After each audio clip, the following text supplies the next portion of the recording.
Almost ready to begin. Gotta get the game pulled up at this point.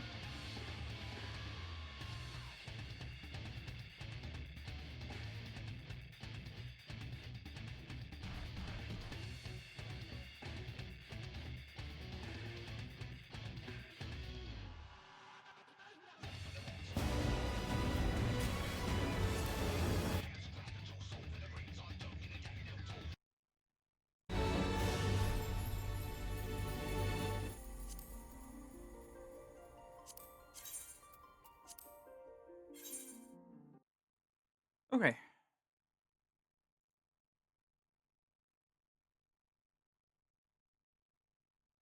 Any second now. There we go. There she is.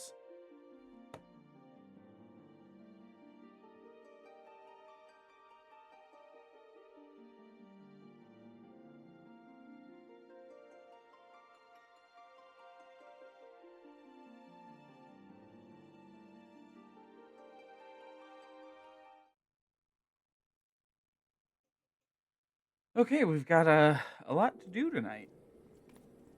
Oh, Robert, good to see you.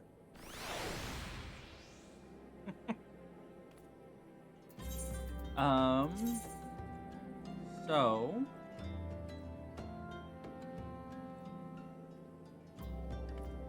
first things first. Not quite ready on Dragoon yet. We're gonna have to do the level 50 Dragoon quest by the time this is done. Scholar and Summoner can wait for the time being. And we have to do the Conjurer quests, and I think I have like 2, maybe 3 Pugilist quests and a Thaumaturge quest lined up. So we'll just see how much we can get done in like an hour or so.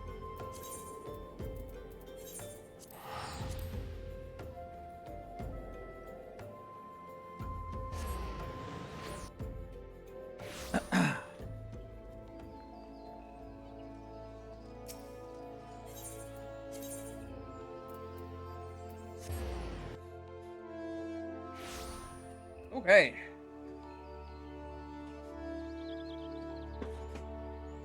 Oh, and we have to do the Sahagin rank up quest because I have one ready for us. And I'd like to unlock a second like beast tribe just so I can have one lined up and like ready to go. For now though, we're going to finish up the Conjurer quests. I forget what level we're on. Okay, so we've got 3 of them to do.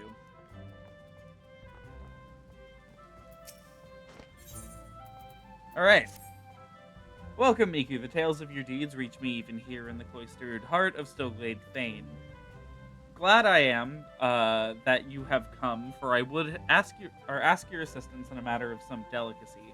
It concerns, yes, the young Sylphie once again. Of course it does. As you can no doubt imagine, the recent revelations concerning her mother have sorely troubled the poor child. Seems Sylphie needed some time alone to sort through the whirlwind of emotions which now beset her. She has, in short, fled from the guild. Fortunately, a party of conjurers who were dispatched to the South Shroud to investigate another instance of corruption sent word that they have spotted our wayward Sylphie. Considering the importance of their mission, I would not seek to distract the conjurers from their task. Thus, I turn to you to escort Sylphie back here to the guild. You are, I believe, one of the few people to whom she will listen. Pray, travel to Buscaron's druthers and speak with, Wolf... Oh my god, Wolf Hugh. That name's popped up in another set of quests. I'll probably recognize them when I see them. Choose the conjurer who first chanced upon Sylphie, and will be able to tell you more of how the young lady fares.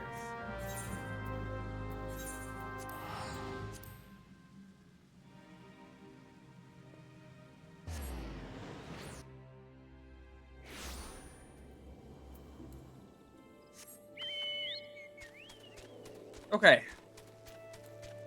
I'll pop an OJ. I don't think it affects quest rewards, but if we get into a fight out here, then I suppose that'll give us like a tiny bit more EXP. We've got enough OJ to spare, so it won't be a problem.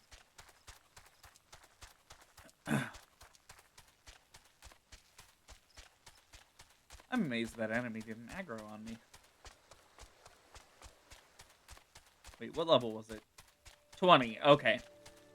That's why it didn't. We meet again, Miku. I assume Brother Isumi warned you of the corruption my companions and I have been tasked with purifying here in the South Shroud. The source of this extensive blight is found in the southeast. The shrill, discordant voices of the elementals shriek their dismay in the vicinity of the withered treant. I suggest you give the area a wide berth. Considering the potential dangers, you might imagine how alarmed I was to discover young Sylphie wandering about this part of the Twelves Wood. It seems that her mother, a woman who healed with Conjurer but remained untrained by the guild, called this region her home. Sylphie herself had her head buried in some manner of tome, but if she is as sensitive to the elementals' murmuring as I am led to believe, then the din within her mind must be driving her to distraction. Pray speak with the child and see that she is well. I would do so myself if our current duty were not so pressing. We will, in fact, be setting out at any moment.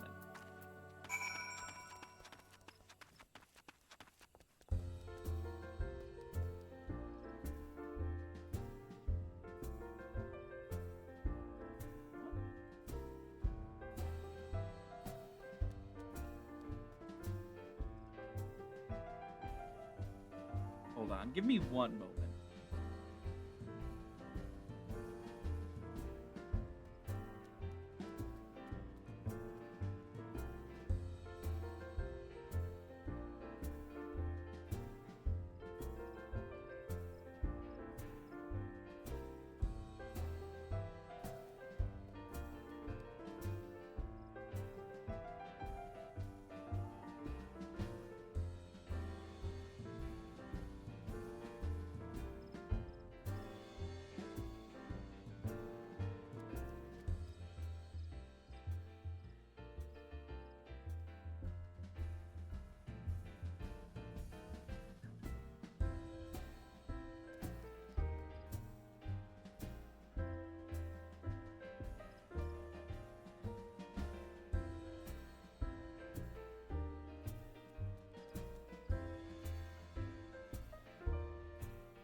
Okay. There she is.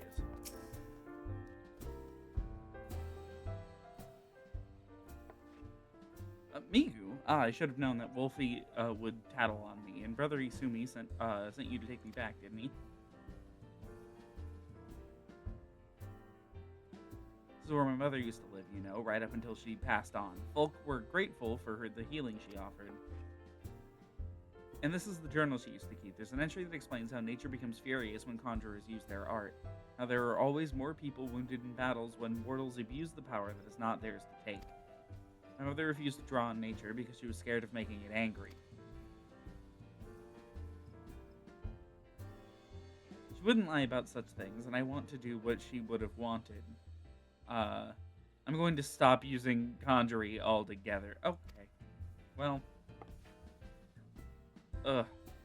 Never heard the voices this mad before. But it's because Wolf, you.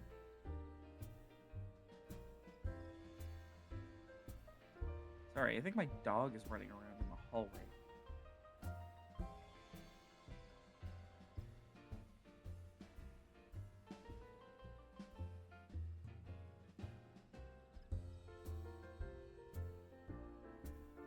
She definitely is.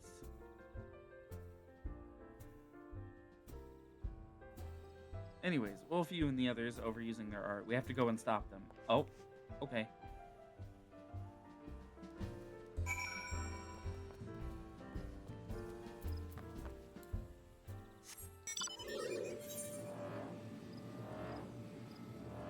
There's no way the lesson of the Conjurer Quest line is don't do it. Stop. No conjuring.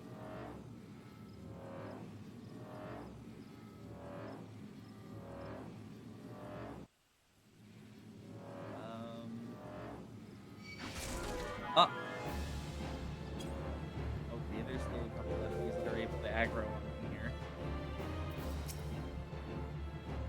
so loud. Can't you hear it? Nature is shrieking in rage.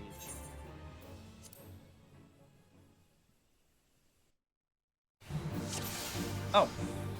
Okay, I was expecting like cutscenes setting this up.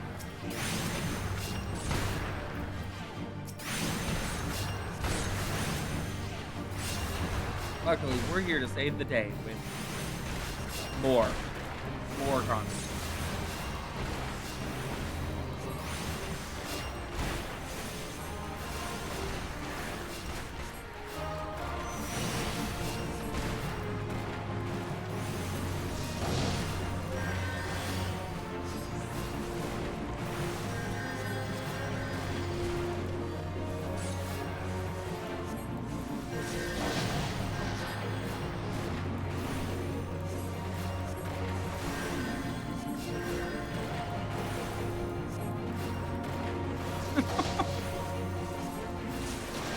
Yeah, don't do it.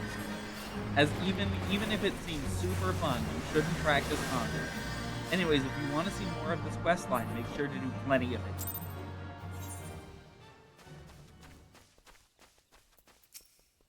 it. I can't believe nature actually helped us. Did it?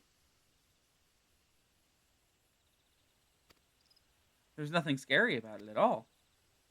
I might still wonder if it was really safe for conjurers to borrow that power if I hadn't seen the way you wield it. Nothing could seem more natural. I think it's time I went back to the guild. Hello, B. Good to see you. There are a few things I need to collect first, so please go on ahead without me. Okay, I was literally just trying to click on the Aetherite, and it was like, no. No.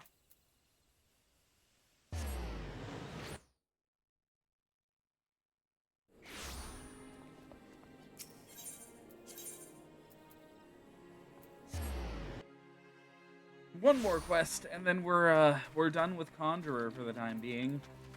I mean, we still have to unlock White Mage, but the unlock quests are very rarely anything to like actually note about.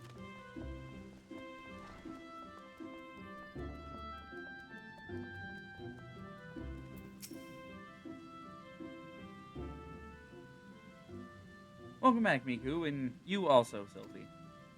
Brother Isumi, I'm sorry I ran away like that. I understand, child. Did you find the answers you sought? Yes, thanks to Miku. She showed me that nature is nothing to be afraid of. I think I know why my mother refused to call upon its power. She believed the act caused suffering to nature itself. I see. So it was her very love for nature that prevented her from drawing on its strength. Tell me, Sylvie, has the fog of indecision now lifted from your mind? It has, Guildmaster. I understand now why my mother chose the path she did. Full glad am I to hear that, for I must ask you one more question. Yes, Brother Isumi?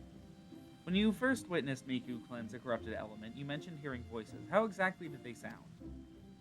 The voices? Well, they sounded joyful, like a crowd letting out a sudden cheer. I really heard them, I swear. Sure you did, Sylvie. This is a gift. Conjurers may sense the power of nature and borrow from its strength, but not all can hear its whispers. What you describe are the voices of the elementals. You may very well possess the talent to become a hearer. Does that mean she'll grow horns? A hearer? Of course, much relies on your studies of conjuring. You have a natural aptitude, but have thus far lacked commitment. You must not neglect your training, Sylvie.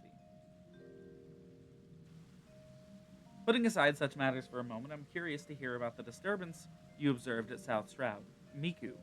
I assume from the reports I've received that it was of a different magnitude to those with which you have previously encountered. Am I correct? This bodes ill. The creatures known as mud pies are not native to the Twelves Wood. I wonder what relation this may have to the seemingly ever-increasing frequency of these disturbances. Something beyond the damage wrought by the calamity afflicts the Twelves Wood. I shall commune with the elementals and seek to identify this threat. Miku, Sylphie, I have need of you both before long. Until then, have yourselves over to the study of our art. Ever shall the earth meet your footfall and the wind guide your path. I'll take the money, thanks. I don't think I need any here at this level. Wasn't like maybe a new... Oh, they gave me a wand. How lovely. I mean, technically, it's still better, I suppose. Here we go. Ah, Miku, your presence here is most welcome. I have another task to which your maturing skills are well suited. Tend me closely. Expansive wounds that ooze corruption have formed throughout the forest. After examining traces of the sizable disturbance you previously cleansed, I can only conclude this phenomenon is the work of a malign agent. It must be found swiftly, lest the corruption spread, and I would have you assist in the investigation. Guildmaster, you must let me help. Hello, Sylvie. Sylvie? Since I got back from South Shroud, I've spent all my time studying the forces of nature. I even sat through one of your Nolanil's lectures. The 12's Wood is crying out in pain. My skills are still a bit lacking in some areas, but I want to do what I can for the forest. Lacking? Sylphie, you have yet to master a single offensive spell. Without the means to defend yourself, it would be far too dangerous to send you off into the forest alone. So am I to stay here then? Not necessarily.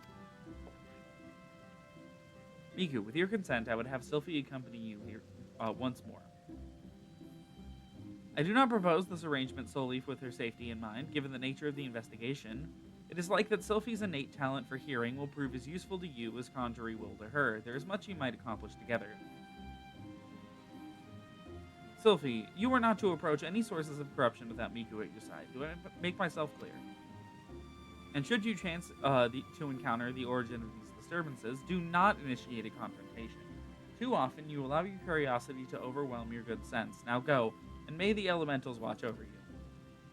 Yes, Guildmaster. Something tells me we should start at Quarry Mill in the South Shroud. Meet me there as soon as you can, Miku, and hurry. The corruption is spreading.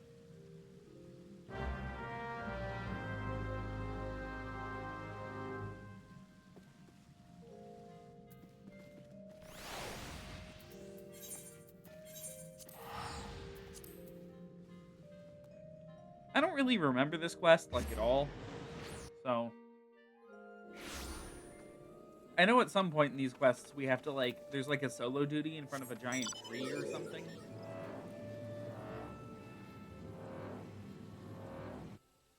I remember that one, only vaguely. But I think that's the White Mage, like, finale, rather than the Conjurer one.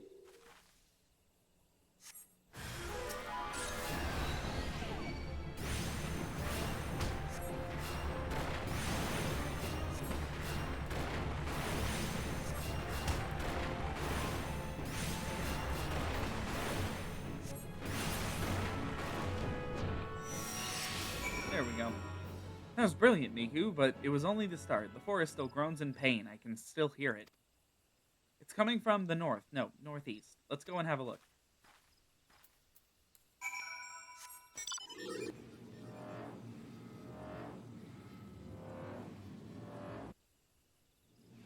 Oh.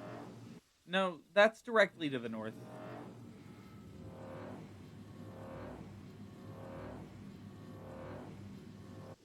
When she was like, no, northeast, I was expecting it to be, you know, like that way, and not, you know, literally just directly to the north.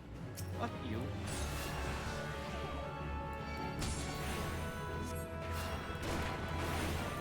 Why did they put this so close to an enemy that will aggro?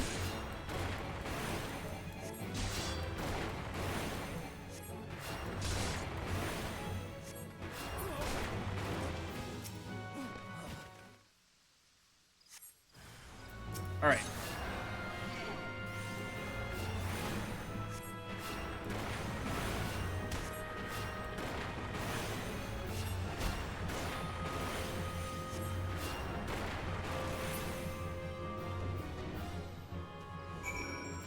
Okay. You're doing really well, Miku, but I think there's another one, and, well, it calls to me even more fervently than the last. It's to the east, I think. Yes, to the east.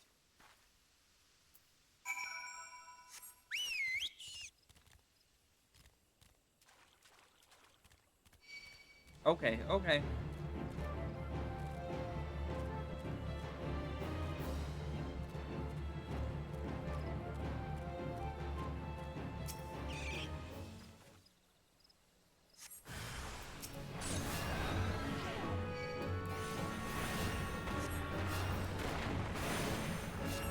surely there's more to this quest than just hit the earth sprites.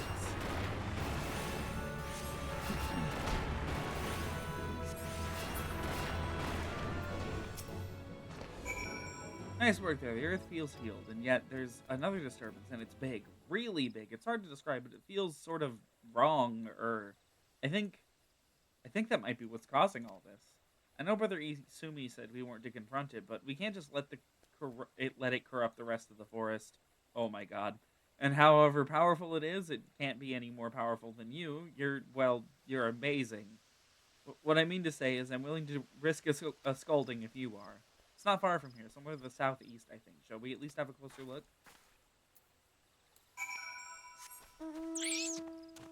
Oh, that is a level 50 hunt target. Do not look at me.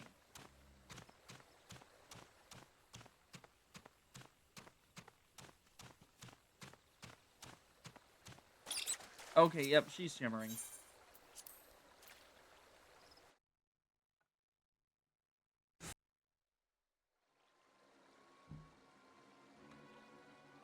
I don't think you need to be able to hear the voices of the forest to notice that, do you, Miku? The corruption is definitely coming from somewhere around here. They're not going to show what she meant by that? No? That's odd. As soon as we arrived, the sense of wrongness I had suddenly felt less. Well, it just felt less.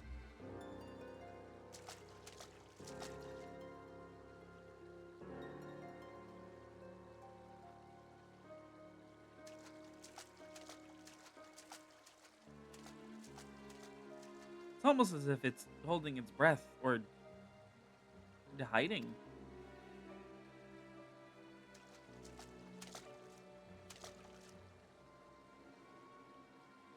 Do you see that? Just in that one spot. There, the air seems wrong.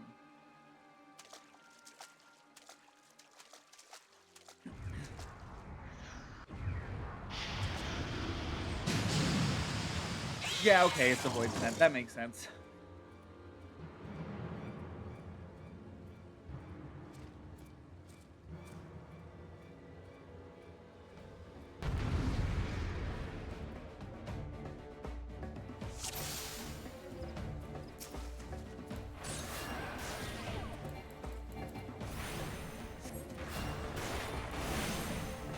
We probably shouldn't be fighting this on our own, but it's dying pretty fast.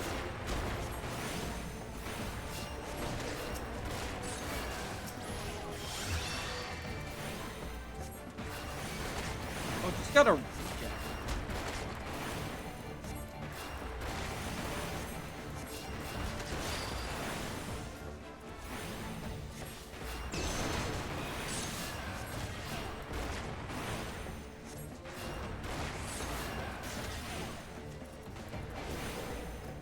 Oh!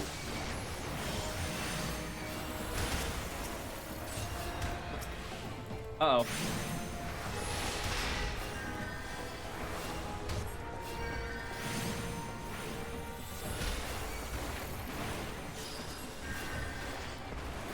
Oh. Huh. He healed me. Thank you, Sylvie.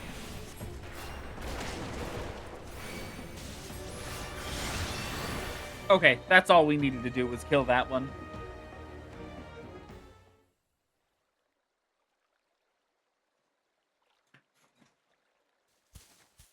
Good night.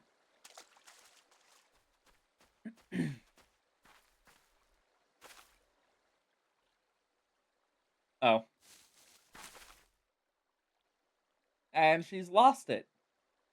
Isn't it amazing, Miku? Did the breeze always feel this good? Was the ground always this warm?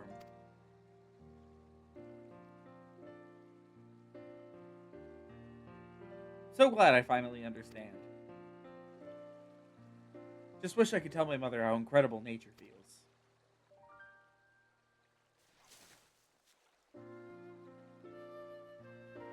Oh, you're injured. Here.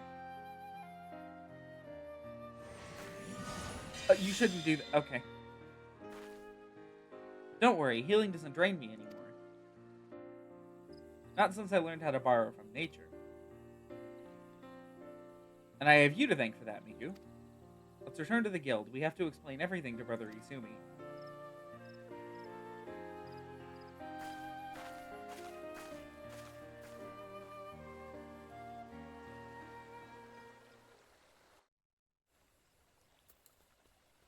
Okay.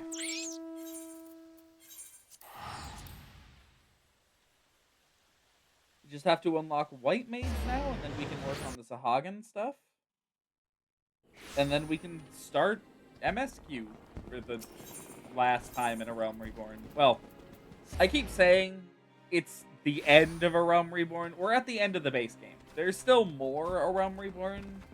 God, is there? But it's all level 50 content. So we've reached like the pinnacle of ARR.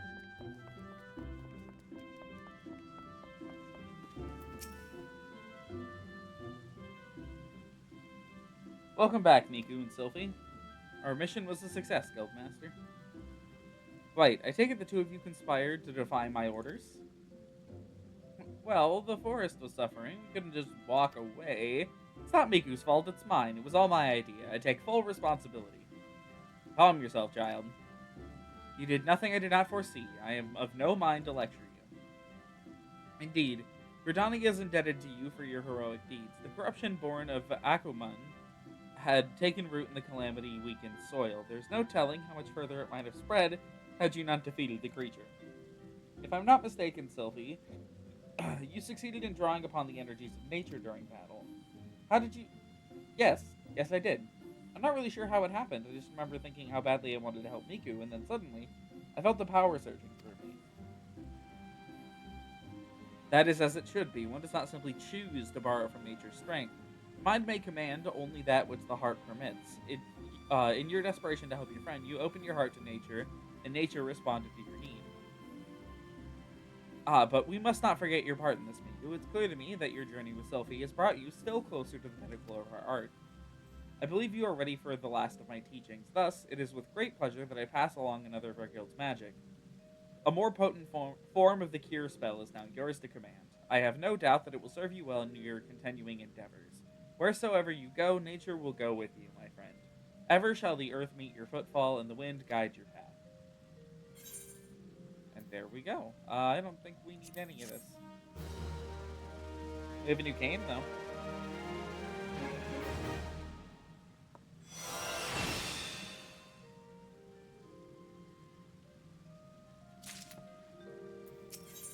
Okay. Miku, I'm glad you have come. I have a task of a most urgent and confidential nature, and I can think of none other to whom I can entrust it. You are doubtless familiar with the Seed Seers, yes? Connie Senna, Elder Seed Seer, leader of the Order of the Twin Adder and guardian of our fair nation, clearly needs no introduction, but you know also of her siblings. The two young Padjals, Sister Rhea Senna and Brother Arun Senna. Make for the Evershade as we speak, where they will perform a ritual of great import. Verily, such import that it would be no understatement to say that the very fate of Gridania hangs in the balance. As you well know, we dwell in the forest by the good graces of the elementals, eternal guardians of the Twelves Wood, and most of all, the Great One who dwells within the Guardian Tree. Yet our ceaseless warring and ill treatment of the trees that shelter us have aroused the Great One's ire, and it is only by the quieting, the ritual of which I spoke, that he may be placated. Thus did the two Seed Seers seek out the Evershade, with nary a guard to accompany them. Therein lies the rub and the nature of the favor I ask of you. By no means would I question the powers of the Seed Seers, but with the Great One's anger mounting, the Twelve's Woods becomes a threatening domain for even the most puissant? For conjurers. Pray hasten to Evershade. See that no harm befalls them. Okay.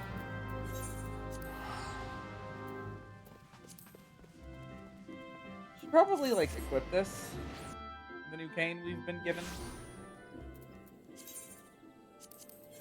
Whoa, one more whole damage. Crazy. We don't need this. Or this.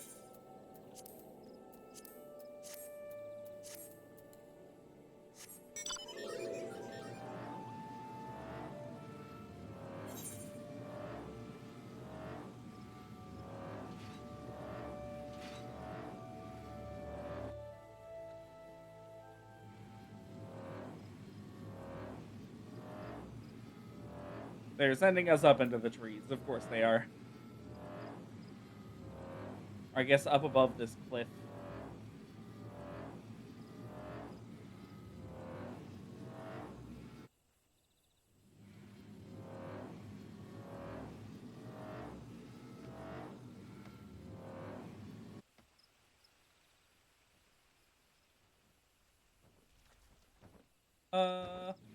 Okay.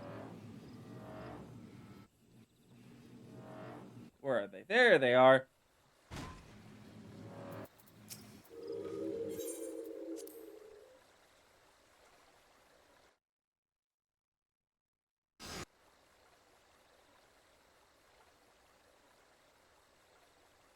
Curses, how can we hope to make it to the Guardian Tree with these ghastly creatures bursting forth like rampant weeds? If I'd known what we were in for, I would have brought along a wood whaler or two. In fact, I dare say we should return and do exactly that. Oh, do not be such a coward, sister. We are seed seers. These overgrown vermin are no match for us. Bold words, brother, but were they true words, we would have dispatched our enemies and arrived safely at our destination bells ago. Hello. A conjurer, are you? Brother Asumi, ever the worrier, for once, however, his solicitude is most welcome. Might you help us dispose of these fell creatures? Have you no pride, sister? A seed seer does not beg the aid of some common adventurer. Enough, brother. We have a duty to perform, a duty that takes precedence over your silly notions of pride. Now, enough talk. Let us see to these pests. Hello, Jay. Good morning. You're just in time for the beginning of the White Mage quest line.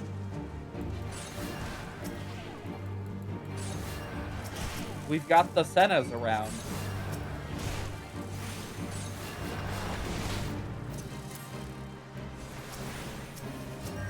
The attacking the Vein Knife. There we go.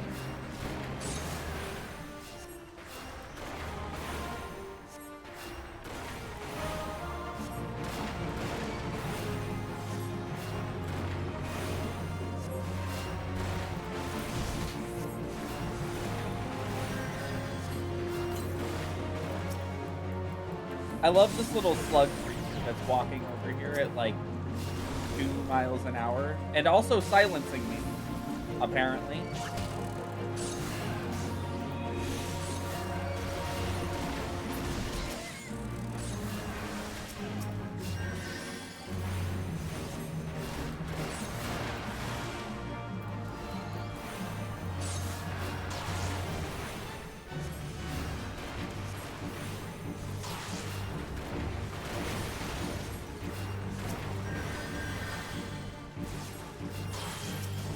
Cure 2 is like literally exactly what it sounds like. It is a stronger cure for more MP. Back in the day, it used to matter a lot more which one you used. Thank God we are not in those times now. Hello, Stone Skin, speaking of.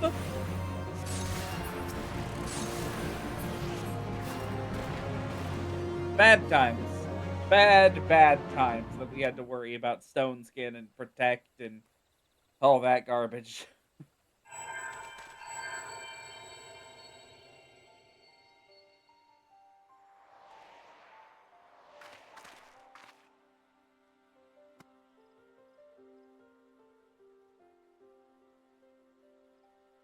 That crystal, do my eyes deceive me, or does this adventurer inherit the legacy of Atoa Kant?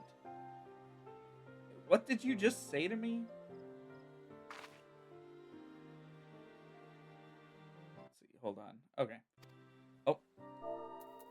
Let's see, it was none other than Atoa himself who last performed the quieting. No, I do not believe this adventurer's arrival is a mere coincidence. Bearer of the soul crystal, inheritor of arcane knowledge, long since forbidden to those not of our kind. I know not why it is you he chose, but I believe our great forefather has led you to us today.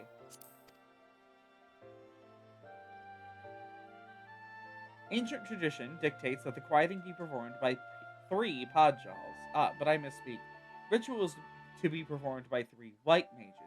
If Master Atoa truly has chosen this adventurer as his successor, wait, then why did only you 2 show up? You speak madness, sister. Surely you have not forgotten that Pajali tradition strictly forbids the sharing of teachings with those not of our kind. The power of the white mage or of white magic is far too great to risk it falling into the wrong hands.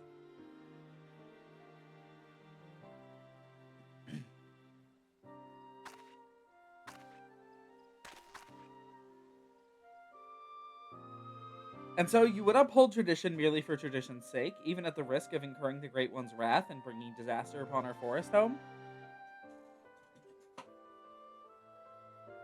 Oh, that's nasty. I'm sorry your house smells like red meat, Jay. Even at the risk of it, let's see. Okay. Have you so little faith in your own abilities, sister? We are seed seers, more than capable of slaying any beasts in our way and carrying out the ritual on our own.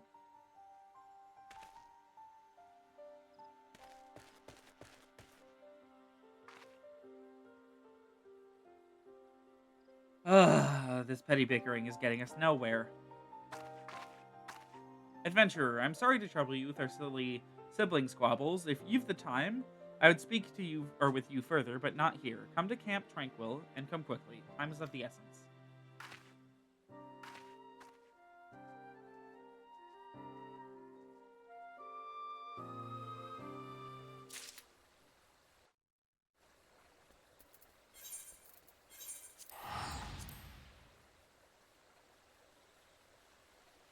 This is a short little quest, but I was expecting it to be.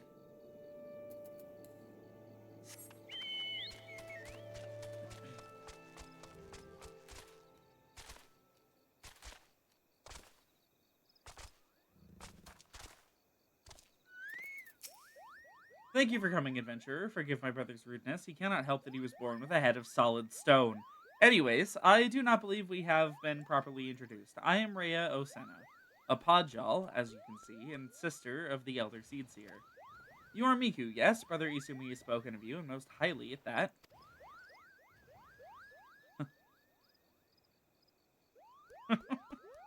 As you no doubt have heard, my brother, Arun, and I were en route to the Guardian Tree.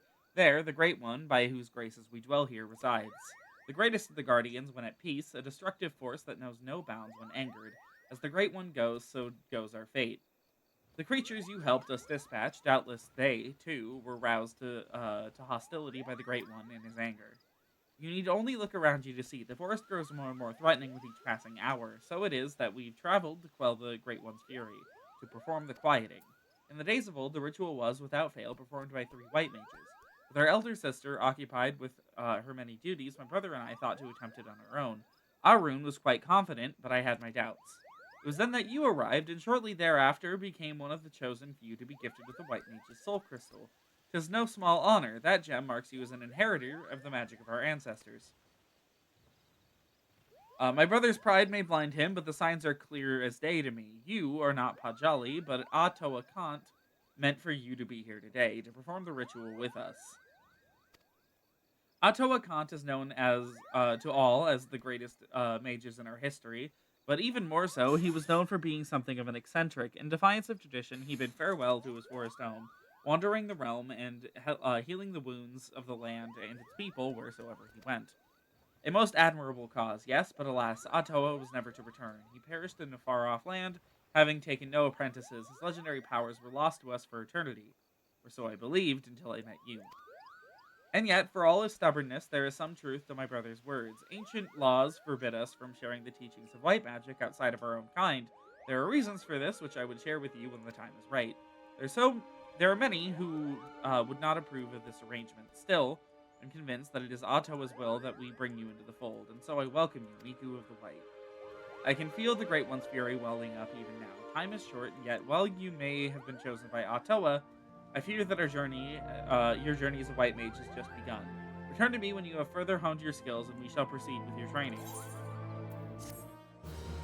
Okay.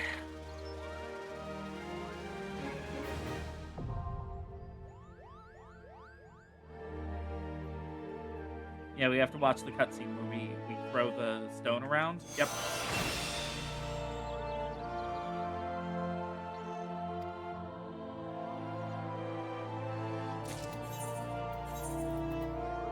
Oh. Right.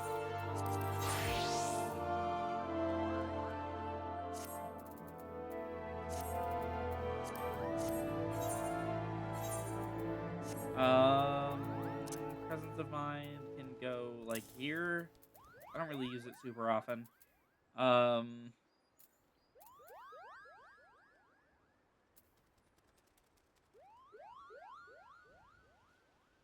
Presence of Mind to Glare 4.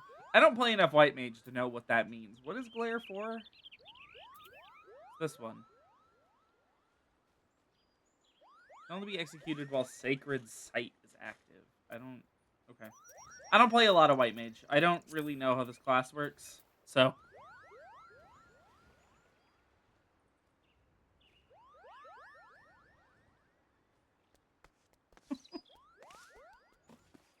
Okay. Well, we're done with White Mage for the time being. Now we can switch to Dragoon and head off to Aleport in Lenosha.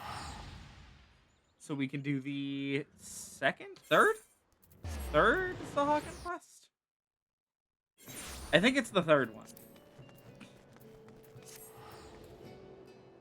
And one of the last things we're going to do tonight is we're going to unlock a second Beast Tribe, so I can work on that one alongside this one. The last 2 tiers of this are going to require 9 days each. So it's going to take me 2 weeks per set of quests to clear them out. So, I'd rather be multitasking on these. So we're going to be unlocking the Kobolds tonight, and perhaps the Amalja if we have time.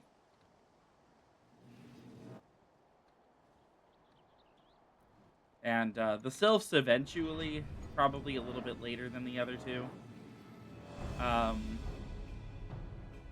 And very, very last, we'll be unlocking the Ixal, because they require you to get crafters, or I think it's just crafters, up to level, like, 40-ish. So that'll take me a while. Wait, hold on. That is a daily. We're not doing a daily. I talked to the wrong man. You! Hello, Nav. If you are doing this yourself, don't do this like me. Just don't do it like me. Accept a bunch of dailies and then go accept the rank up quest. And then accept more dailies afterwards. Miku, I wish to ask a tedious favor of you. There's a task to which I must attend, a task that will take me away from the nursery for a time. Thus, I would have you watch over my clutch while I'm gone. You need not feed or discipline the spawnlings. Few, Hao, and Su have such duties well in hand. The Coral Tridents concern me. It would be foolish to think our acts of sabotage have escaped their notice. They surely desire vengeance thus far. My presence has been sufficient to deter any such reprisals, but should they learn of my absence... To where do you travel, Clutch Father? What is this task of which you speak? Do not question your elders, Sue. So? Sue? So? I'm gonna say so. Your duty is to care for your spawn brothers, and that and not more. I leave the safety of the nursery to you, Miku. I will return as soon as I am able.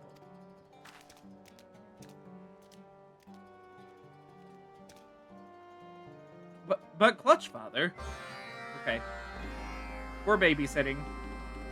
Today's task is babysitting. We have to babysit. I've never known the Clutch Father to leave the nursery in another's care. The fate of our people must hang in the balance. I wish that, or only that he would trust us with the details. Spawnlings we may be, but we have taken our warrior rights, and yet the Clutch Father will not even describe to us the battles of his youth. Now that I think on it, he has told us almost nothing of himself. We know little of his past, or his part in the old wars.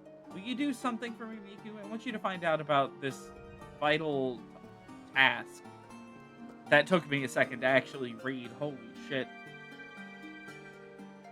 and learn if there is aught we can do to aid the Clutch Father. Many of our older kin speak of him with reverence and respect. They live scattered about in our territory, the Reef of Sending, Reaver Hide, and even one in Moonshade Isle, though you may need one of Pa's elps to carry you there. Perhaps in their stories, you might hear the clues we need to solve this mystery. Now, to get them to speak with you, you'll need to show them this shell inscribed with our clutch mark. That should cause their memories to tumble forth of their own accord. The elders do love to reminisce about the old days. Well, the first one's going to be over here.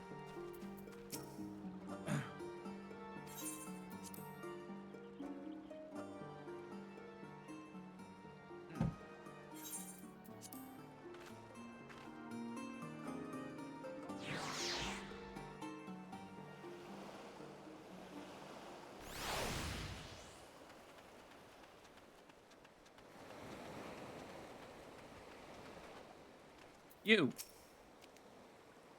Leave me be, Shorewalker. This is my isle. I'm harming no one. Okay, what do you think of this? Why do you carry Nov's clutch mark? Has he cast his lot in with the finless ones? But it's too late for Nov. His time ended long ago. Zug is the champion of the spawning grounds now. No other warrior is fit to claim the mantle of Scarlet Sea Devil. Mark my words, he shall rise to greatness on the mountain of the Shorewalker bones. Okay. That doesn't sound pleasant, but okay.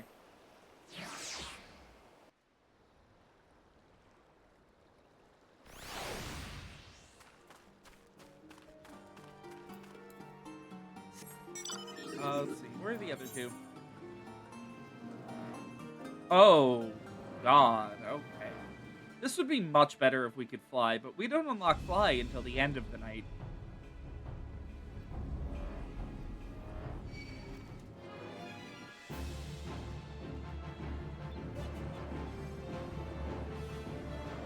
It's alright, we'll just ignore everything until it's, you know, impossible to ignore them because they'll be attacking us at our destination. Speaking from experience. Motherfuckers, leave me alone.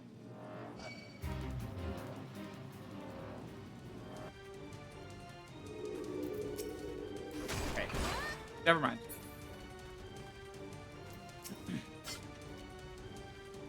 This is a sacred place, Shorewalker. Only the tridents of fallen Sahagin are allowed to impale the Reef of Sending.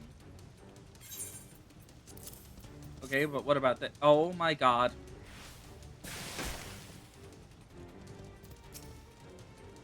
Yeah, thanks. I never said that I hate this area, because I absolutely hate this area. You become at the behest of Nov's clutch. The spawnlings wish to know more of their clutch father, do they? It's odd that they send a Shorewalker, but then many things appear odd to my aged eyes. Listen well for this one. Nov was once the undisputed leader of the Coral Tridents, a mighty warrior who thought of naught but the glory and prosperity of his people. You tell his offspring that. You tell them that they ought to be proud of their clutch father and his deeds. Okay, now we just have to get to the, like, last chunk here. I've never been this far back in this area before. The quests have never sent me here. The furthest I've been is to this area because I had to kill some of these things.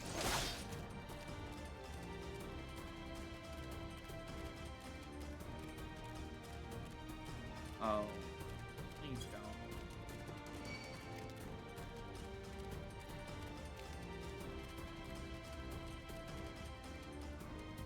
don't. Okay. Why do you bother me, Finless One? I do not summon any Reavers to do my bidding. Okay, but what about this? So, you are the one the others have seen consorting with Nov's clutch. Fortunate for you that all the Shorewalkers look the same to us.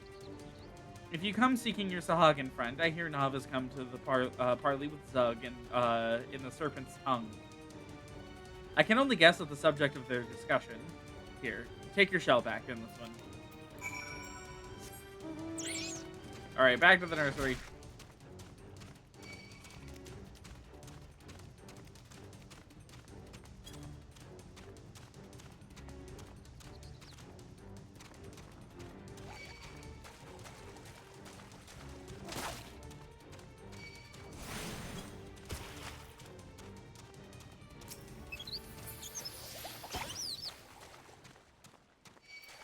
Okay. No, no, please leave me alone.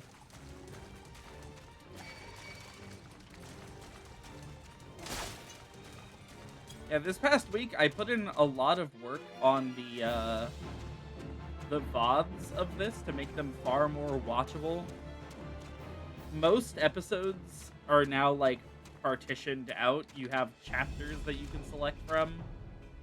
The only episode that didn't really work for was the first one, because we kind of just went back and forth between doing class quests and story a lot, and, you know, it's the first episode, so, like, nothing's even happening in the story. Well, Miku, do the old ones have much to say? Clutchfather once led the Coral Tridents. Incredible. And now you say he goes to meet with the Trident's current leader. You cannot possibly expect to negotiate with those fanatics. The stink of ambush upon this parley reaches me even here. Oh, Clutchfather, that is why you choose to attend the meeting without your spawnlings. You mean to fight those savages alone. Finless one. Miku, I would willingly face battle myself, but I cannot abandon my duty to protect my Clutchmates. Falls to you to ensure this does not end in tragedy. The Clutchfather is meeting with the Coral Tridents in the Serpent's Tongue. You are the only one I can trust to rescue him when the parley turns sour. And you can be sure it will. Okay, this is also an area I haven't been to yet, at least, you know, not on me. I did these quests on my main, like, a long time ago. I don't really remember them. But I can tell you I remember hating them, and I still do. I mean, the actual questline itself is good. It's a good look into how the Sahagins work, and, like, a bunch of cool Lenoshan lore and stuff, and, God. The actual area really is the worst thing ever. Please don't. Oh my god. Well, we have to kill these. They're standing right on top of our quest objective. Yeah, it's really the area, in my opinion. And the fact that you have... Okay, so, to spoil a little bit of how these evolve over time. You normally have 3 dailies to do always, and they're always worth the same amount. In these ones, though, you have to do 6 and sometimes 9. It is ridiculous.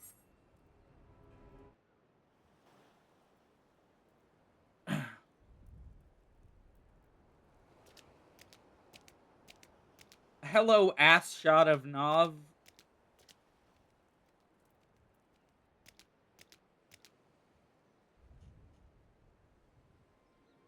You come alone into our lair, Nav? Your mind is as wilted as your fins, old one. How long did you take to get here?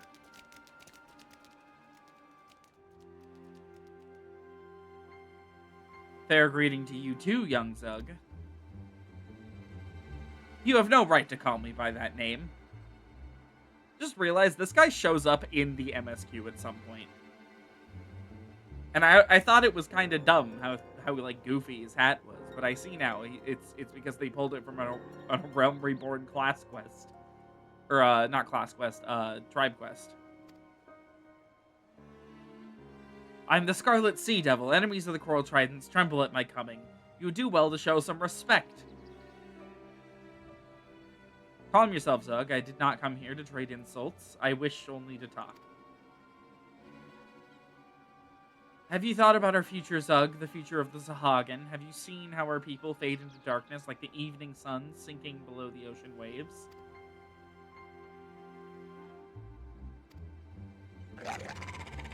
Poetry, Nav. Have you become even more pitiful than I suspected? You were once feared above all, bloodthirsty as a shark, deadly as a ray's sting, savage as a sea serpent, the terror of the indigo deep. If you were the first Scarlet Sea Devil, have you forgotten who you truly are?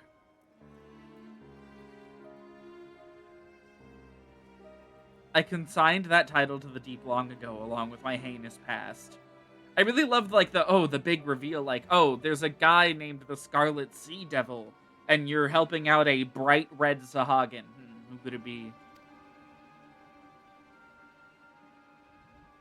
And that is why our legacy must live on through me. The coral tridents will thrust our spears into the very heart of this land and bathe in the gushing blood of the finless ones.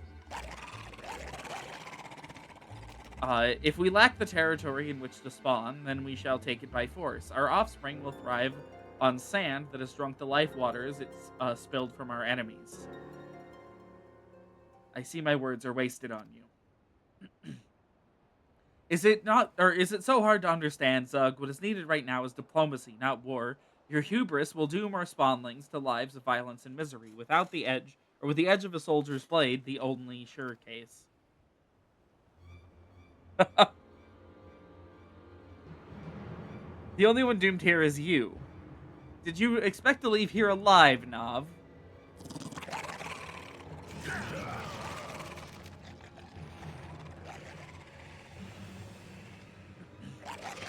Kill the traitor, rip off his fins, strip away his scales.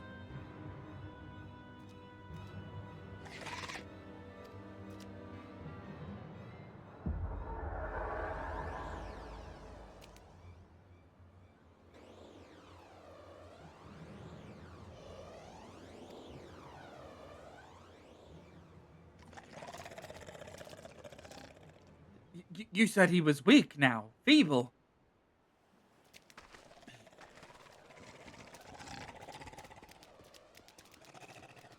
Cowards, spineless sea dogs.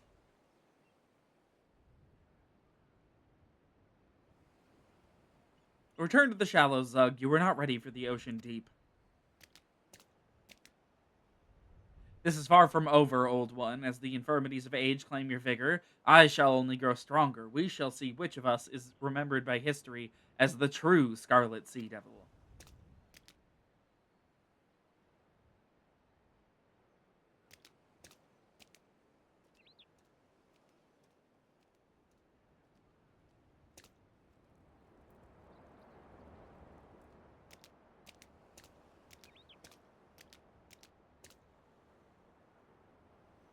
Miku, you stood ready to rush to my rescue? I smell So's hand in this.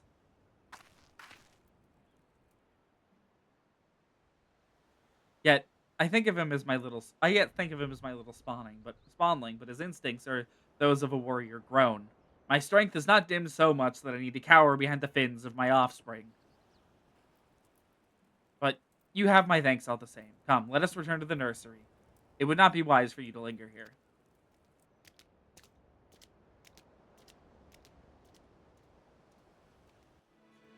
You know, I sure hope Nav's back is okay from carrying the entire quest line.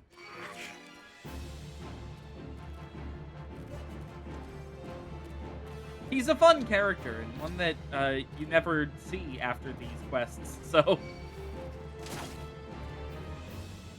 Well, I guess I haven't seen the intersocietal quests for Reborn yet. I don't hate myself that much.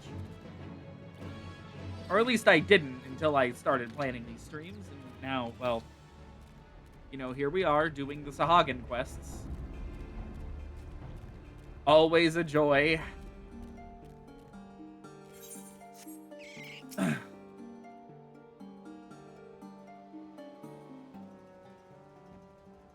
explanation is in order, Miku, so I would have you hear this as well.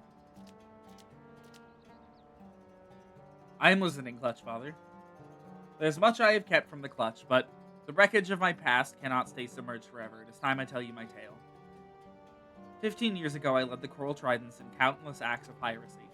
Pillage, slaughter, kidnapping, there was no foul deed I did not commit. For the shorewalkers of Lenosha, I was a nightmare made flesh, a demon from the Indigo Deep, the Scarlet Sea Devil. All those I killed, all the land I seized, I did so for the future of my people. I had not a single shred of doubt that my actions were just. I was as zealous as Zug is now. It is a tradition among Sahagin that our queen, the Indigo Matriarch, reward a proven warrior with the clutch of her eggs. Such a champion earns the right to become a clutch father to the spawnlings thus hatched. Even among the elite, my victories are overshadowed all others. The matriarch honored me with more than 100 eggs, from which many healthy offspring emerged. My clutch was the envy of the tribe. Never in my arrogance and pride did I expect what was to happen next. I returned to my nursery after a typical campaign of looting ships, only to be greeted by a sight that haunts me to this day. the broken corpses of my spawnlings strewn atop one another in a gruesome mountain of my death. Or of death. This was an act of pure vengeance. The shorewalkers had trailed me to our island home and waited patiently for me to leave. Then they put my children to the sword. I wept and howled until it seemed my sanity had fled, and then, all at once, I understood. The blame for my spawnling's grisly fate, it belonged with me. Hate and suffering brings only more of the same. It draws you into a whirling maelstrom of reprisal and retaliation that leads to naught but a soulless abyss. My salvation lay in a few unhatched eggs that had somehow escaped the bloody retribution. I cast away my hollow dreams of glory and focused on raising my surviving sons. You and your spawn brothers, so. The Scarlet Sea Devil died that day, and Nav the Clutch Father was born. I am proud of you, Clutch Father. We will stop the Coral Tridents, I promise you. If not just for ourselves, but for the clutch mates we left behind. Does it all make sense now, Miku? The reason I recruited you to our cause? To be truthful, I've never forgiven the Shorewalkers for what was done, but I will never let my actions be guided by rage, for that path will not bring us the peace I desire. No, I would create a legacy worth leaving for my children. Let us continue building that bridge, Miku. And there we go.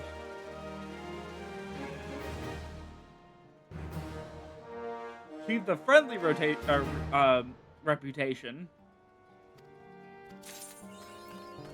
We now have 3 sets of quests available to us, which means 9 quests per day. Yippee! It'll take probably over a week for me to get another, like, tier. I should not be standing out here. We should be heading towards Mordona.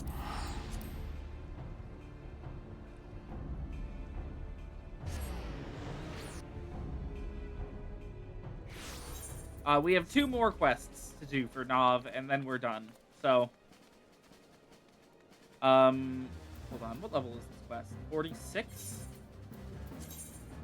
Because I'm not really worried about getting Dragoon to 50 at the moment. We can start on Summoner until the quests kind of catch up. Let me pull up the MSQ list.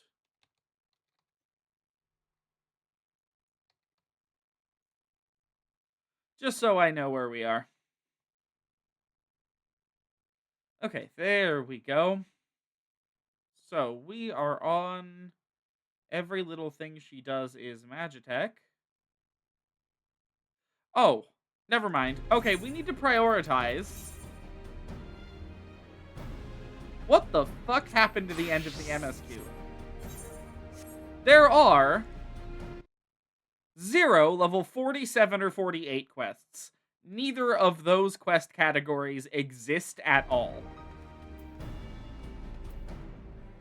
So we really do need to focus on getting Dragoon up to 50. We could probably accept this one as Summoner. But considering the fact that I don't really plan on...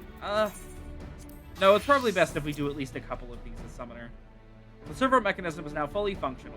All it took was a simple fight to the death. Remind me, do not install a mammoth heart aboard the Enterprise, would you? Much as I love her, I'd rather not be required to profess it before boarding. But enough of that, let us see to our final preparations. Thanks to Biggs and Wedge, the Reaper is good as new. We're as prepared to, as we're like to get.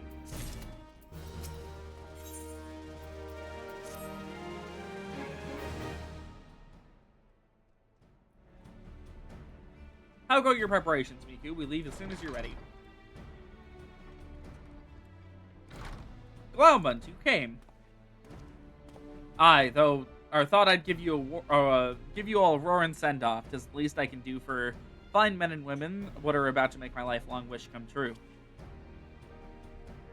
Well, we'll do our best. It occurs to me, for all the help you've afforded us, we know little and less about you. What did the Empire do to earn your ire? But I fear I've put curiosity before consideration. I quite understand if you'd rather not relive those memories. No, I don't mind, really. Truth be told, part of me was itching to tell you my tale. Mind you, it is hardly novel. I ain't the first to suffer at Imperial hands. Like most folk, I used to have a mother. She was a sweet Karen woman with a smile never far from her face. There was a sister, too. a pretty little thing. She was gentle as a lamb, but tough as nails. We were poor folk living simple lives, but we knew happiness just the same. And then the Imperials came and took it all away. When Alamigo fell, they put my family in a camp. Being a lad, I was made to do hard labor, while my mother and sister were forced to do far worse. They hid their suffering from me best they could, but I knew. And the thought of it drove me mad. We had to escape, and so I hatched a plan to get us out of the city. We were picking our way around a gorge, not too far outside the walls, when they caught up with us. And rather than allow themselves to be taken again, my mother and sister leaped over the edge before my eyes. Heartbroken as I was, I didn't put up a fight when the Imperials clapped me in chains and dragged me back. It was some years after that I escaped again, and that time I got away. I swore then that I'd get revenge on the Empire, and became an adventurer so as to hone my skills to earn the coin I needed. But nigh on 2 decades since have gone by, and what have I achieved? Bugger all, that's what. Not like you lot. You ain't been here 10 minutes, and you've already done more than I managed in 10 bloody years. You give us too much credit, Clownmont. We seek only to rescue our friends. Well, what's more important than that? In any road, after you've got your friends back, you're planning on going after the Empire, and don't pretend you ain't. I've helped a few folk take on Imperials over the years, and every time I have, it's helped stave off my appetite for revenge, but something tells me that I won't be going hungry for a while, what with everything you've got planned. And you are sure that will satisfy you? If you wish to strike back at the Empire with your own hand, you need only say the word. We'd be glad to have you with us. Tempted though your offer is, I'm afraid I must decline. I swore I'd get revenge on the Empire, 'tis true, but I've long since realized that the front lines are no place for a man like me. Aye, there's some, as would call me, craven, but I prefer to think of myself as a realist. My talents lie in scheming, you see, not swordplay. Helping folk like you is how I can make the most difference. Well, that's quite enough storytelling for the day. Best not to keep your friends waiting any longer. I'll be praying for your safety and success. May Rhalgr give you strength.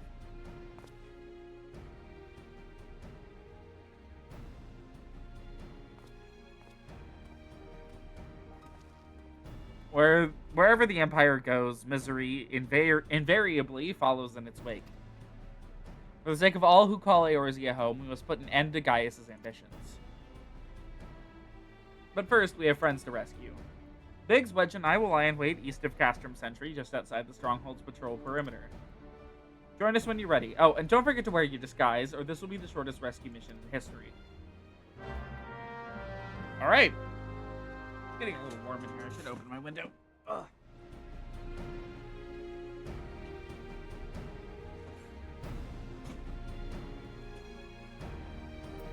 Okay, we gotta wear our disguise, but I'm gonna put it on when we get there.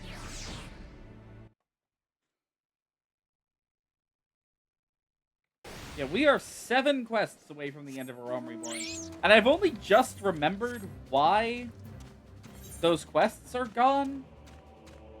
It's probably because those were the unlock quests for, Cape Westwind, a trial that they have since removed from the game.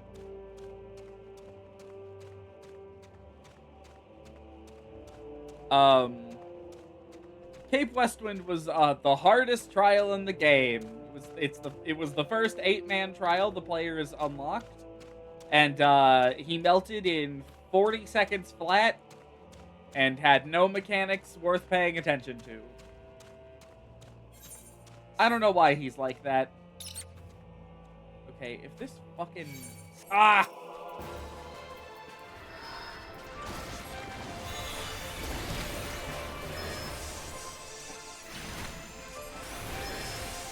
the hardest trial. Never one harder.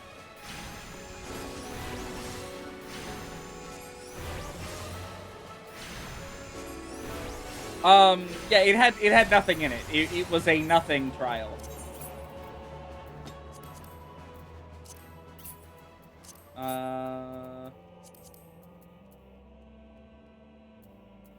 There we go.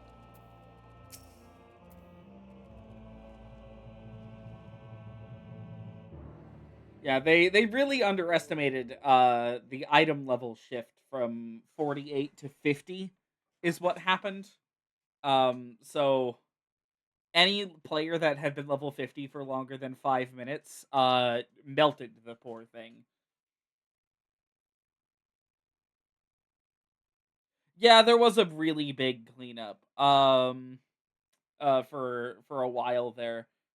They got rid of another trial that we're nowhere even close to at the end of A Realm Reborn. Um like the very end. Like literally I think it was the last piece of content. Like the final boss of A Realm Reborn had to be cut because it was terrible. It was really bad. Steps of Faith is truly one of the trials of all time. Stompy's walking simulator. The only trial in the game where when someone died, you could immediately teleport back to the beginning and jump back into the fight. There was absolutely nothing going on in there that was warranted a challenge other than keeping the camera focused on the goddamn boss. That place was terrible. There's a solo duty in its place now. A Realm Reborn has a different final boss that I would argue was also really terrible, but we'll get there when we get there.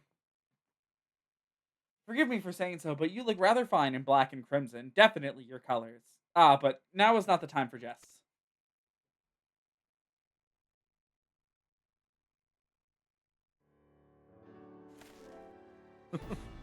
Let's review the infiltration plan. Castrum Sentry lies just beyond. A short while ago, an Imperial patrol left to do its rounds. Alphino and I will create a diversion out here and keep them occupied for as long as we are able. Meanwhile, the three of you will enter the stronghold, posing as a patrol returning from duty. Should Alphino and I prove less distracting than hoped, I will contact you via a link pearl. Be ready to beat a hasty retreat.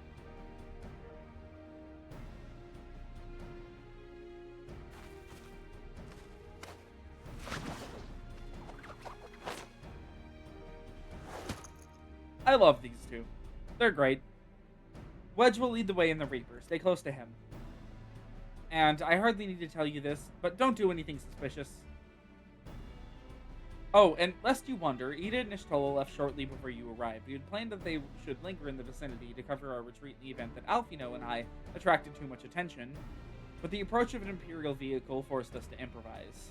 Don't be too disappointed, they did at least leave a message for you, something along the lines of, don't do anything reckless if memory serves. Wise words.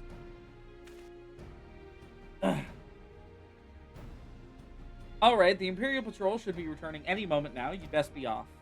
Good luck, Miku, may the 12 keep you.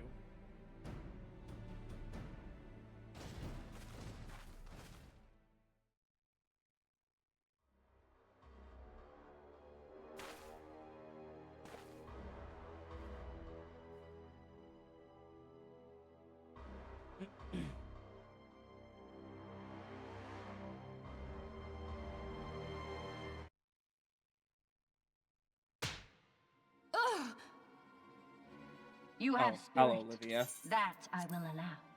Yet you struggle to the benefit of none, least of all, yourself.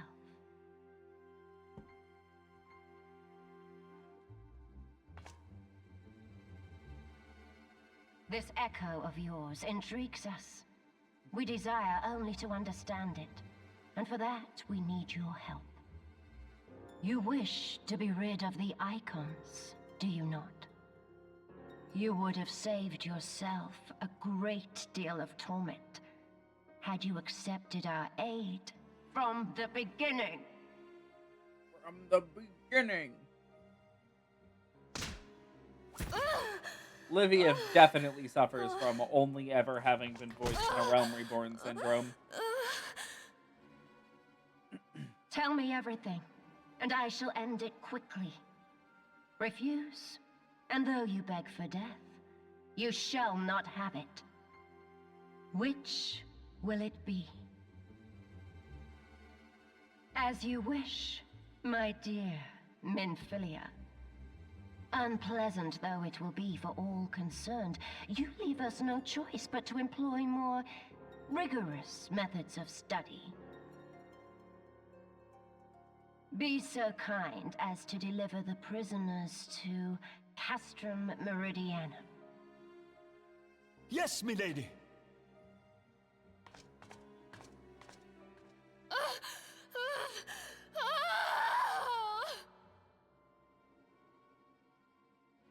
Well, we got a name drop for one of the final dungeons. That's cool.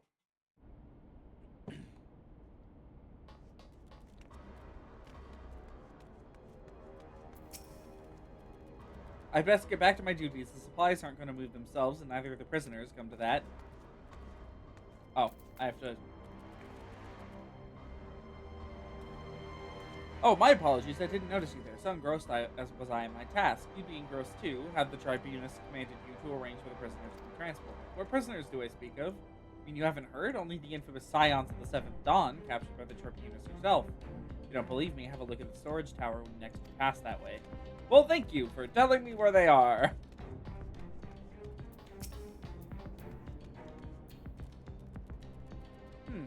I just didn't do it. I just didn't do the salute.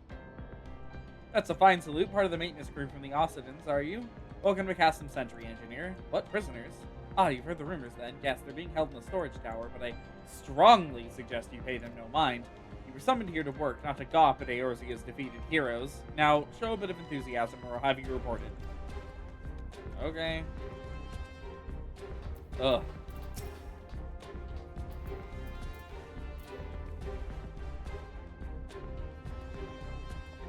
Greetings, comrade. Forgive me for asking, but you haven't visited the storage tower recently, have you? I only asked because I dropped something in there, and, oh, who am I fooling? I've fallen for one of the prisoners, alright? Dare say you know the one I mean. Eh? The svelte blonde? Goodness, no. It's the Lalafell lass I'm smitten with. She's so adorable, it hurts. I want you... Okay, I'm not reading the rest of this. I hope you have fun being a freak in the corner. Hello. What's this? You need access to the storage tower. What business have you in there? At the tribunus's behest, you say? That's highly irregular, but it would not do to make my lady wroth. Take my identification key. See that it is returned when your errand is completed. Are you stupid?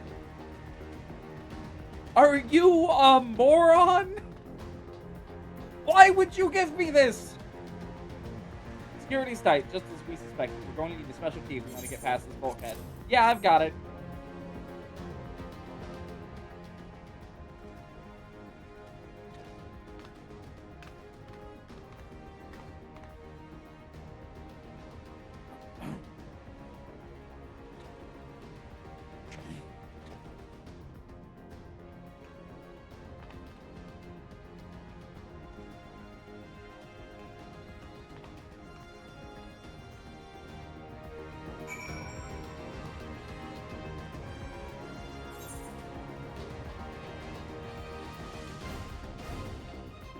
Oh look, a solo duty.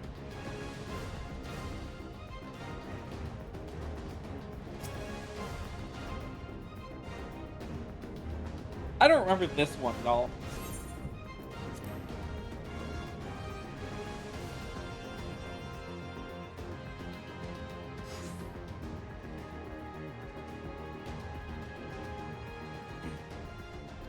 Hello, Menphilia. Menphilia and the rest, thank goodness they're safe. I'm the one you want, leave the others be. If you harm my friends, I swear I shall take my own life, and you shall answer to your mistress.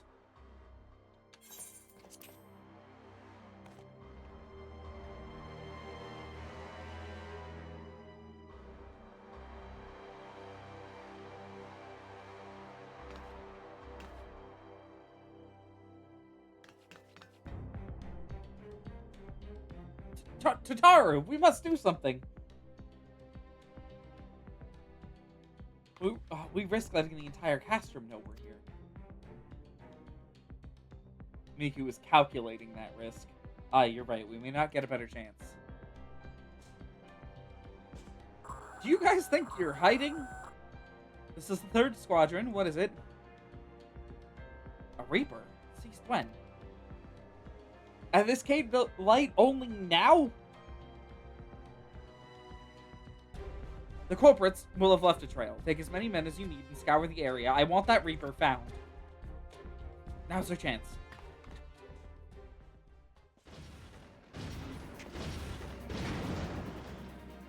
What the? Strike my last!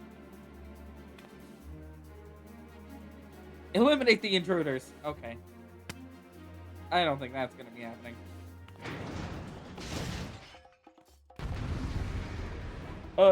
Solo duty while I am wearing 2 pieces of level 1 glam gear is certainly a choice.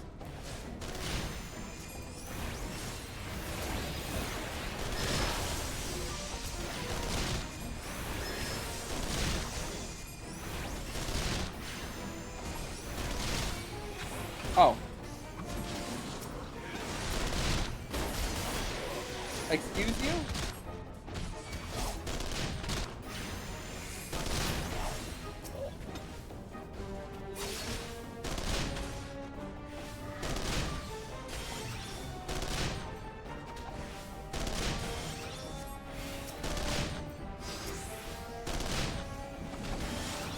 I can only say these two, by the way. Orianche actually fighting this really, though. That's rare. Amber Carbuncle! Great, now there's another one I wish I could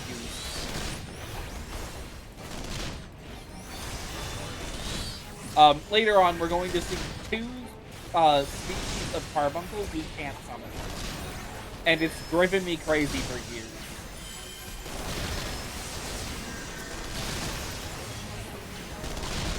There you are.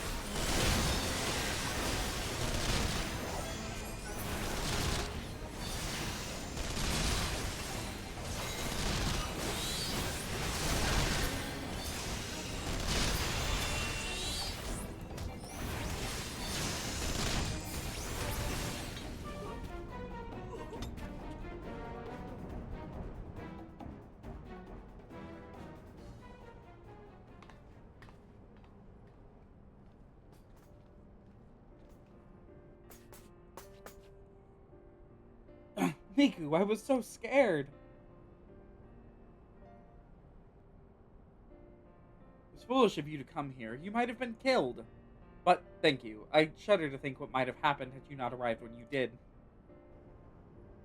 I say, did you not see Thancred anywhere? I'm beginning to fear for the fellow.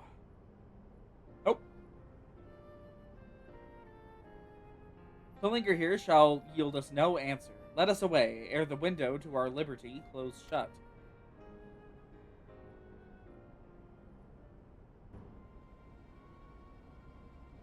What did you say? Escaped? Then recapture them, fail, and I shall have your head.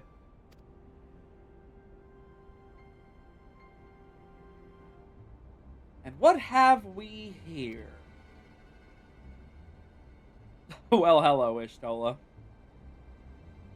The Tribunus herself, just as you said. You have the eye of an Ahriman, Ida.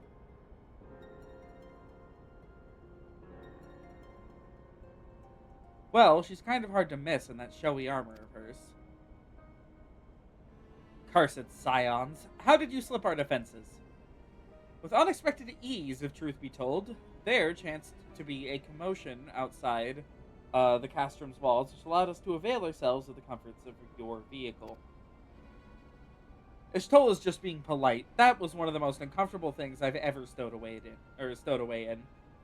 It's no wonder it's called the Phantom Train. No passenger would ever be seen dead on it. So you scuttled in amongst the freight like the vermin you are. I shall be sure to have words with our rat catcher. Such negligence is unforgivable. That is far from your most pressing concern. First, you must answer for your own wrongdoing, Livius As Junius.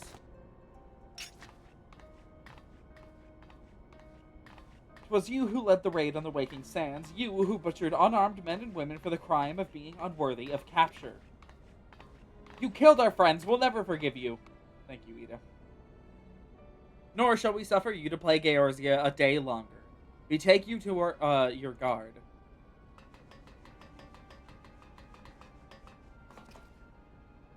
More intruders, protect the Tribunus. Confounded. Ida, with me. Are we fleeing? Don't flee. Kill her.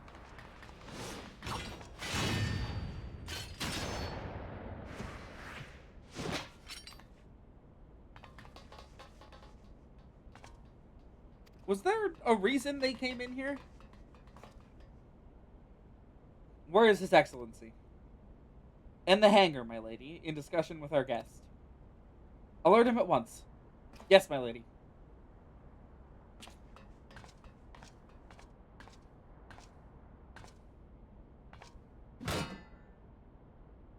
No, no, no, no! There they are. Fan out, surround them. Who are they targeting this time? Us. They're targeting us. Must protect Jataru. Biggs, I'm going in. See everyone to safety.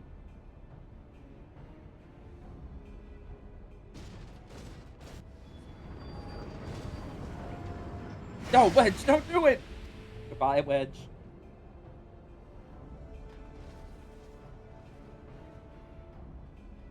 Oh no, Miku, hold them off. I'll look after Minfilia and Jataru.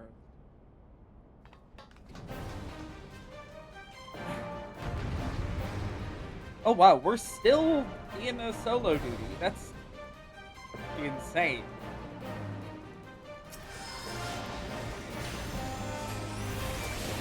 Ah, thought you could hide from me.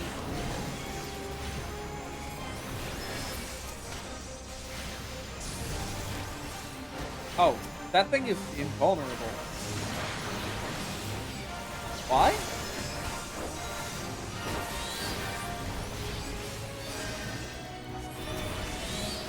They should probably show the chat. There we go. Oh, there's a shield generator around here.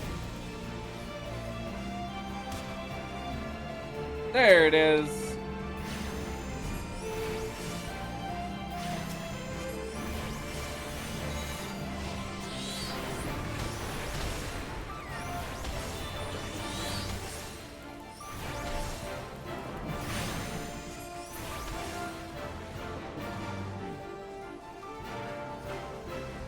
Oh, and by the time I make it back, they've almost killed the poor thing. Never mind, they have.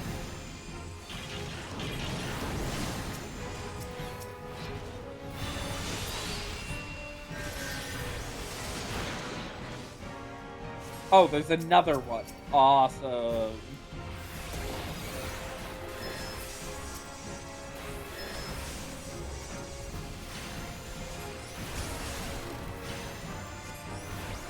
Huh. Old Thunder 2 they just cast on me.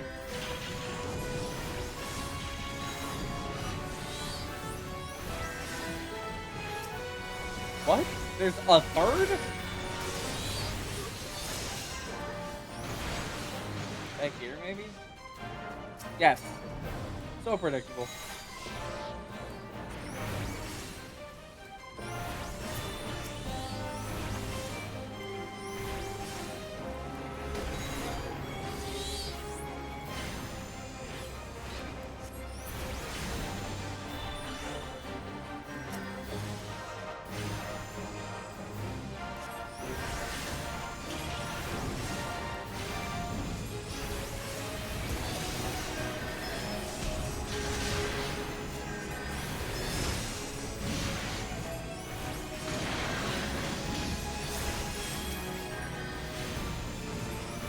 If anyone's curious, the Magitech guys do have sort of their own set of gimmicks that are separate from normal enemies, but they're not stuff that most people notice. Magitech tends to deal the third type of damage. There's physical, magic, and then gravity damage. Physical and magic are each mitigatable, and they can be mitigated by different things. There are no skills in the game that can mitigate gravity damage outside of, like, putting up, like, health bars.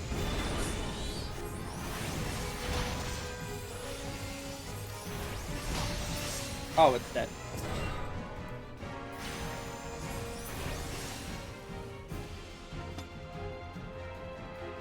And we win.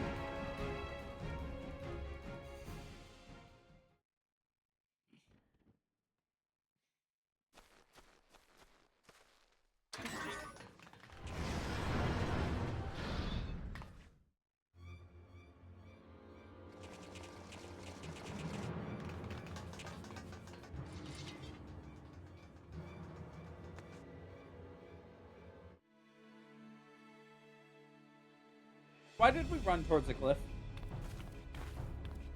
Take the leader, kill the rest. Oh, voice act. That's, odd.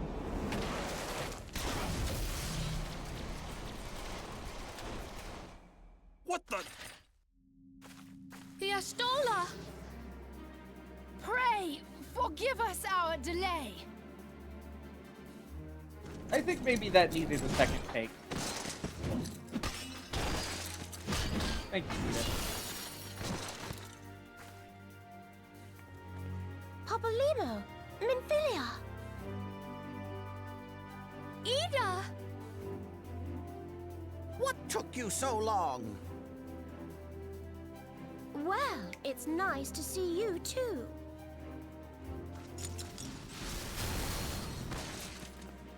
The reunion must wait. Right. First things first. Yes, let's get back to being heavily outnumbered.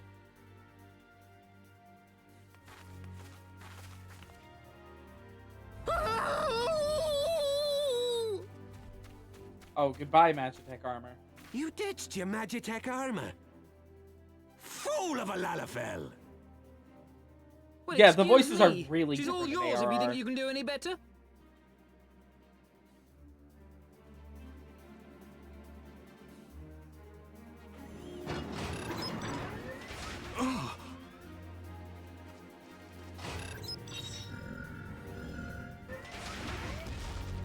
But there's no one in there.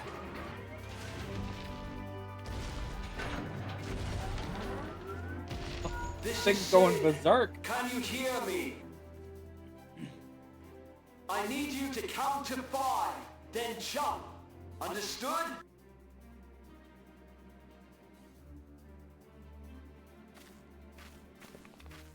One, Oh. 2, 3. 4.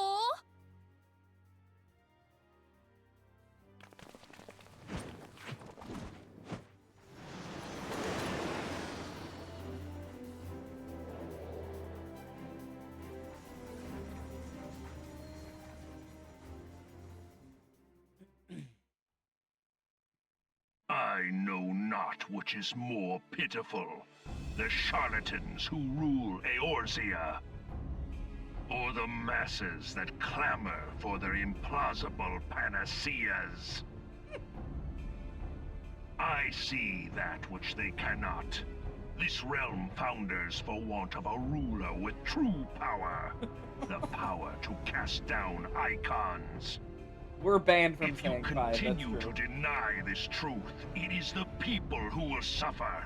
Embrace reason.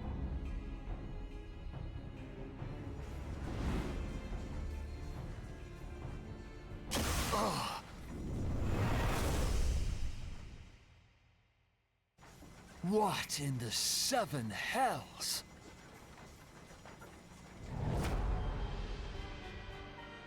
Oh no. It's here. 12 preserve us. They finished it. Ultima weapon. So it has a name. It is a relic of ancient Alag, excavated from its resting place deep beneath Alamigo. The Alagans used it to crush primal and foe alike, and now the Garleans mean to do the same. Damn you, Gaius! Look! There! Beside the Black Wolf! An Ascian! An overlord, no less. His garb attests to that. La Habrea. It could only be him.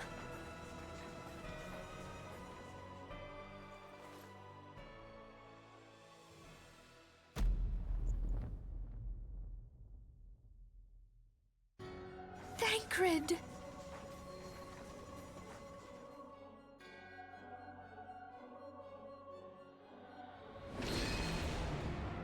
He was La Habrea? No. No, this cannot be!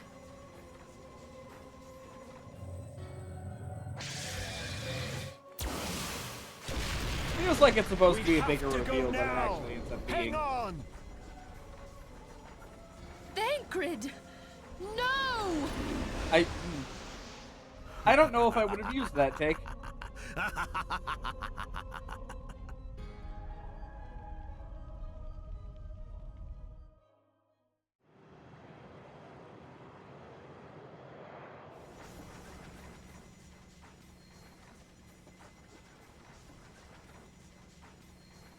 All that time, the enemy was beside me, and I never even suspected. And to think that it was I who suggested that Thancred investigate the Asians. How could I have been so blind?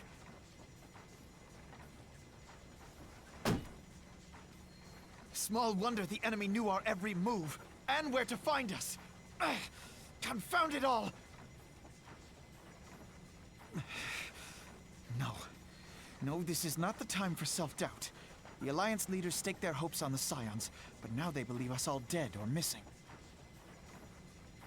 When they learn of the Empire's new weapon, we cannot be certain what they will do.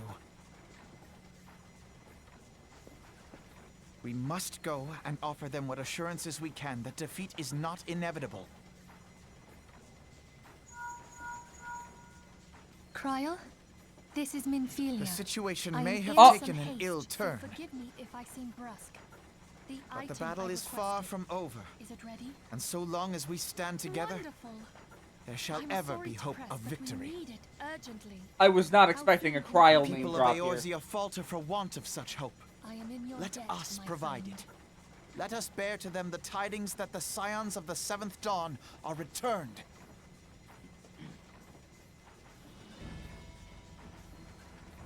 Matters are coming to a head.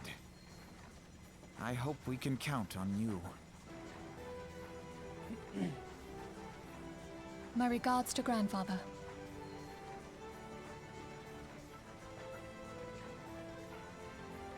I am ready. Let us pay a visit to the Council of the Alliance leadership.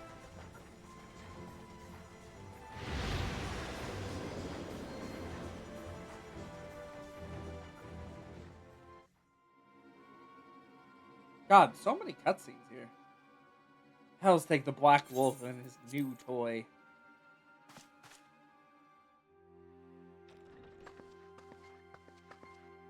Rally all available forces. I want them ready to move upon my word. And relay to Slafir Sin to order sail, or the order to sail. That is all.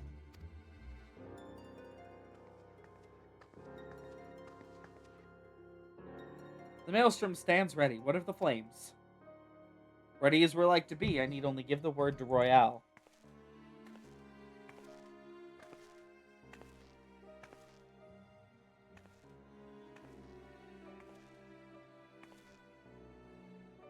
Has there been no word from Ishgard? None. The dragons have got their tongues. Silent to the last. I was unwise to hope for better. What would stir the Archbishop to open his holy mouth, if not this? And he claims the Fury for his god. 'Tis a bad comedy.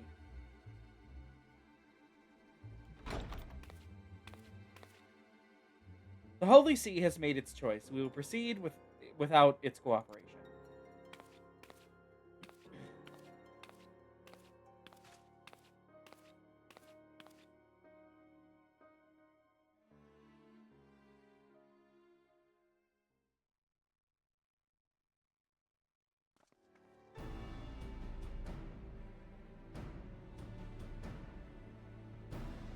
I believe we're all acquainted with the terms of the Black Wolf's ultimatum.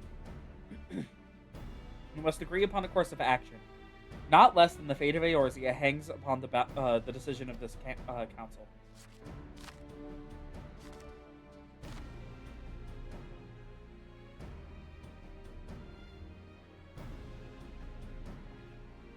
Van Baelzar claims to wield the power to smite primals. Should we yield to him, he pledges to rid the realm of its false gods, yet offer resistance and he swears we shall share the primal's fate. pardon me my bluntness, but I like not these choices. This is too great a decision for any one of our nations to make alone. Choose we surrender or resistance, we must answer for one. For if but one surrenders, the rest shall surely fall. Let us pray for the wisdom to do right by all our peoples.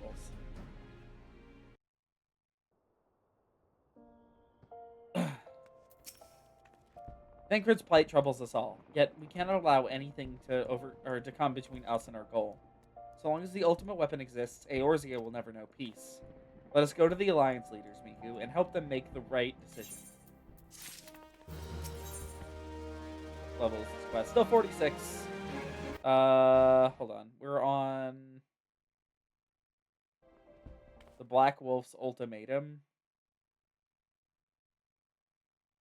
Okay, we're on the final level 46 quest. Yeah, let's keep on Summoner. Get it to level 48, and then we can swap off. Are those more Vesper Bay Aetherite tickets? Jesus. Grim tidings, Miku. It seems that word of the ultimate weapon's existence has already reached the Alliance leaders in the form of an ultimatum. They have gathered in the Fragrant Chamber and are deliberating their answer even as we speak. Beleaguered as they are, I fear they may well elect to lay down their arms in the belief that surrender will spare their people untold suffering. Yet nothing could be further from the truth. That which the Black Wolf offers will doom Eorzea, not deliver it. And the leaders must be made aware of this. Let us hurry to them and ensure that they do not act in ignorance of the consequences.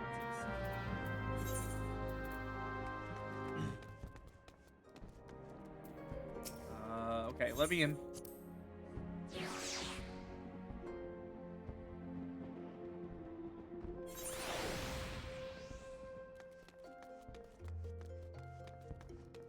Okay,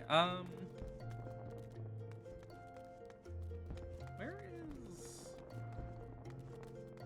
the... Oh, it's over here. Duh.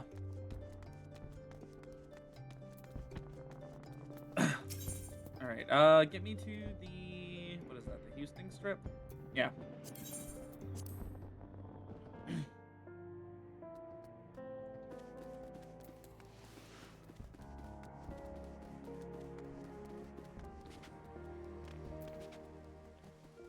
These quests have quite a lot more in them than I'm remembering. But that's fine. I said we're gonna finish it tonight, we're gonna finish it tonight.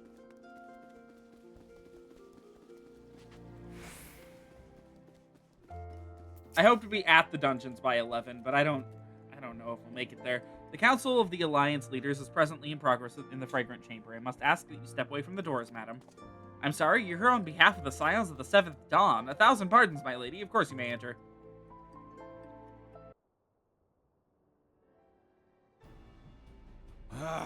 We keep treading the same ground. Van Belsar's demands are clear.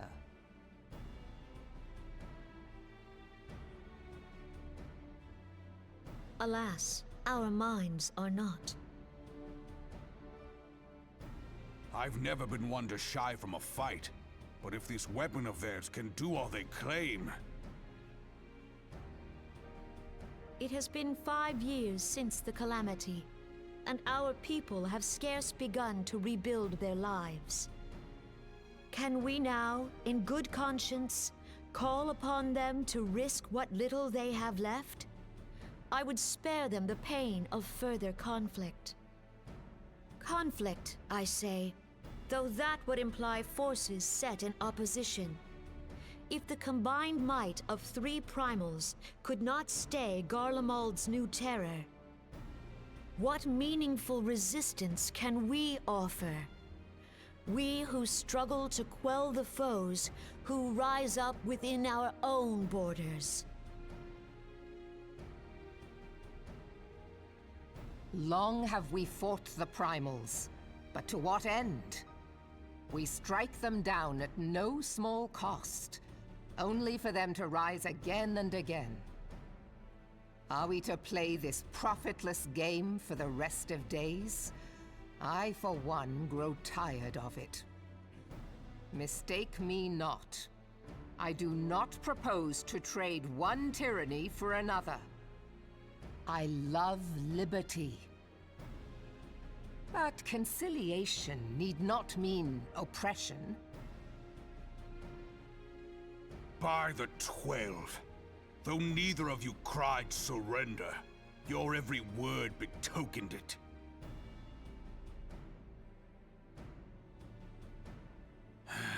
Not that I deny there is truth in what you say, nor can I rightly claim that Ul'dah is ready to fight. Refugees flood our gates, and beastmen swarm our land, while the great and the good do nothing. My flames struggle to bear the burden. I put on a grand show at the Remembrance Service, made all manner of lofty promises. I've made good on not a bloody one. Do not blame yourself, Reborn. You said only that which the people needed to hear. All present have done the same. Our citizens had become lost to hope. If our words serve to kindle it in them anew, better we speak than remain silent. Our enemy condemns us for failing our people. Yet what does he care for their well-being? While we labored to rebuild their lives, the Black Wolf built instruments of murder with which to end them. Her Majesty speaks true. For all our failings, the people's well-being has ever been our foremost priority. While none among us ever doubted that the Empire would one day resume its war, we scarcely had means enough to solve the problems of the present. This scene is very long. Aye, which is why we look to others to safeguard our future. It's okay. The AR Scions of the Seventh Dawn.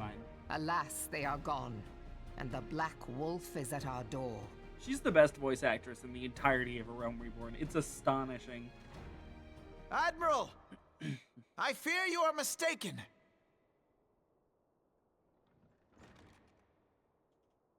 Alphinaud, Minfilia, and Seven There Hells. they go, Miss... Master Garland? Mispronouncing Alphino again. You don't pronounce and you, the D. dear friend. I'm also here. By Ralga, you're alive. All of you. As we approached, I would swear I heard talk of surrender, but I know that cannot be. It is not the Eorzean way. Hear me, my friends. Accepting the Garleans' offer to vanquish the Primals would be folly. Folly, I say. For might is not the answer to the primal threat. Indeed, the more the Empire exerts its strength, the worse matters will become. Primals enter this world when mortals call upon them, and mortals are wont to appeal to a higher power when they are desperate. Nothing is more certain to breed desperation in the beast tribes than the Garleans' proposed solution. The true answer lies in a lasting peace. But the Garleans only know war and conquest. Should Eorzea fall into their hands, there will be such suffering as none can imagine. We are not blind to the many challenges the that AR each of voice your acting nations is face. straight up bad. Yet you must not give in. The voice actors themselves are like mostly okay. Aye. It's just Remember they're 5 years directionless, ago clearly. when you wagered all for the sake of the realm? Remember what you fought for, what you were willing to die for.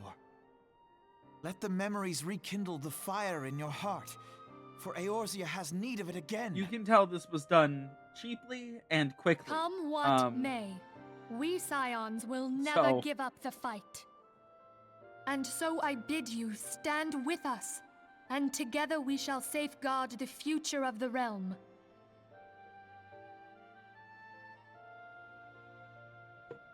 A great man once said that a shrewd merchant grasps not for the quick profit, but invests in the future. Wise words, eh, Rauban? Sid,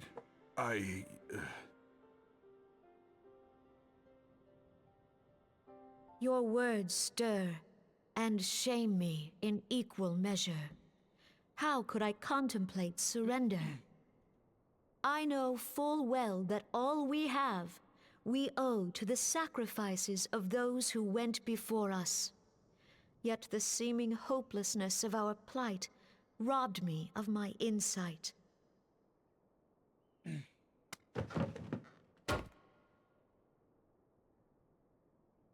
We Gridanians have no love for war. Yet we have still less for those who would threaten our homeland.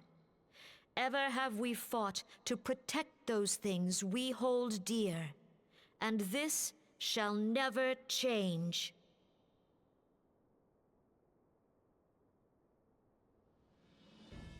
Gridania will go to war.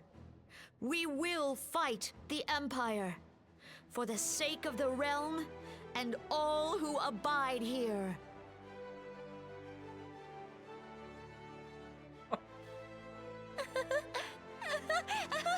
Sorry, just the face Nanamo was making.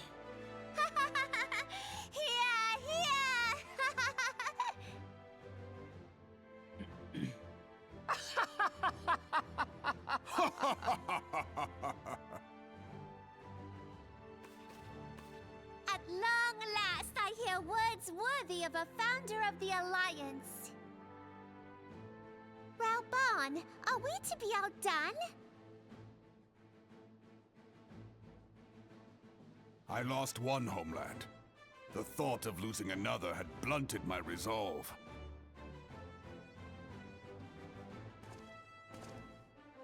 But no man knows better than I that if you want aught, you'd best be ready to die for it. Yeah, no, Connie Senna With always great delivers her danger lines comes the with like the chance for same great kind of glory cadence and over and great over profit. again. We'll She's a dons fine who have voice turned actress. sand Just, into man, gold know this sometimes well. it doesn't fit the scenario at all. How many times have we fallen into the pit of despair, only to have you pluck us out? I've fair lost count.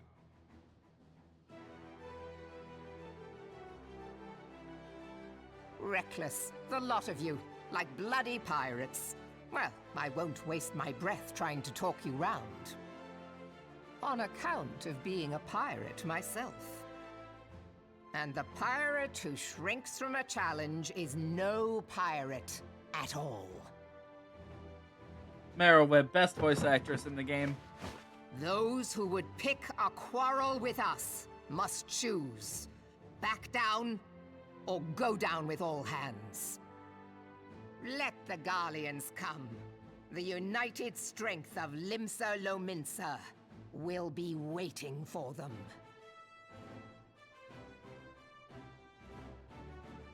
If our realm is to be free of this pall of darkness, let it be by our own hands. For Eorzea!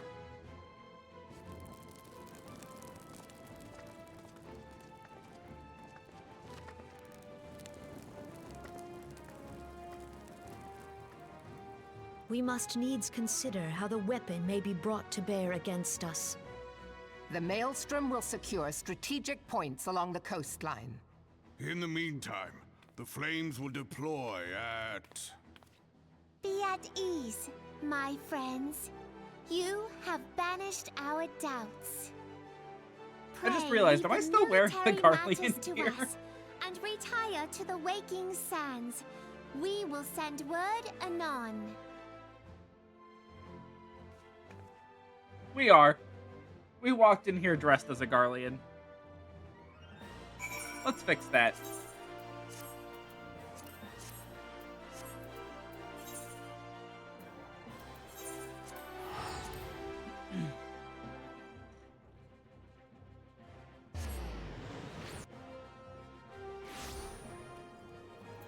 Hold on, wait a minute.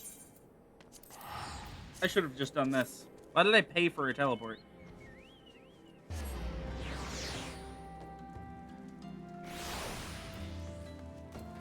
I don't know if I ever mentioned it on stream, but if anyone's curious about Miku's gil count being really high right now, someone in Limsa just handed me 1,000,000 gil, like, out of nowhere, and I was like, I don't think I can accept that. And they were like, please, take it.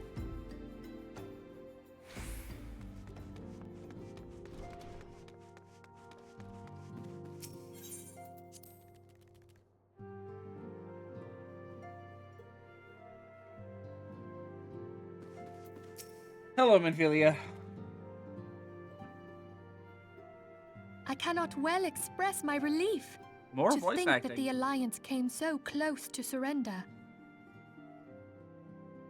But the fire in their hearts has been rekindled, and they will fight to the last. This warmth inside. Did you feel it too, Grandfather? I would know something. Was that your power at work earlier? Nothing of the sort. The leaders of Eorzea had lost their way. I merely helped them to find it again. Oh, hello. Yes, our party returned just a moment ago. How close are you?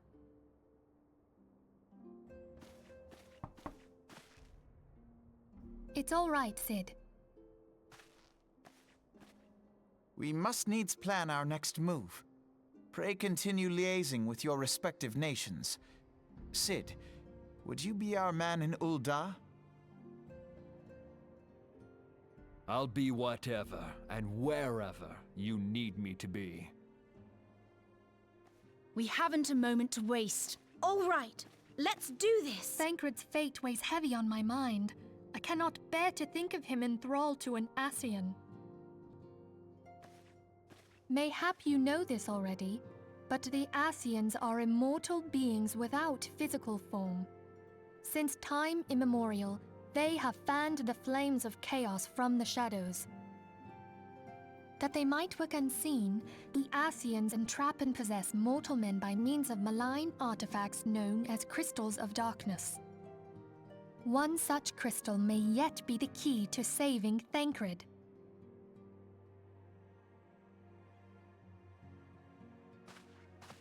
This is a crystal of darkness. Should we be holding that? A mere replica, created using data obtained from anomalous crystals found across Eorzea. It comes to us courtesy of the students of Baldessian, our distant allies. Even for an Archon, Those guys are Thancred's gonna be so talents are important later. exceptional. We all had complete confidence in him. It was for this reason that none among us foresaw the danger in sending him to investigate the Ascians alone. Thancred had been striving to fill the void left by Louisoix. Yet, it was plain that he was overtaxing himself. Yeah, he would volunteer for everything and work till he was dizzy. And the toll taken by his exertions made him vulnerable to Ascian influence. The crystal that binds Thancred must be somewhere on his person. If we could but destroy it, his Ascian possessor would be compelled to relinquish control over him. You have proven the stoutest of allies, standing with us through thick and thin. Yet the most perilous struggle is still to come. For the sake of the realm, and Thancred, I ask that you lend us your strength once more.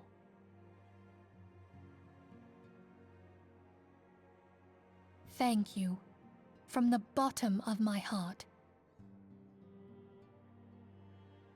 As I am sure you are aware, the realm was saved from certain doom 5 years ago by heroes known as the Warriors of Light. What you may not be aware of is that your many feats in service to the Scions have prompted folk to make certain comparisons. I must confess, you do remind me of them. Yet remember this, however glorious the past, it is the hero's lot to be judged on the deeds of the present. A new darkness threatens the realm, and the people cry out for a savior.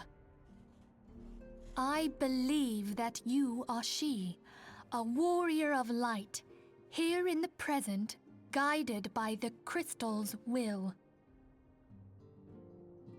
Come, my friends, let us fight to safeguard the future of our beloved Eorzea.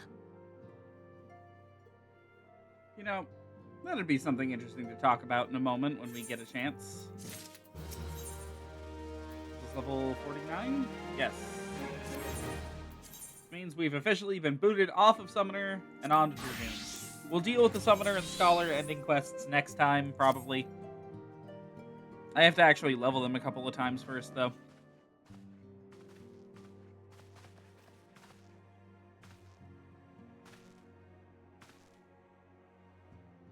All present, then let us begin.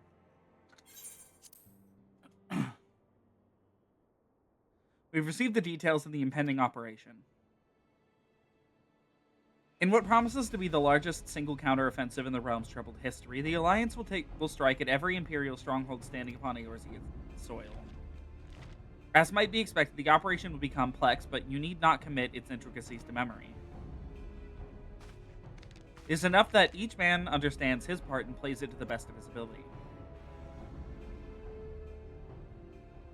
The finer instructions you will receive at each staging point.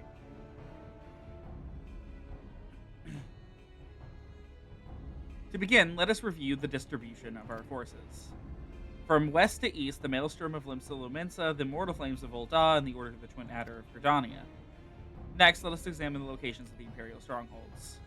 Near Limsa Lumensa, we have Castrum Meridianum, situated in eastern Vilbrand, and Castrum Meridianum, which lies to the south and east in the midst of the Rontano Sea. Near Ul'dah, we have Castrum Meridianum to the north, and coastal outpost at Cape Westwind, which connects Castrum Meridianum to the mainland by means of Magitech transporter. Near Gridania, we have Castrum Oriens, which lies upon the eastern edge of the Twelveswood. Sorry, this map is just very interesting as somebody who has finished the game.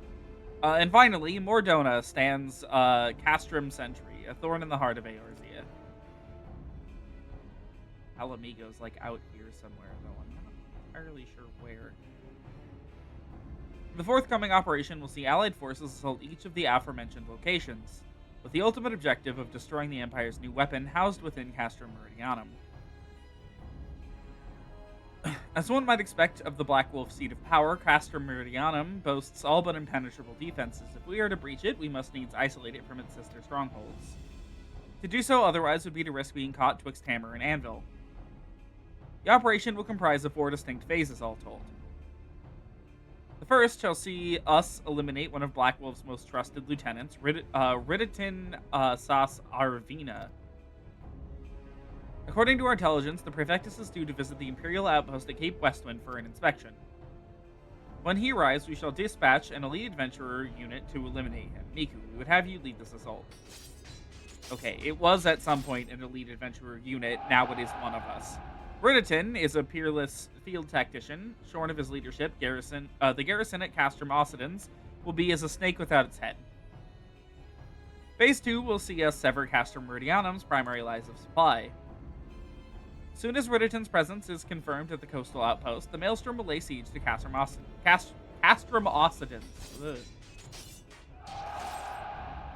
At that very hour, the Lumensan Armada, helmed by the Admiral herself, shall move to the blockade Castrum Meridianum, or Meridianum. Meanwhile, in the Twelveswood, the Order of the Twin Adder will surround Castrum Meridianum.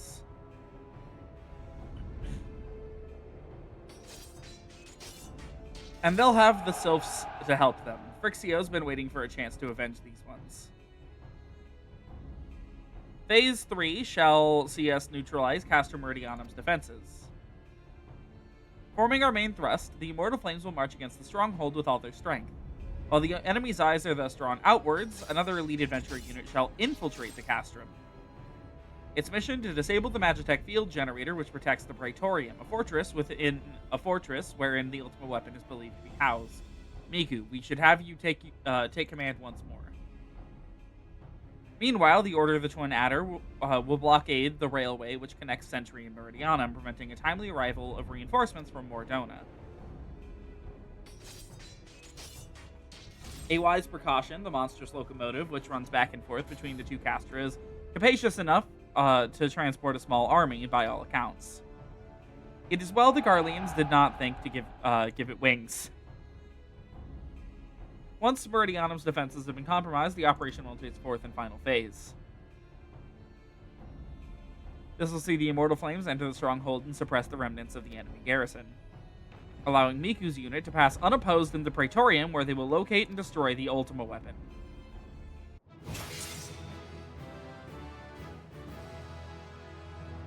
By this feat shall the operation be deemed a success.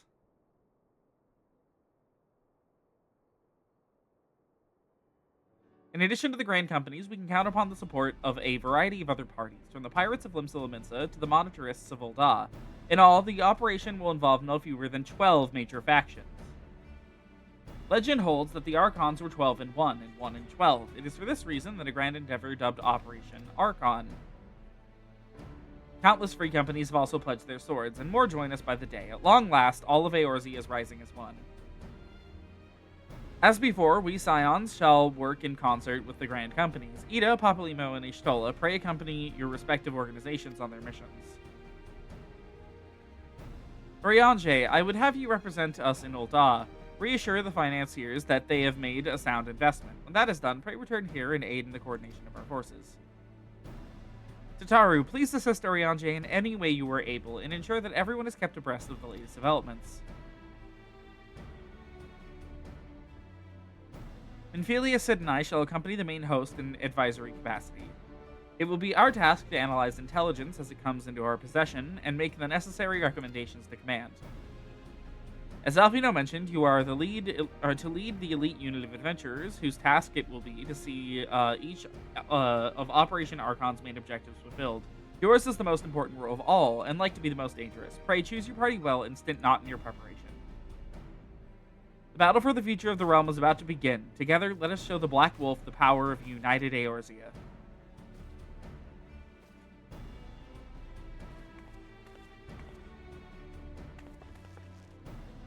Pray, report to the Immortal Flames encampment situated north of here when you are ready to be briefed on your first mission. I cannot stress this enough, but please be careful. May you walk in the light of the crystal. Alright. We're almost to the actual dungeons. Almost. We have 3 actual quests. And then the 4th quest leads us into the dungeons. Considering we're heading out into the field, I imagine some things are about to get a little bit shorter, hopefully.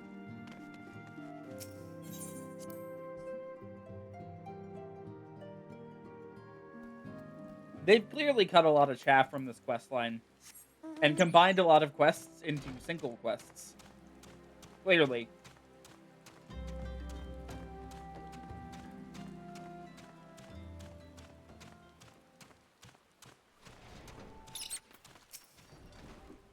You are welcome, Miku Hatsune of the Scions. As a communications officer, it falls to me to issue you your orders and provide guidance on the forthcoming missions. Your first mission is to infiltrate the Imperial outpost at Cape Westwind and eliminate Prefectus Riditin Sas Arvina. All participating units are now in position and awaiting your arrival. Please proceed to the staging point and report to Lieutenant Adalbert. But this is but the first step in our bid to purge the realm of the Garlean menace. I shall pray for your success. So, I mentioned that Cape Westwind was removed from the game, which it was, that's true. They have replaced it instead with a solo duty. And considering that this solo duty was designed sometime in Endwalker, I believe? Maybe Shadowbringers? I don't really remember when they were doing the ARR reworks that removed this. But I will say this. If you are someone who only played through the game a while ago, and has not seen this before, prepare yourself. This is genuinely shocking.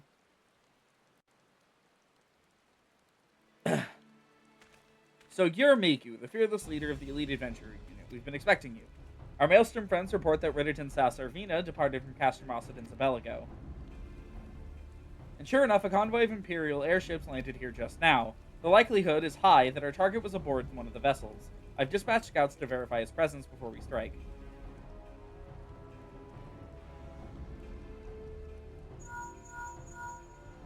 Command to all units, requesting status report. This is Antlion 1. Target has not been sighted. This is Antlion 2. Likewise, target has not been sighted. Antlion 3 here. We've got nothing for you neither. Antlion 4. Nothing to report as of... Wait, disregard previous message. Target sighted. I say again. Target sighted. Okay, good night, Jay. Understood. Hold your position.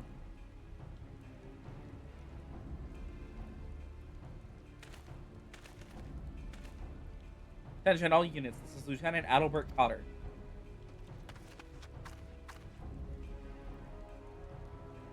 First step of Operation Archon begins with us. Should we falter here, all hope of victory will be lost.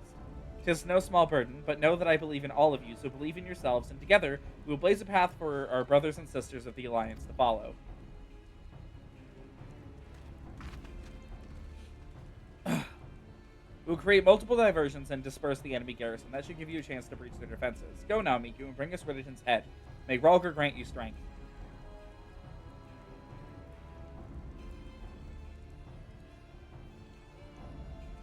Commence diversionary maneuvers.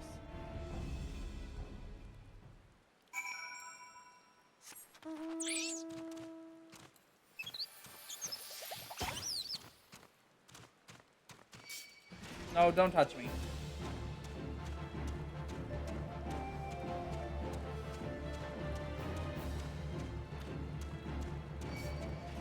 No. No, thank you.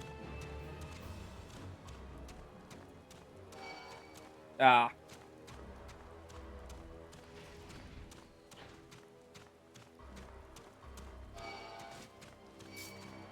Oh, god damn it. Why did it have to be 2 more? Oh, these guys are annoying. 3 more. Awesome. Right at the entrance. ARR loves forcing you to fight random enemy encounters. Because they just put enemies literally everywhere with no respect to where the main story objectives are. They get much better about this later.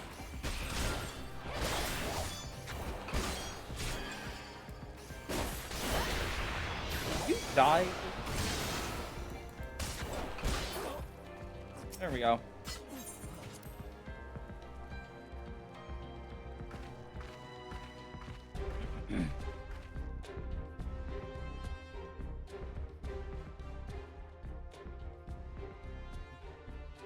It would appear that we have unexpected guests. This is the Icon Slayer. I see. The commotion without is not but a diversion. Allow me to hazard a guess. By eliminating me, you hope to undermine the garrison at Occidents. Bold strategy, to be sure, but have you the strength to see it to fruition? Leave us. None of you are a match for her. Send word to Castrum Meridianum. Tell them the Laminsons are coming. At once, my lord.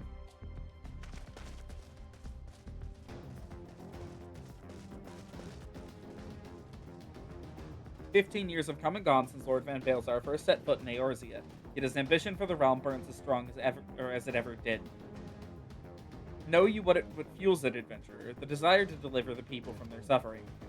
The lands he has conquered were all beset with problems. Poverty, starvation, lawlessness, and strife. My homeland was no exception. Had my lord not reached out and claimed it for the Empire, it would eventually have destroyed itself. But under his sage leadership, my people enjoyed such peace and stability as we had ever known. And he only desires the self-same for the people of this realm. Under his rule, Eorzea would be free from the shackles which bind it, the shackles of false fame. There would be no feeble leaders to misguide the masses, no icons to bleed the realm dry. True peace would reign, and the people would be free to live their lives without fear of persecution or oppression. Should you doubt the truth of my words, I bid you look upon me. I am no son of Garlemald, yet Lord Van Baelzar saw fit to raise me to a station of great honor. He measures a man not by his birth, but by his worth. Such is his sense of justice. By the grace of his excellency, I am where I was born to be, upon the field of battle. He's given me a noble cause to fight for, and worthy adversaries to smite.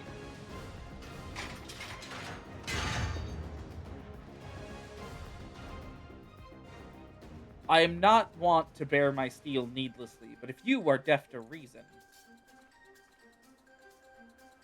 In the name of Lord Van Valzar, I, Riditon Sas Arvina, do swear to strike you down.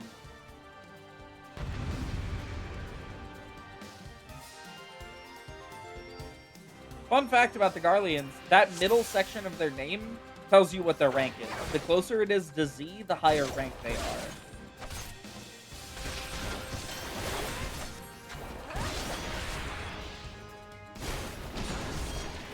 That was one hit too early. That's fine.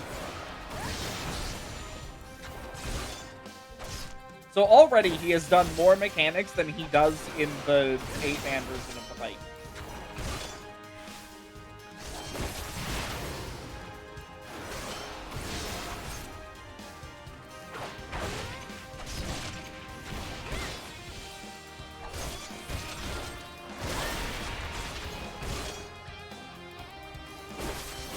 Anyways, this guy is an S.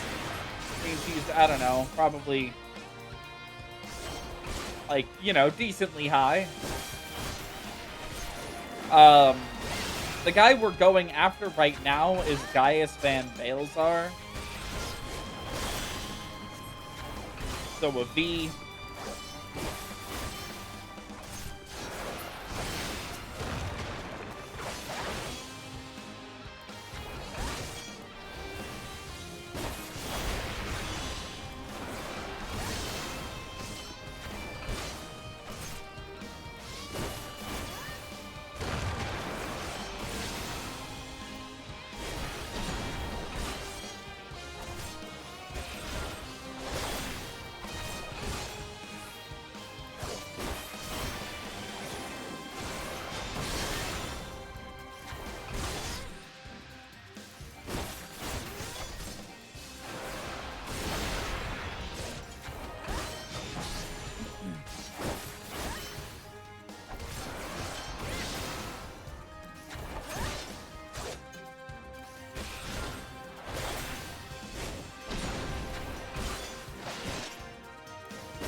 Eventually we're gonna meet a guy named,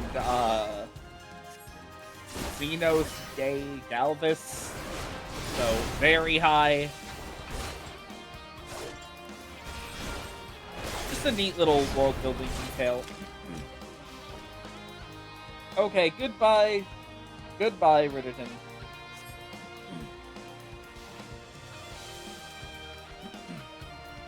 Oh, never mind. He's not dead.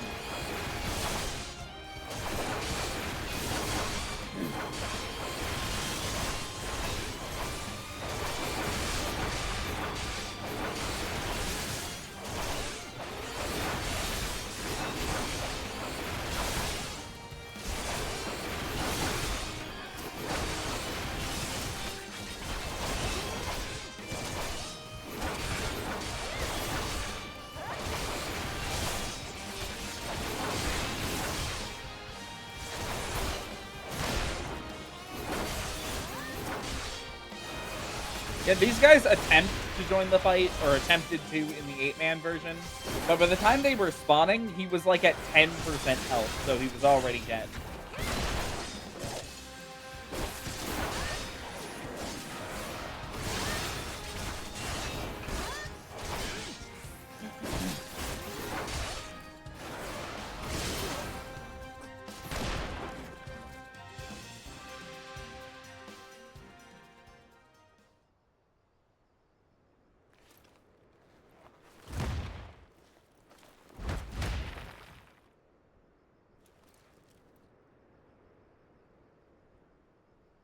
Your conviction and courage will not be for naught. This I swear.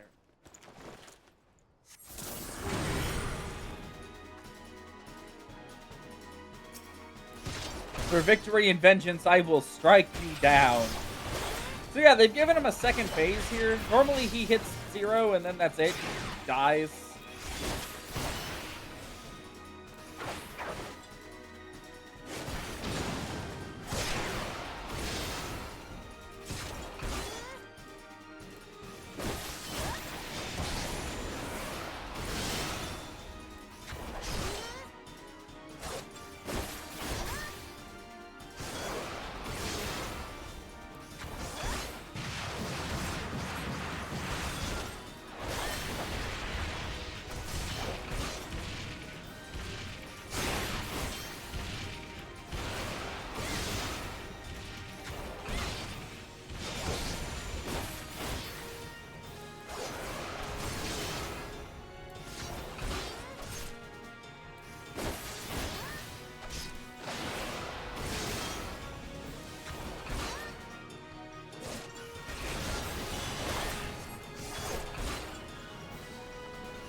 like a real boss fight now, like an actual one.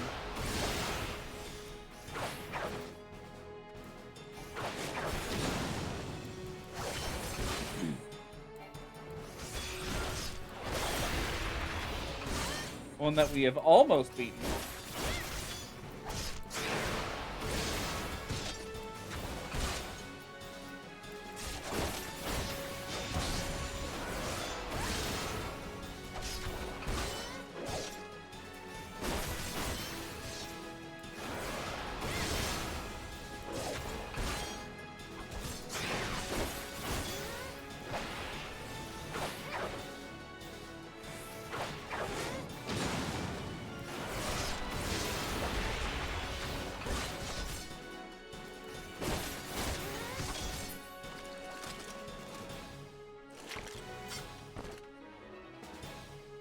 We did it.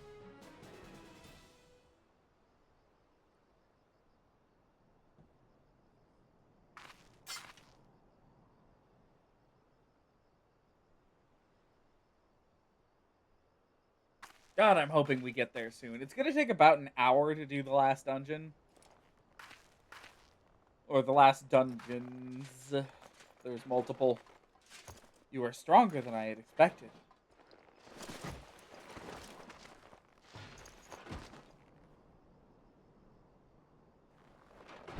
But I have my honor. I cannot. I will not yield. Oh, more? Yeesh. Bro doesn't know when to give up.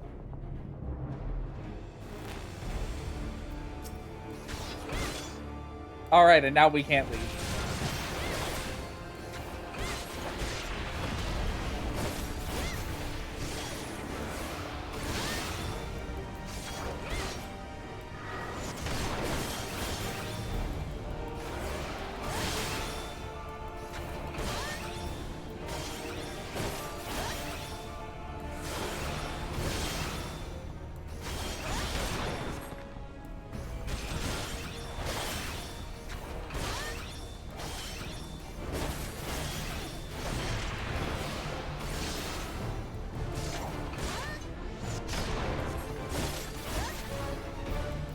Guy has 3 stacks of unshakable loyalty. They do a lot of little storytelling with their buffs and debuffs.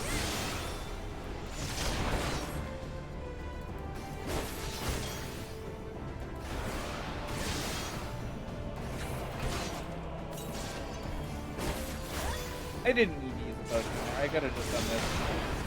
There we go.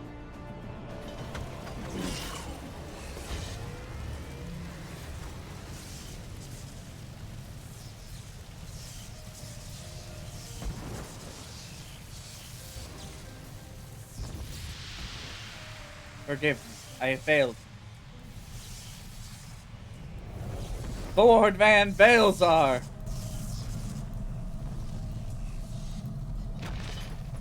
Now you may notice he's actually wielding 2 shields, meaning he is a class that isn't in the game. He is a Sentinel. Something that was in 1.0 and did not survive the move to 2.0. Because it was a bad idea. A Sentinel is just a paladin that wields 2 shields. I don't know what they did different. That light! The Magitech transporter! Miku, are you there? What news of Ridditon? Fallen? With this deed, you have sown the seeds of our ultimate victory.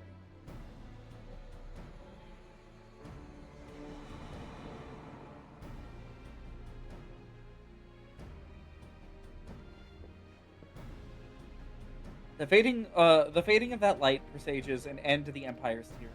Ridditon Sasarvina is no more. Let the next phase of Operation Archon commence.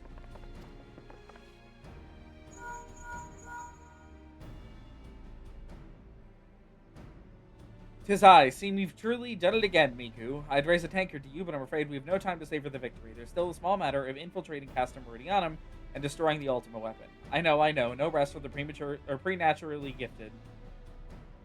Now, stop feeling sorry for yourself and make your way back to the Immortal Flames encampment. Communication officer will issue your orders. I'll be waiting for you at the main..." Okay.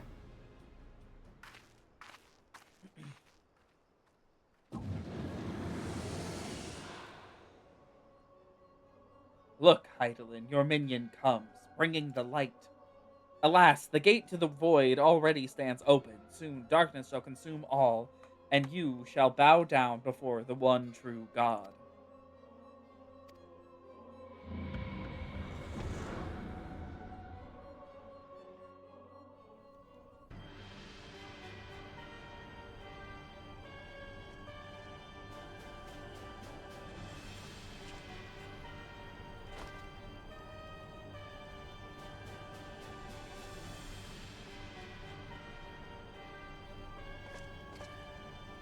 The Praefectus slain? Regrettably so, my lord. And the hand of the Icon Slayer, if the Centurion who survived the attack is to be believed. Riditin. Where were his men when he faced the enemy, fleeing, even as their commander yielded up his last breath? If it should prove they questioned his right, I cannot speak for them, my lord.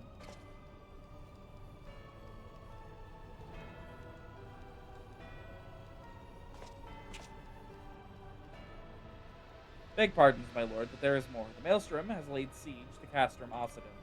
Likewise, the Crimson Fleet moves to blockade Castrum Meridianum.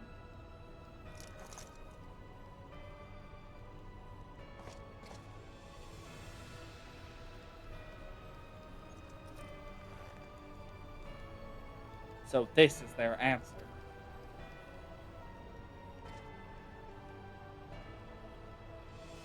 Very well, we shall crush them as we crushed the Icons. Go forth and show them the futility of their resistance. Yes, my lord.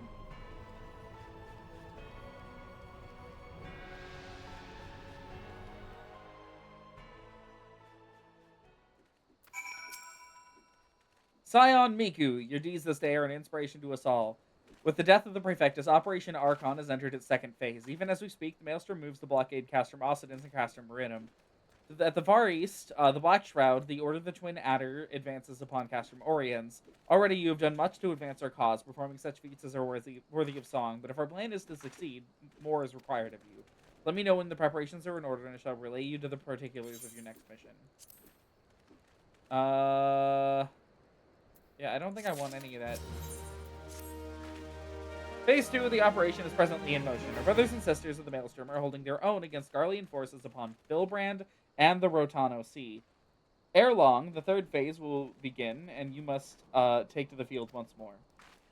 The Immortal Flames shall strike at Castrum Meridianum by way of a diversionary maneuver. While the Garleans are thus locked in battle, you were to infiltrate the stronghold and bring down the Magitech field that surrounds the Praetorium.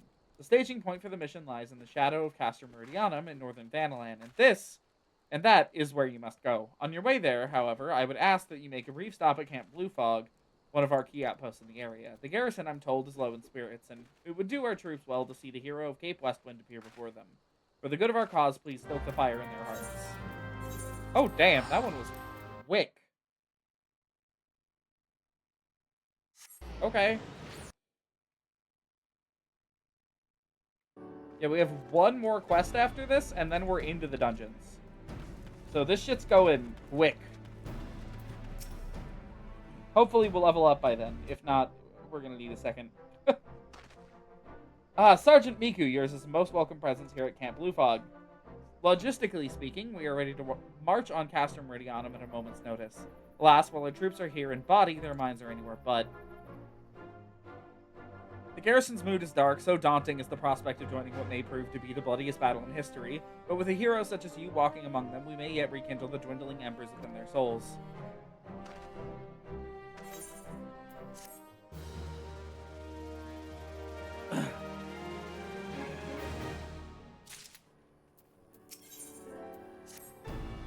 Sergeant Miku, I mentioned that I was hoping you might raise the flagging spirits of the men and women in our garrison. Worry not, it's no unnecessarily laborious task that we ask of you. The mere presence of heroes such as you walking in their midst would no doubt serve to restore the measure of morale. And so I ask you this, make your way to Cerulean Processing Plant and report to General Reborn once you have arrived. And Godspeed, Sergeant Miku, our troops are counting on you. What is that? Oh, that's Lebs. Hey, look! We can already go there because I already unlocked this area a while ago. What did we unlock at level 50? Level 50, we unlock Dragonfire Dive. That is actually very important to our DPS. We're gonna want that. Well, if it isn't the hero who brought down the Praefectus, it's good to have you with us, friend. As you can see, the mood about the camp here is grim at best. I was hoping that your presence alone might serve for a spirit sum. Fortunately, it may seem that many are too preoccupied wallowing in fear and self-pity that they've yet to even notice you arrived. Might I ask you to make the rounds and share a few words of encouragement to the men and women whose spirit falters. I don't mind to do it myself, but I am quite certain it would carry more weight coming from you. Once you have seen to the others, go and do the same for Edelstein. No matter what he may claim, the lieutenant would also be better for a bit of rousing. Trust me, I know. Okay, we gotta psych up some guys. In the interest of time, I'll be skipping their text. They don't say much of interest.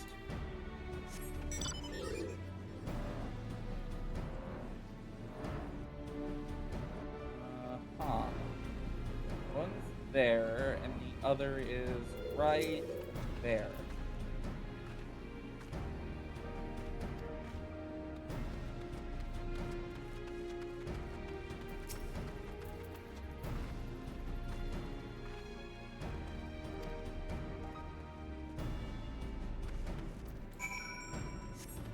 There we go. Will this level us up? 27,000 EXP? Yes. Yes, it will.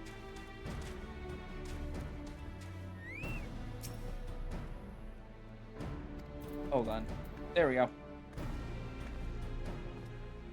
By Rogger, without my realizing it, the fire of my resolve had grown dim, but thanks to you, it burns red hot once more. If needs be, I shall lay down my life to secure victory for Eorzea. Oh, Maiming?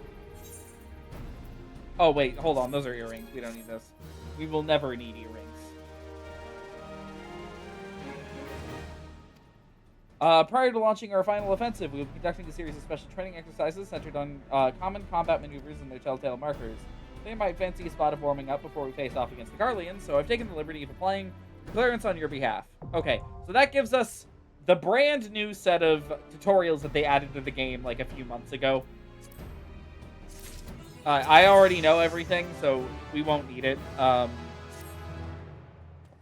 You have rekindled the flames of courage that burn within our brave men and women's hearts, and for this I thank you. And now the time for battle is nigh. We must march forth with no worries or regrets. General Reborn awaits you at Castrum Meridianum. The battle will not be an easy one, but I trust that you are up to the task. Godspeed, Sergeant Niku. Okay, we are ready for the next to last dungeon. Almost. We have to do Into the Dragon's Maw first. But I'm going to unlock the dungeon first, so we can just queue up for it from wherever we stand after we're done with that quest. It is the ending quest for the Dragoon quest line. I don't know how long it is, personally. I said we're finishing this tonight, so we're finishing it, even if it is an extra long main stream. If I'd known how many cutscenes we still had left to do, you know, I would have skipped the Conjurer quests again, as insane as that would have driven me.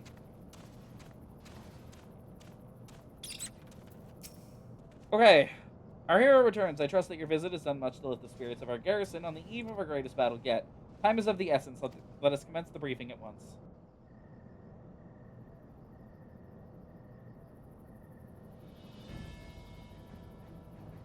You know, that's perfect. It actually gives me a chance to prep you guys for the final dungeon, because it's ridiculous. I don't know what's up with Square. They did something dumb here.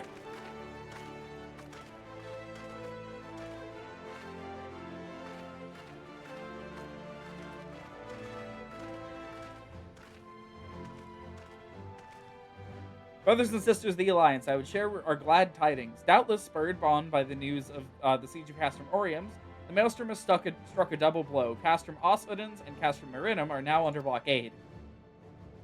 Phase 2 of Operation Archon is a success.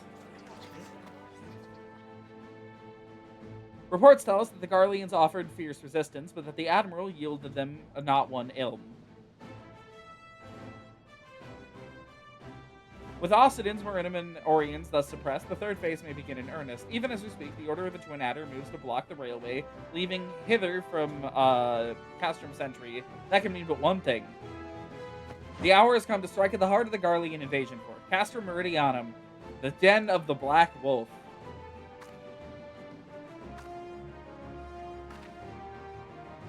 My fellow Eorzeans, I am Minfilia, mistress of the Scions of the Seventh Dawn. There exist myriad barriers that divide us, those of race and nation, language and creed, but to name a few. Such barriers serve to isolate us from our neighbors, yet they also serve to define who we are. Shorn of them, there would be little to distinguish one from another, and the rich variety of our lives would give way to sterile orthodoxy. These barriers can never truly be broken down, of course, not so long as there is liberty in the world, but they can be transcended. Verily, we do so now in coming together for this grand endeavor, to fight side by side in defense of our shared home.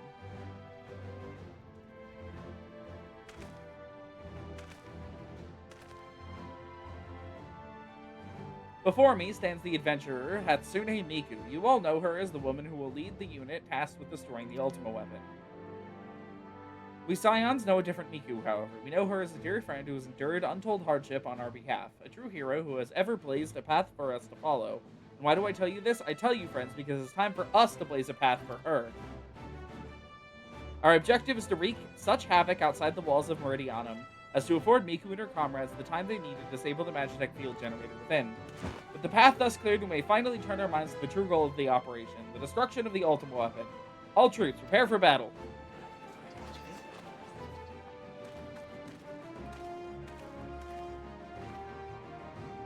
I fear I can't accompany you this time. The unenviable task of facilitating communications between our forces has been entrusted to the Ironworks, you see.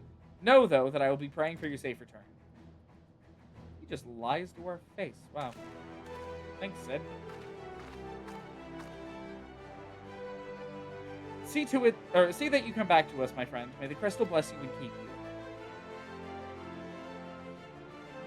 We will suffer the Black Wolf to prowl our lands no more. Let us teach the hunter what it is to be hunted. Forward, comrades, for Eorzea!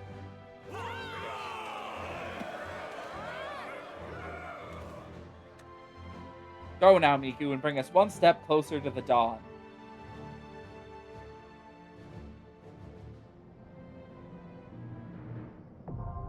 Castrum Meridianum is now accessible. Time to run away to Kurthus.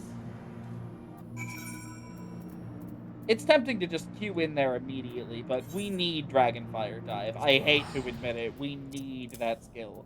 It's pretty important.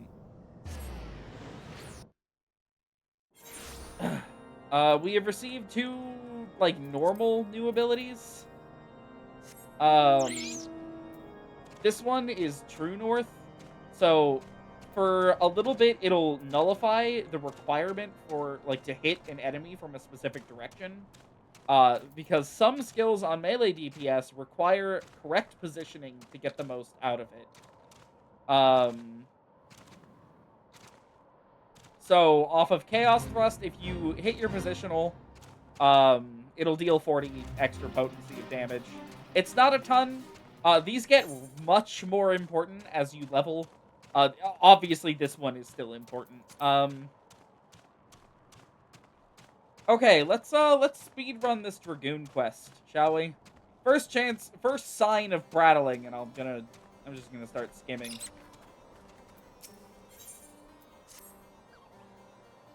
By the way, this comes with better armor and our chest piece, for some reason.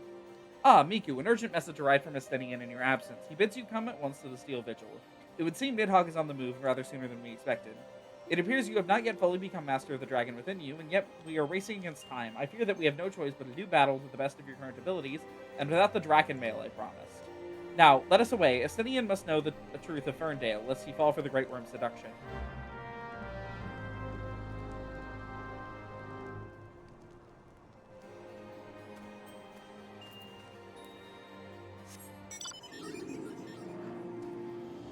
Where are they? Please tell me they're close. They are nowhere near me. That's fine. That's fine. I assume this is going to be like a one-step quest. I'll be done with it after like a solo duty up north. Wish we had flight. Wish we had flight so bad, but we don't unlock it until we finish a Rome Reborn, so...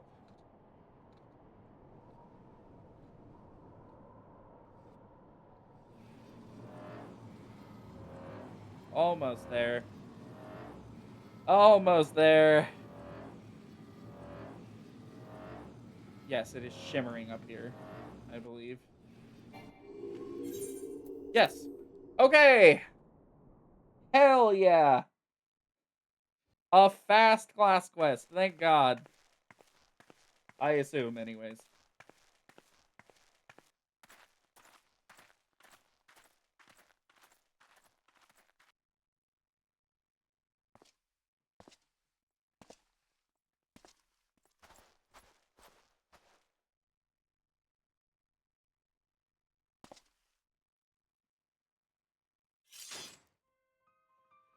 Alberic, I have waited long for this day.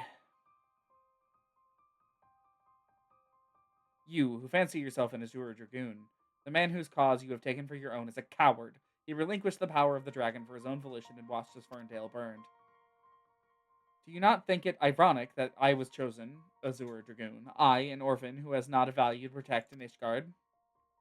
I suppose I must give thanks, for it was the eye that revealed to me the truth, a truth so damning as to undo a lifetime of trust. I loved you as a father, but I can ill forgive you for Ferndale. As I understand it, you've kept even the Archbishop in the dark regarding the missing eye. Do you mean to take the shame to your grave? But I waste my breath. Prepare yourself, old man, for I shall lay waste all things you hold dear. And once I'm finished with you, I shall do what no Azure Dragoon has succeeded in doing. I shall claim Nidhogg's head. Calm yourself, Estinian. Your rage renders you vulnerable to the dragon's influence.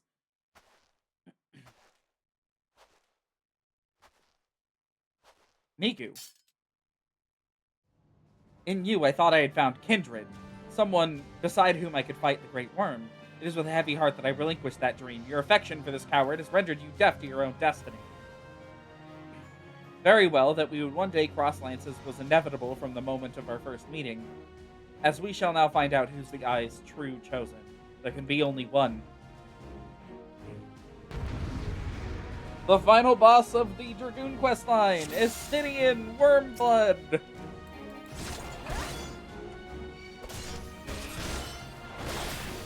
So now, if we use True North, we get the bonus despite the fact that we can't really get behind him.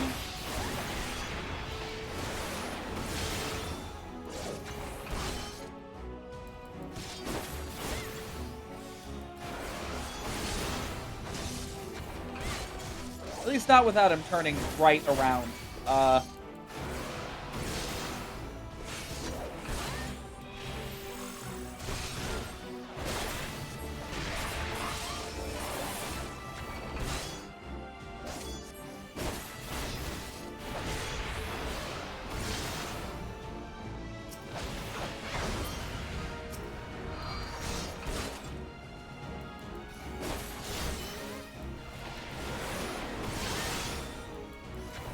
So far, so good. That's super tough. Unless I get burnt, apparently.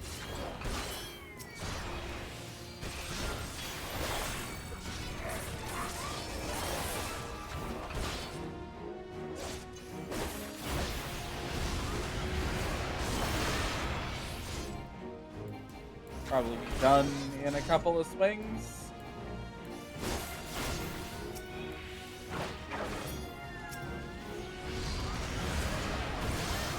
Got him!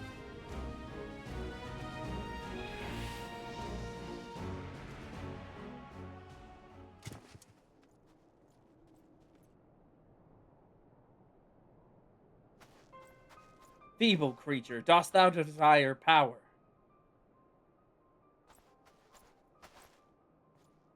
Look to thine anger and to thy hatred. It is there that you shalt find it. O mighty Nidhogg, Lord of Dragons!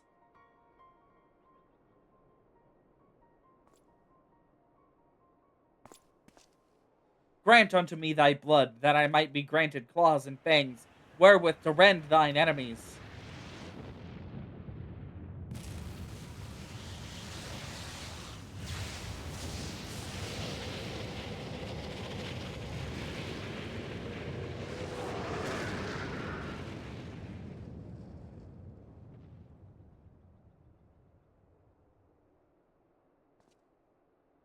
Miku, this is impossible. It cannot be.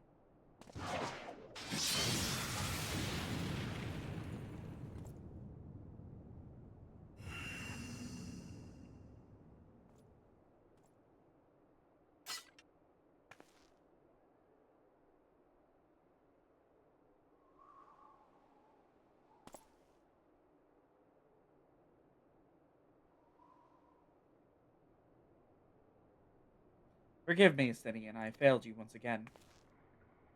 I'm fine, Miku, somewhat shaken, but otherwise whole of body. Suffice it to say, I have much to reflect upon. Let us return to the Observatorium. Please let this be the end of the quest. Please, please, please, please, please. I don't ask for much. Oh. Why was I given a pop-up for that?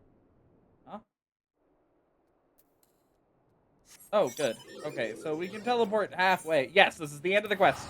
We are done with the Dragoon quests. It's half tempting to start the queue for Castrum Meridianum early, but I don't want to accidentally, like, you know, get in too early. It'll probably be fine. Yeah. Item level tutorial. I know what item level is. Less than 5 minutes. Okay, we have less than 5 minutes to clear this quest. Worst case scenario, I just withdraw us from the queue.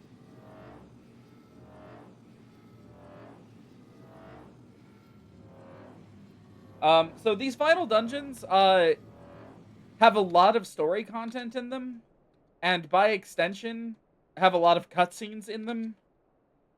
And they launched with the ability to skip the cutscenes, which meant that new players couldn't watch them because people were rushing through the dungeon. When the being of darkness closed upon us, you appeared to me, the spitting image of Haldrath the Dragon's Eye, just as he's depicted in the Holy Scriptures. I thought that mayhaps the years had taken their toll in my mind, but behold, the soul of the Dragoon shines as it ever did in all these years I bore it. It would seem you have achieved that which is thought impossible. You are awakened to the ability that none but the first Azure Dragoon possessed. Truly a momentous achievement. I can still scarce believe that you were able to summon the selfsame Draken mail worn by Haldrath. To think that it had been sealed within the Soul Crystal all this time. I have borne witness to many and more wonders over the years, yet none compares to you, my young Dragoon. Could it be that you are... mark not my mutterings. I am certain it was your indomitable sense of justice that resonated with the spirit of the first Azure Dragoon, prompting him to bestow the armor upon you. Yes, that is doubtless what had happened. As the being of darkness faded, so too did Nidhogg's aura subside, and now his kind have ceased their stirring. Whatever this was that compelled your awakening, I cannot say. I suspect we will learn the truth of it eventually. Estinian, my dear boy, whatever becomes of him, he will ever be as a son to me. I pray that he is somewhere out there still, and that he has not wholly forgotten the great man he once was. When the darkness brushed against me, the selfsame torrent of emotions swept over me, as those I experienced 20 summers past. But there was something else besides. There was a voice, and it lamented the rift that divides dragons and men. You will come to comprehend what I speak in due time. Till then, Miku, I pray that you will ever use your newfound strength in the name of justice.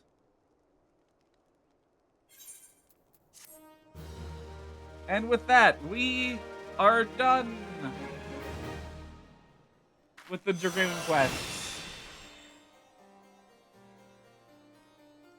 There are more Dragoon quests in Heavensward, obviously, once we get there. So this comes with the level 50 chest piece for this set. And also a brand new set that is just objectively stronger.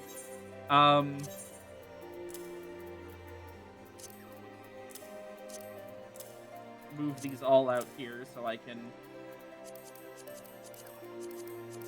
There we go.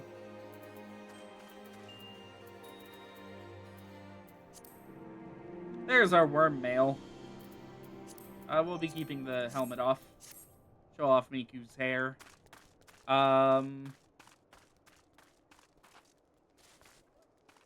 Yeah. Okay, now we just wait for Castrum to let us in. Oh, and we use this level 49 weapon coffer, I think. Because the Dragoon quest did not give us one. Like a spear. For some odd reason. Okay, so there's going to be a lot of reading involved in these dungeons. I need more water, and I need to use the restroom. So I will be back in, like, a moment. Give me just a second.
Okay. I am back. I see we still don't have a party. Let's see. What can we do? What can we do? We can do the Black Mage quest I have lined up. We only have one, so...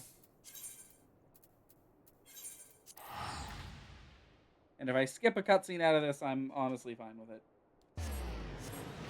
As long as those freakish Lalafels are, you know...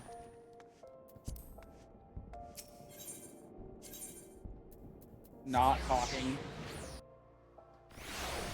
Those guys are crazy. I like them.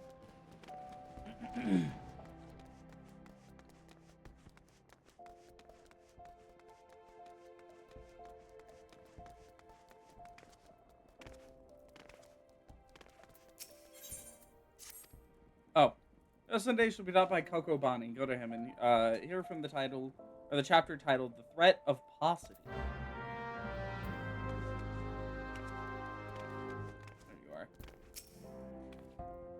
Aha! So, Miku, you have come to learn at the foot of the third eldest brother, have you? I promise you, however, that your education shall not be third-rate. Let us read from the second chapter, shall we? Are you settled? No last-moment trips to the privy? Well then. The threat of paucity. Ah, how magnificent the ruthless power we wield. The flame devours ice and tombs, and lightning courses through the stricken body of our foes. But, oh, such desperation. When the wellspring runs dry, flame sputters out, ice melts into slush, and lightning sparks no longer. Know you this threat, and mind you the limits of your mortal vessel. Terrifying thought, isn't it? A thaumaturge who has exhausted her arcane reserves is not but a woman with a stick and a funny hat. For we mages, you may well equate the etheric energy flowing through her veins with our very lifeblood. Should a battle find us lacking in its precious resource, we're as good as dead. Controlling the expenditure of your power requires an understanding of etheric balance. The scales can tip in one of two directions, astrally or umbrally. When your mind and spirit lean in an umbral direction, your thaumaturgy is affected by a state known as umbral ice. The potency of your spells is diminished, but they also require less energy to invoke. On the other hand, a thaumaturge in the astral fire state will find the potency of her incantations enhanced, but at a greater cost to her etheric stamina. Now, with the concepts of etheric balance and efficient casting foremost in your mind, I bid you go forth and slay 8 F's. Pray, do your best to stay alive. It reflects badly on me when the mauled corpse of one of my pupils is returned to the ossuary. Oh, don't get too concerned for me, Coco Bonnie. Still, no people. I should probably touch upon this aspect of these as well. So, because the dungeons... Okay, what was happening was, new players are trying to see the cutscenes in these dungeons, and then players who already had seen them were skipping them and running through the dungeon, causing more cutscenes to trigger, which interrupted the previous cutscenes that the new players were watching. So instead of fixing this problem in any normal way, Square Enix just disabled the ability to skip cutscenes in these. And because the ability to skip these cutscenes is completely disabled, they are isolated in their own roulette called the main scenario roulette, which contains nothing but the 3 pieces of content at the end of A Realm Reborn, because they have never made this mistake again. Castrum Meridianum here is completely different from how they first, got here. Or from how they first made it, rather. So,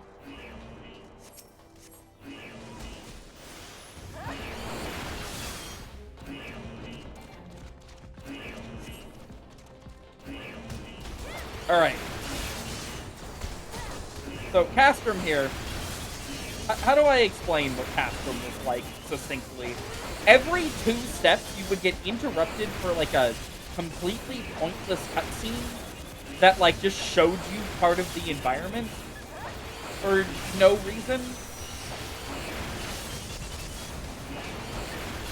It was just useless. Like, all of them. And they have removed, I shit you not, every single cutscene from this place, save 1. That is how useless the Castrum cutscenes were. There is one, like, 3-minute long cutscene, and it is not that much of an ask for people to wait for a 3-minute long cutscene. So this one is almost, like, out of rehab. Like, it's almost out of the roulette, honestly. It could go into the normal leveling roulette at any point and be fine. But that would leave the roulette for these things with only Praetorium in it, and God, does Praetorium have...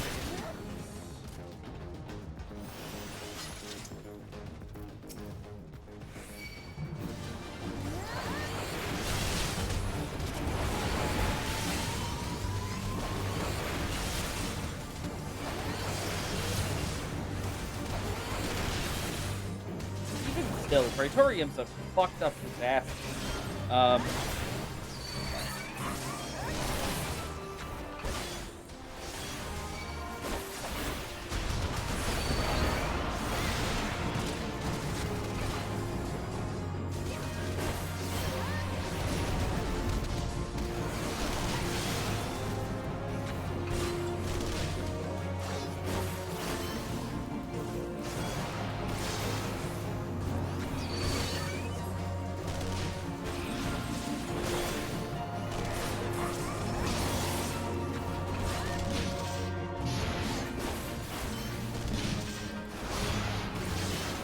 I'm never sure what to do during the Black F fight.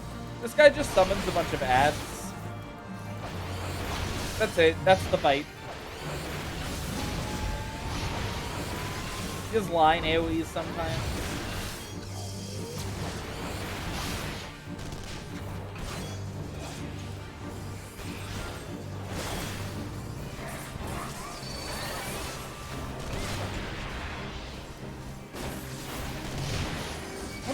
Life Surge works on Dragonfire, guys.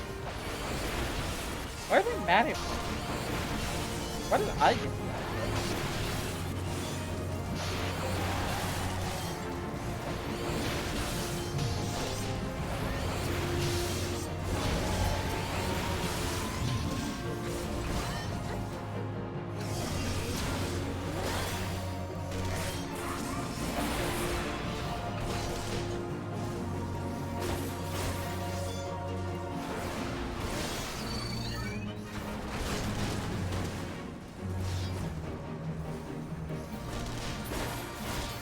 There we go. Into the garbage chute.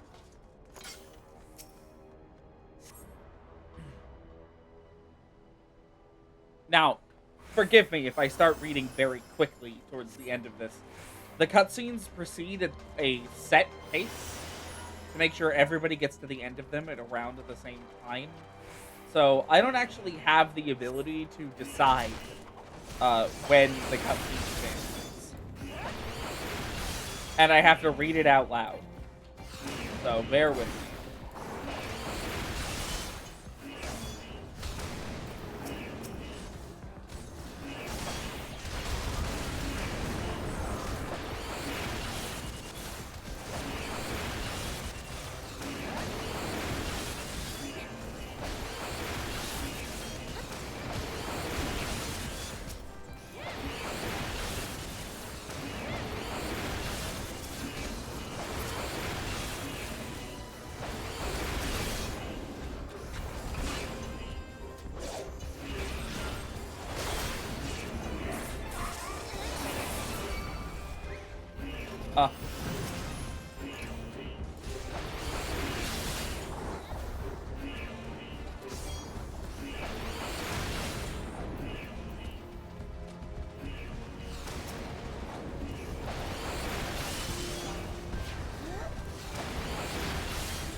We are already to the second boss. This is like a 12-minute long dungeon, I think. I know that because I have farmed this place before. There are events that make this place drop really nice stuff. One is not going right now, unfortunately, but it is dropping poetics, which are incredibly useful. These things are worth their weight in gold, effectively. Particularly for players whose accounts are not yet well established.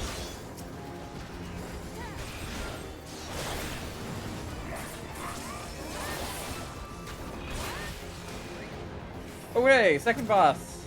Magitech Vanguard F1.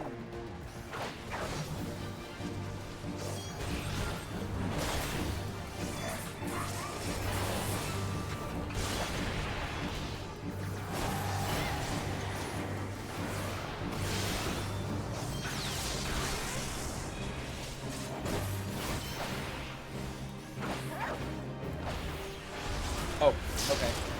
Probably shouldn't have done that, but it worked out. It's fine.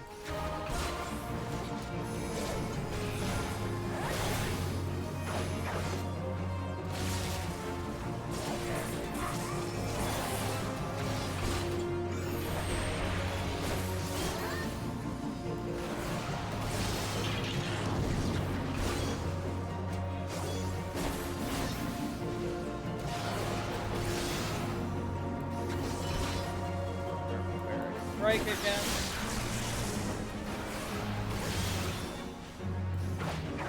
He has very little in the way of things we actually need to pay attention to.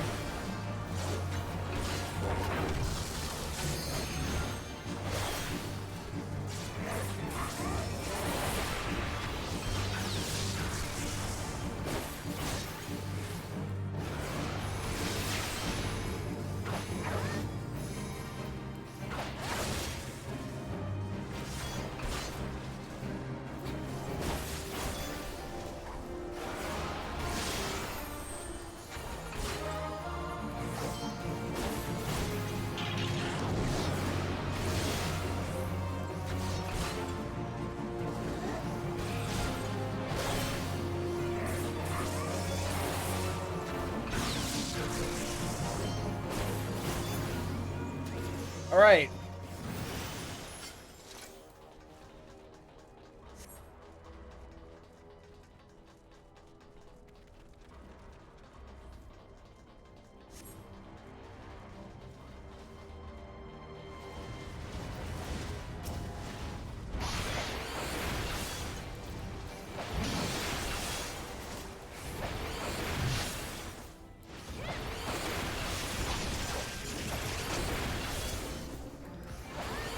This place also used to have a million little sub-objectives in it.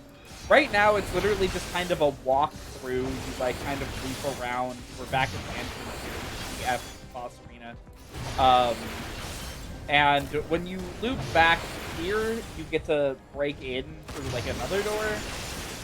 It used to be that you had to, like, sabotage their, like, their plumbing system and like destroy a bunch of searchlights and oh, I almost forgot the biggest nightmare of this dungeon set.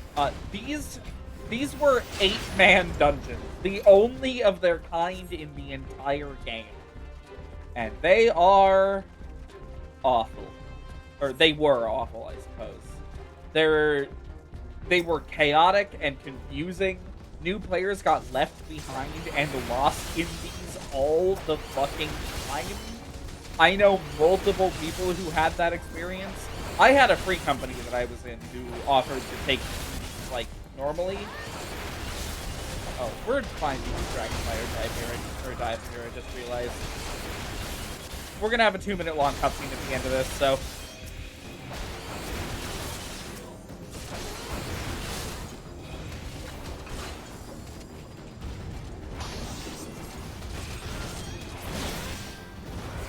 Oh, that... Hold on.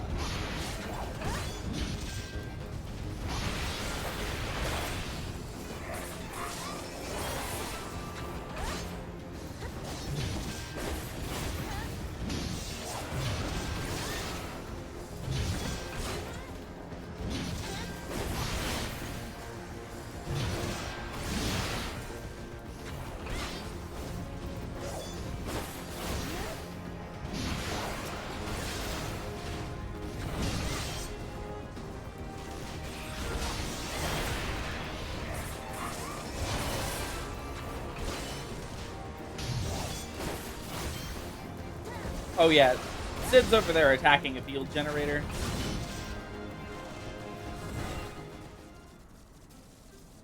Here we go. Diverting all power to cannons.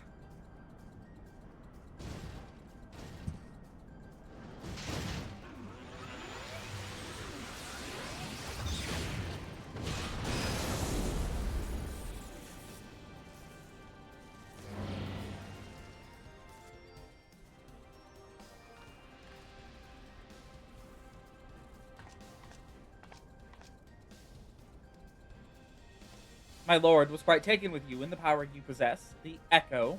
Naturally, could not help but wonder whom this princess among women might be. Only discover that you are but another adventurer, no better than the multitude. Yet in spite of this, the masses hold you their champion and shower honors upon your head. It defies all reason. How is it that you could be such a thorn in our side? Wherever you appear, you leave havoc in your wake. You slew even Ridderton, one of our very finest. Well, I will not speculate. Truth be told, I couldn't care less how you have done these things. What matters to me is the fact that you have done them. If you are allowed to continue, you will eventually deprive me of all that I have toiled for, all that is mine by right. My minions, my comrades, even my Lord Gaius. Well, you cannot have him. His dreams and his ambitions, his body and soul, they're mine. Do you hear me? All mine. I lost everything once before. I will not suffer it to happen again. I will kill you, adventurer. Only your death can bring me peace. Alright, the last boss of Castrum Meridianum. Livia Sas Junius.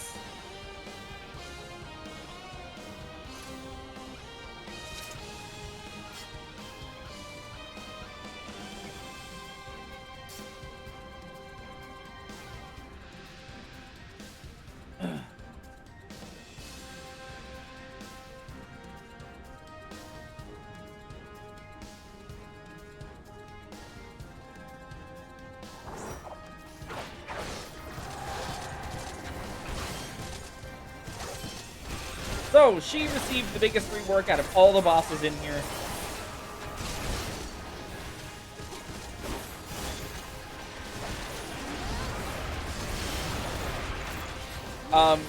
Her old version was this really bad thing, like, minigame, where you had to, like, shoot her with, like, cannons. Really terrible. And then after you destroyed the mech she was in, she would get out, and then 8 players would descend upon her like ravenous animals and rip her to shreds in a matter of seconds.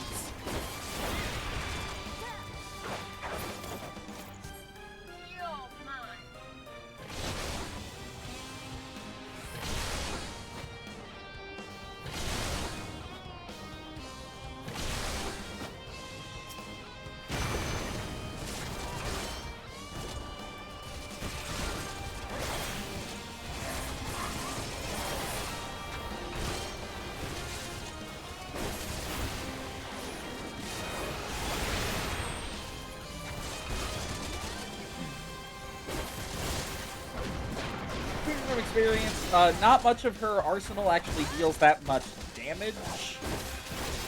But she is in a much better state than she used to be.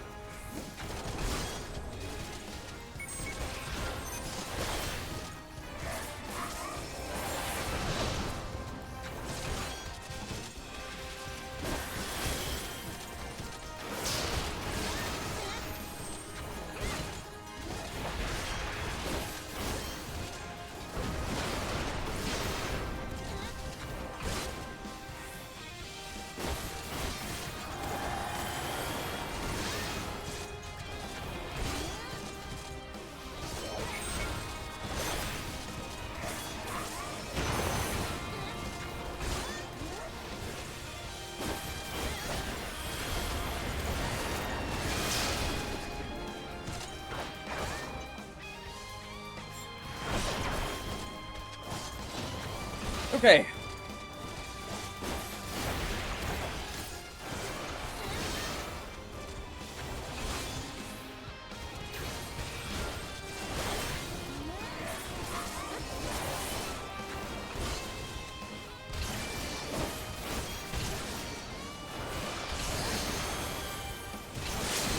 Oh, they beat me to it. Damn.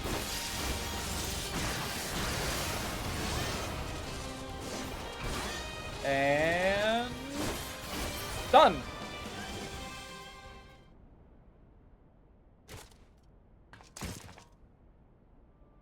No, it's happening all over again. Please, I cannot bear it. Don't take him away from me.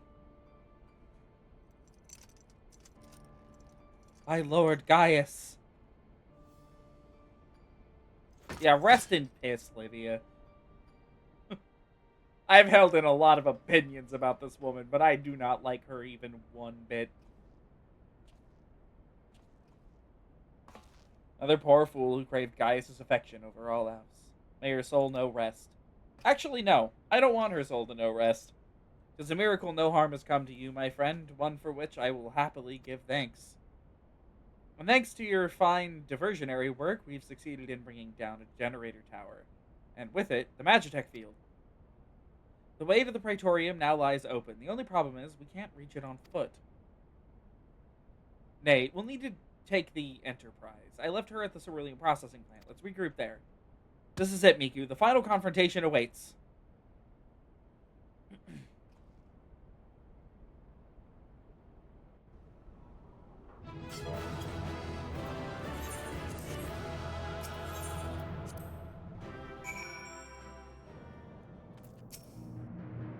Knew you wouldn't let us down, soldier. With the Praetorium stripped of its defenses, the way to the ultimate weapon lies open. The time has come for the final phase of Operation Archon.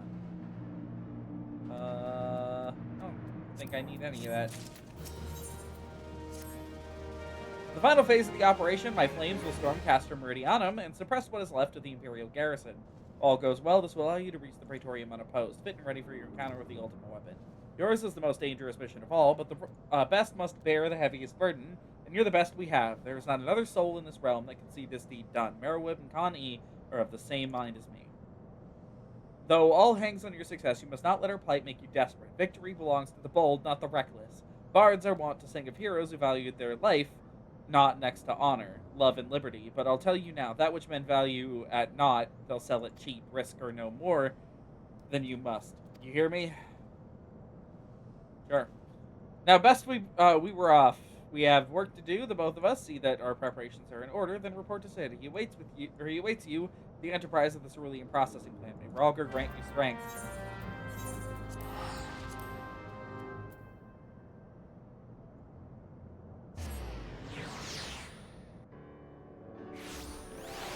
All right.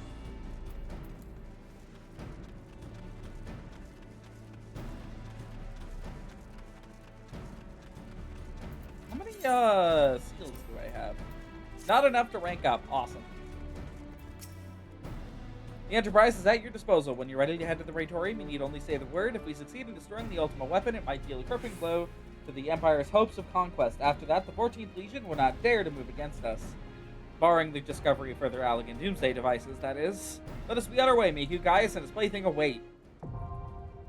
The Praetorium is now accessible.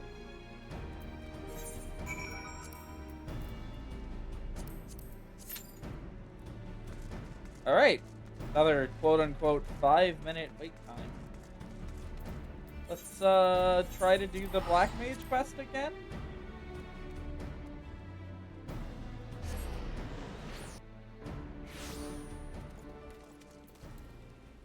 Yeah, so this one is the infamous one.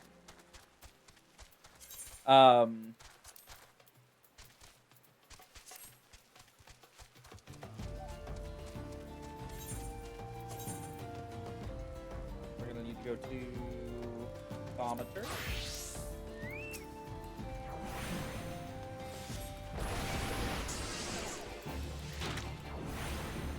I haven't really talked a whole lot about what makes Thaumaturge. It really is just having to balance your elemental skills, depending on how much MP you have and how many casts you have left.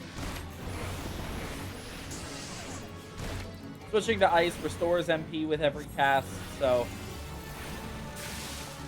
the goal is to spend as little time in ice as possible, generally speaking.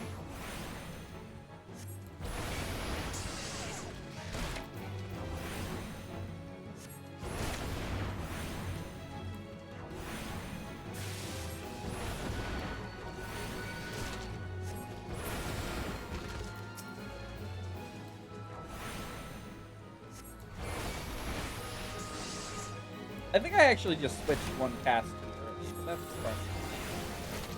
It'll probably work out. There's a lot of F's to slay. I don't even know if there are that many here. There aren't. There's only 2 back here in this cave. This class has been sort of simplified pretty heavily, actually. It used to have a timer that would count down here. And if the timer ran out, you would lose your Astral Fire or Ice. That was mainly a thing... Okay, so the timer would only reset with certain actions, and if you didn't use the correct actions in the amount of time the timer takes, you're back to 0 with your DPS and you're fucked up. It used to feel, at least in my opinion, absolutely horrendous to play. I thought that this class played like dog shit. Now I think it plays like normal shit. I'm just not a fan of it. Not even remotely. Even still.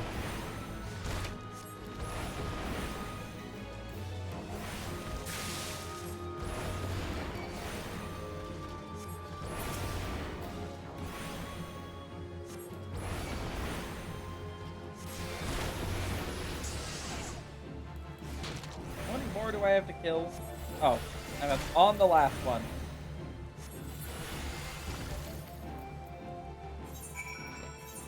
That is, by the way, in addition to the cast times on this class being ridiculous.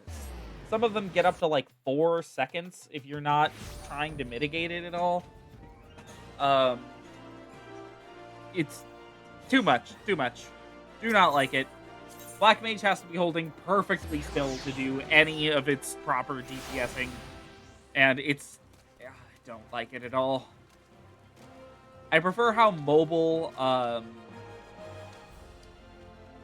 Summoner is, and on top of that, Red Mage, which we haven't unlocked yet, I prefer how versatile its like tools are. If that makes sense. You have the option to shift into a more mobile-friendly playstyle for it for a couple seconds if you need to dodge something. That is not the case with Black Mage. There's not a whole lot you can do to mitigate the problems with movement on this class. Aha! You arrived before me upright and breathing. Wonderful. It is much simpler to pose questions to a student without having to resort to necromantic divination. Tell me, Miku, what action would you take if you found your thaumaturgical endurance exhausted in the midst of battle? Sleek. Oh ho, most practical indeed. A discreet withdrawal to await the replenishment of your energies is a sound strategy, but should there be nowhere left to run, a vial of ether can be your stoutest ally. Ah, ether, the drought. Oh my god, they're giving bunk advice. Wow. The drought of the gods, we thaumaturges indeed, any who practice the arts of arcane manipulation, value its substance above all others. There's a person behind me. Thus it was with unbridled fury that we received the most recent report of Beastman activity. It seems the Amalja raiding party has attacked a caravan on the trade routes and made off with an entire crate of precious ether. Time has come for you to put your new knowledge to the test. Annihilate these Amalja bandits and retrieve the cargo of ether-filled vials. According to the report, their armored war transport was last spotted to the south of Drybone. And I believe Kokobuki has an additional request. While you are busy incinerating Amalja, be sure to collect some samples of their blood, assuming you can draw any from their smoking remains. Oh, hold on. That's Praetorium. Off to Camp Drybone. I was really hoping to be in the Praetorium by now.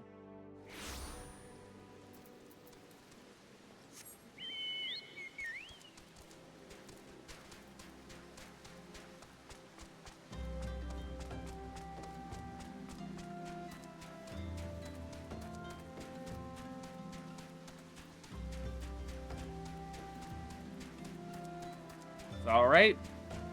Go kill a bunch of Amalja. Oh! You don't think we can kill this, do you? Let's try it.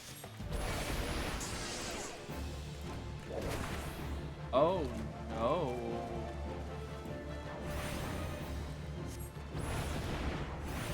We can eventually kill it, probably.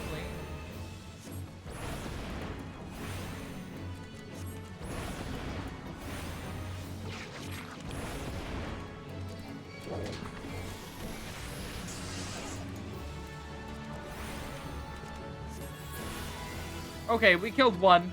You know, that's good.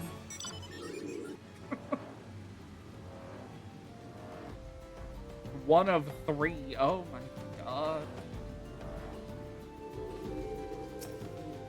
Why are they sending me out here for a level 10 quest? Certainly a choice. Ah, shit.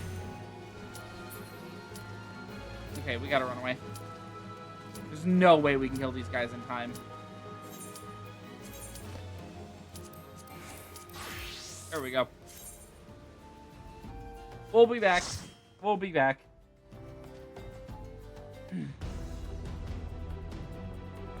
Welcome to the Praetorium.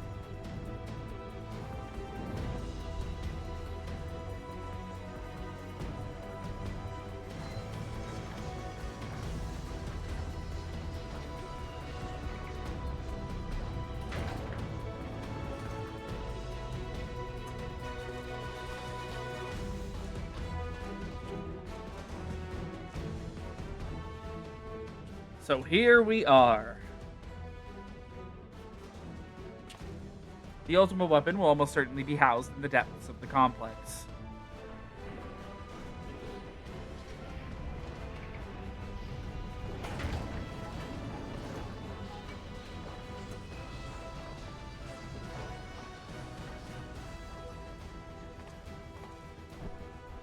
This is it, my friend. Alright, the Praetorium has a grand total of 3 enemy packs in it, and I'm not kidding.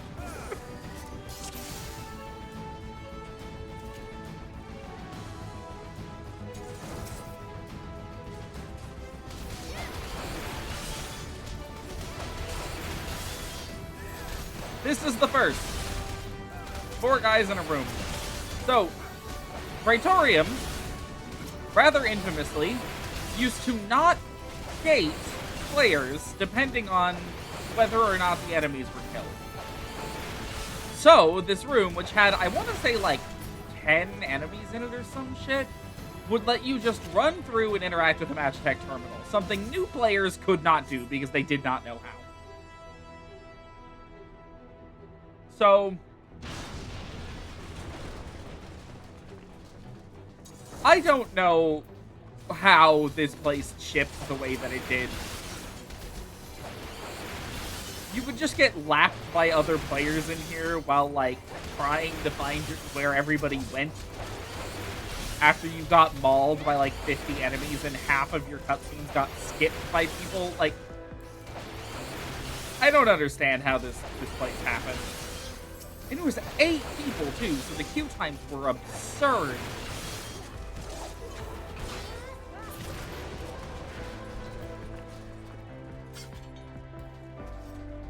I am so glad they fixed this nightmare of a dungeon. Keep going.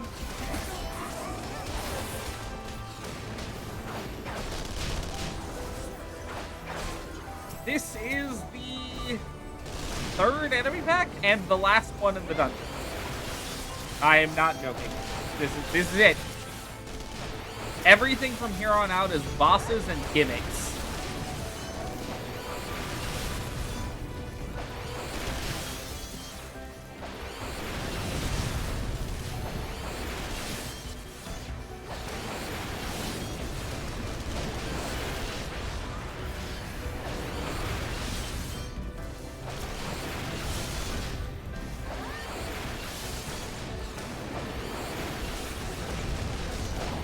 Oh, and cutscenes. Sorry, forgot to mention the cutscenes.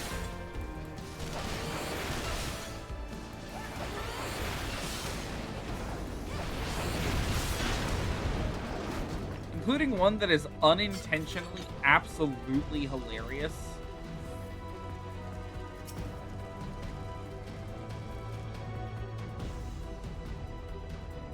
Which is this first one coming up. There he is.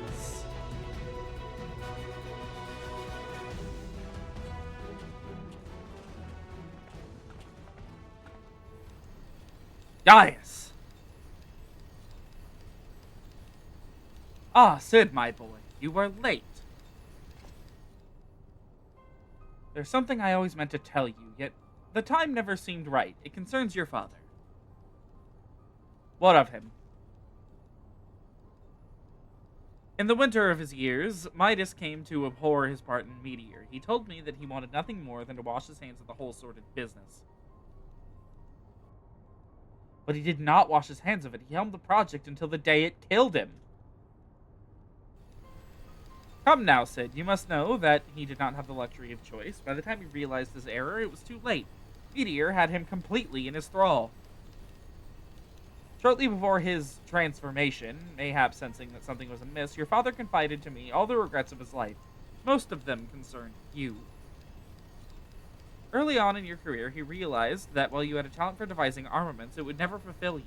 Long before you knew your own mind, he saw that you would be far happier using your knowledge for peaceful purposes, and the thought touched him. He was a changed man for it, though. He could not let it show.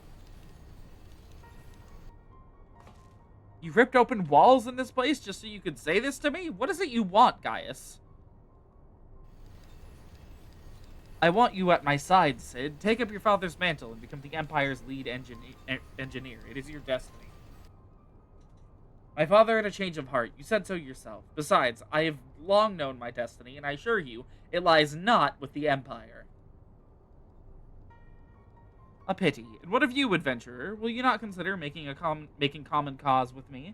With your powers joined to mine, we might do much for this realm. Together, we could bring order to Eorzea and usher in a lasting peace. No, and I can expect no better answer than this. So be it. It was your strength that made me proffer my hand in friendship, and it is your strength that makes me now proffer my blade. Save as an ally, you are too dangerous to be let to remain. He steps off of the elevator. The elevator lowers itself very slowly, while everybody in the room stares at him, and then it raises itself very slowly to let a boss into the room. Why were we not pouncing on Gaius's throat? He's right there. Run, Sid, or stay. It makes no matter. You cannot escape the past. Gaius, wait! Damn it.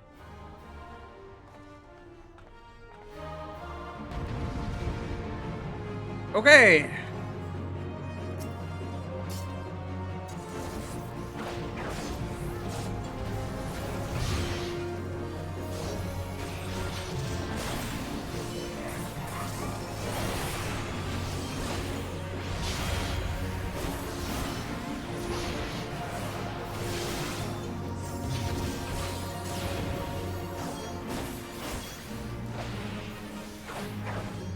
Now this guy may seem like weak shit. Don't risk that. Never risk that, okay? Speaking from experience, that will reduce your character to dust in a matter of seconds. One of the only times the boss in these dungeons has, like, a bit of a bite to him.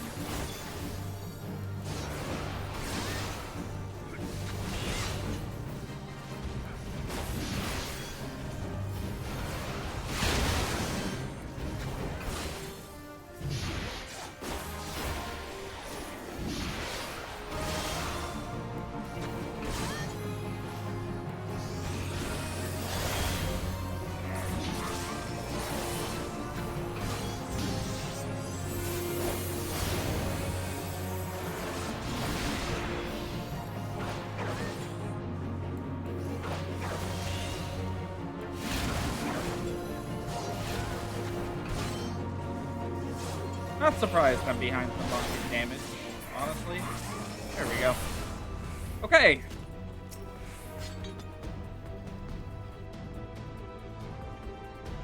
Now this part's very funny, because this used to be the source of multiple cutscenes.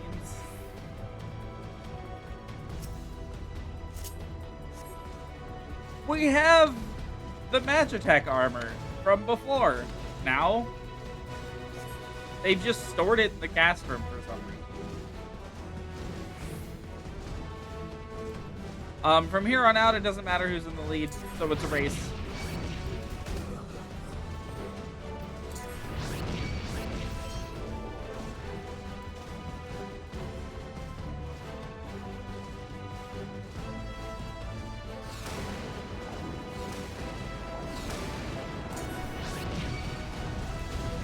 Just firing blind, honestly.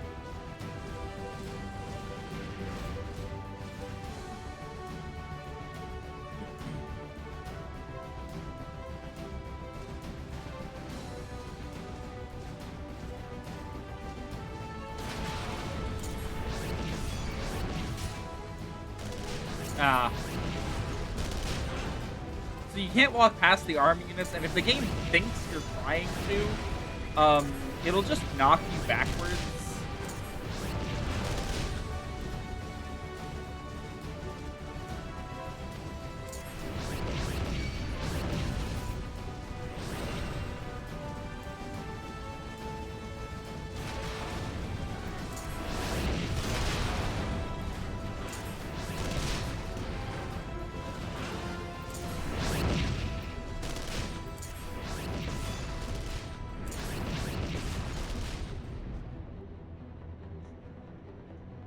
And with that, we've killed every normal mob in the dungeon, and we have nothing but boss fights left for the rest of A Realm Reborn. That bulkhead is composed of a special alloy. Extremely tough. Ordinary fire wouldn't leave a mark, I'm afraid. You'll need to divert all power to the Magitech cannon, as I did at Castrum Meridianum.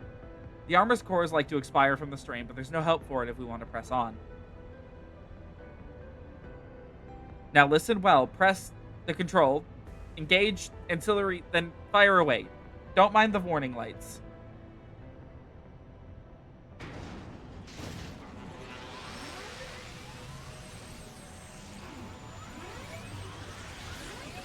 Yes, what I wanted to do today was look directly into the full might of the sun.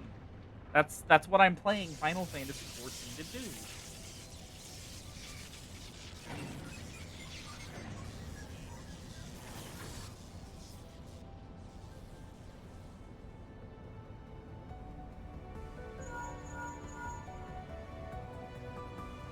You're a natural at this. Alright, the way's clear, but it's just you and on your own 2 feet now, so be careful.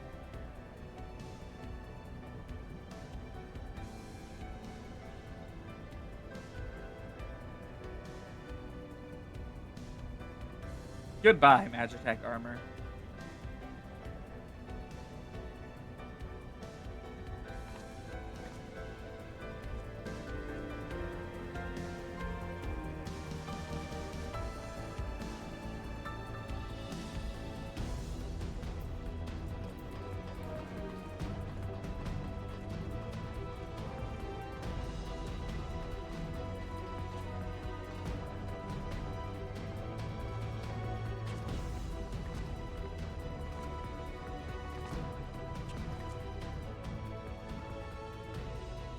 You have been leaving a fine mess in your wake, adventurer.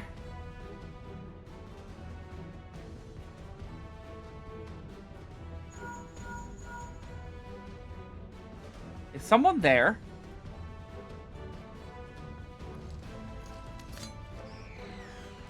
Garland, old friend, how it warms the heart to hear your voice again after all these years.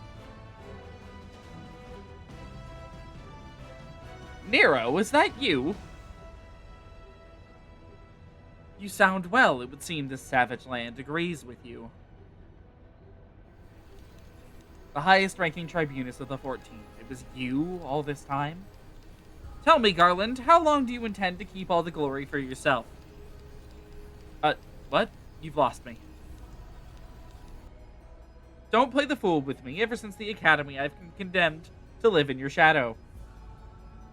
By all objective measure, I was the more talented of the two of us, yet that fact counted for naught beside your privileged birth. You were admired as the young prodigy simply because your father was the great Midas non-Garland. When you defected, I felt sure my star would finally rise.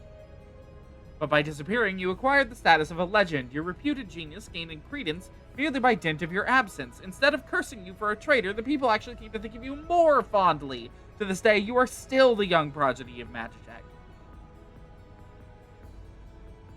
I, meanwhile, have ever been made to feel second-rate. I, who have continued to serve our nation faithfully, wherever I fail to excel.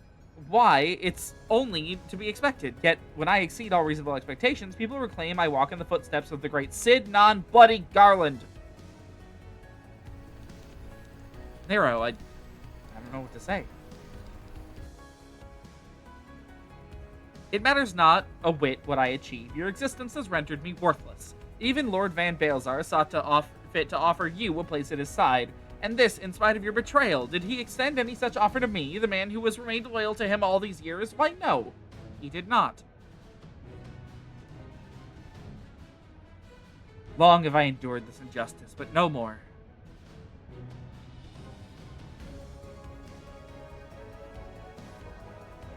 Lord Van Balezar is in the midst of activating a fully powered Ultima weapon. It is my magnum opus, the creation that will win me the recognition I am due. I will not let anyone interfere. Nero, what are you...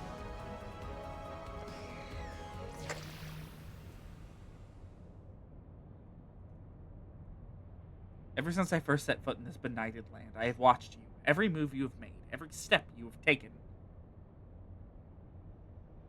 You have felled icons, a feat made possible by the Echo, a peculiar power which shields you from their corrupting influence.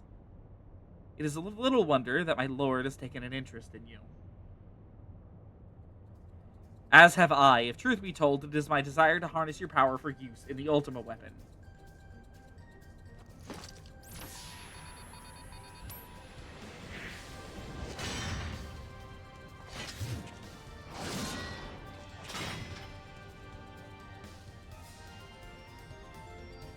Should I succeed, Lord Van Balezar will surely take notice. Besides this, Garland's achievements will be child's play.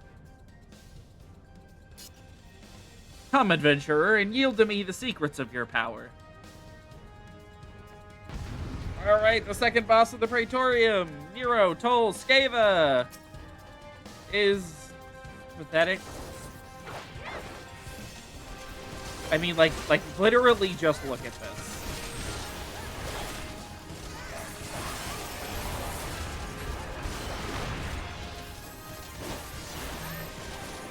Luckily, from here on out, I'm going to get a bit of a break from reading every textbook or text box after the post-Nero cutscene, of course. Because I believe most cutscenes for the end of A Realm Reborn are voiced.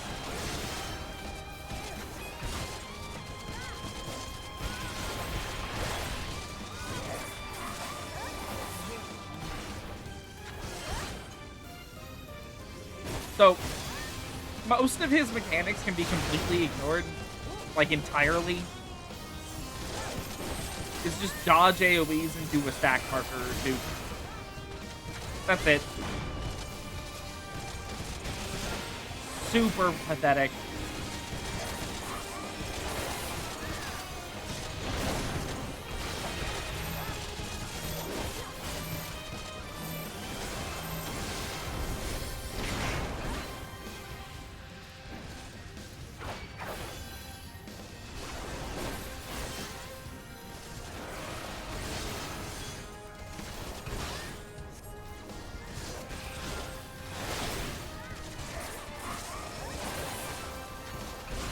elevators. Activate again. Our DPS is so high that genuinely I don't think we can resolve this mechanic.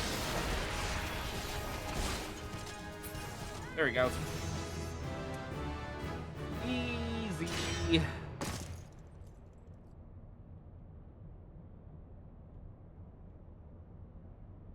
This changes nothing.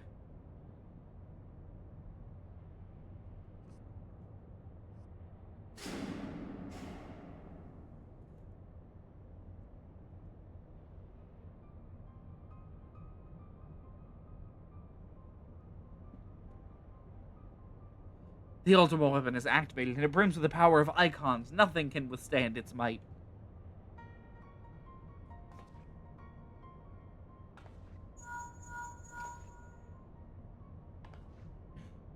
Are you alright? What of Nero? Fled? Damn it. In the instant prior to the blackout, the instruments detected a massive power surge from the deepest chamber. Gaius is certain to be there. We have no time to waste. Word arrived from the Alliance a short while ago. It seems the Order of the Twin Adder has completed its blockade of Castrum Sentry.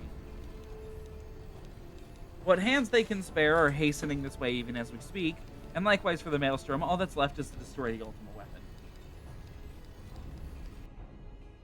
I should warn you, the chamber which houses the target appears to be saturated with etheric energy.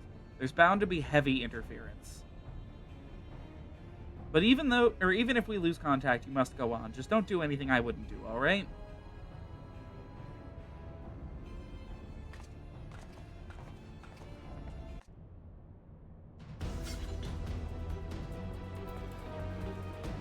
Alright, into the final room of the Praetorium.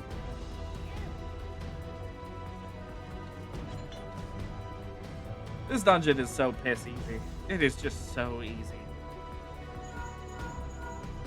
Look for the lips control panel. It'll be somewhere nearby. Take the lid down, and you should find yourself in the chamber of the Ultima Weapon.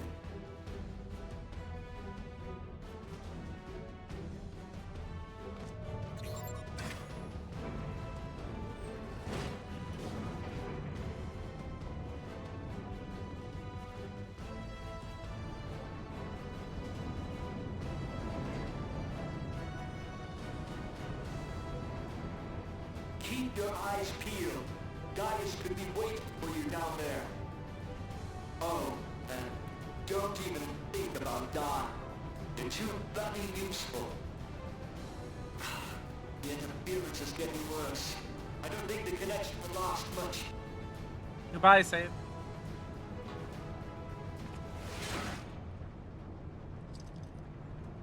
Hello, Darth Vader. Tell me, for whom do you fight?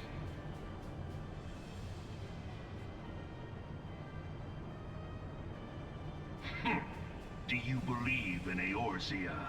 So these used to give you text prompts that you could respond to? Like, it would give you, like, options, like dialogue Eorzea's choices? unity is forged of falsehoods. Its city-states are built on deceit. And its faith is an instrument of deception. This is also completely, like, his goals are mostly It is not unintelligible but a until, cobweb like, of lies. Stormblood. To believe in Eorzea is to believe in nothing. In Eorzea, the beast tribes often summon gods to fight in their stead, though your comrades only rarely respond in kind. Which is strange, is it not? Are the 12 otherwise engaged? I was given to understand they were your protectors. If you truly believe them your guardians, why do you not repeat the trick that served you so well at Cartano and call them down? They will answer, so long as you lavish them with crystals and gorge them on ether. Your gods are no different from those of the beasts. Icons, everyone. Except for this, and you will see how Eorzea's faith is bleeding the land dry. Nor is this unknown to your masters, which prompts the question, why do they cling to these false deities? What drives even men of learning, even the great Louis Soir, to grovel at their feet? The answer? Your masters lack the strength to do otherwise. For the world of man to mean anything, man must own the world. To this end, he hath fought ever to raise himself through conflict, to grow rich through conquest. And when the dust of battle settles, it is ever the strong who dictate the fate of the weak.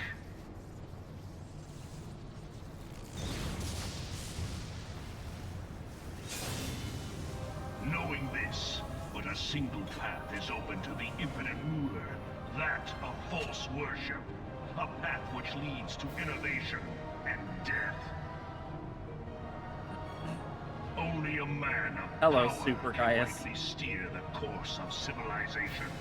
And in this land of creeping mendacity, that one truth will prove its salvation. And you guys thought this wouldn't be a Sonic stream?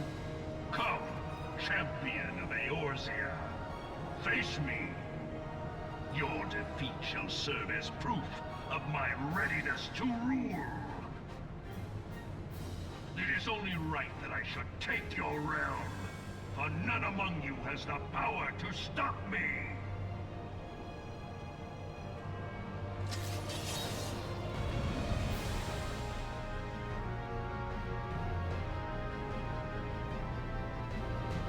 Okay, Gaius.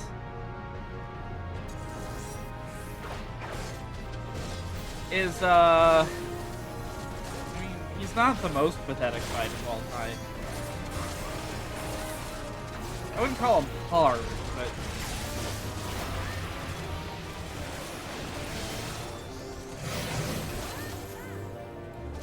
he can definitely catch you unaware if you're, like, not paying attention to the right parts of the screen. Like with this attack, I have to be standing at like a specific spot.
Okay.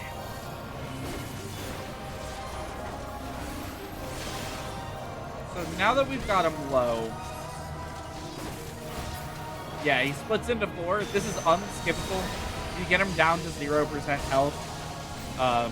Just doesn't let you, like, kill him. Okay, I'll beat this one. He has this bar here. I should really move this to a spot where it's not in the way of everything.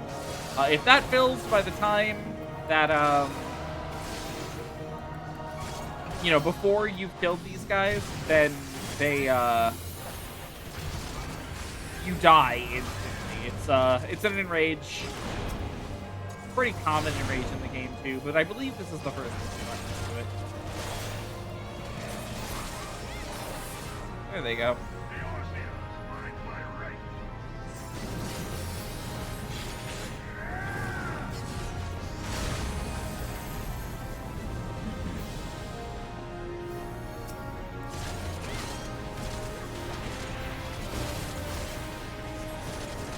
And with that, Gaius is dead. Okay.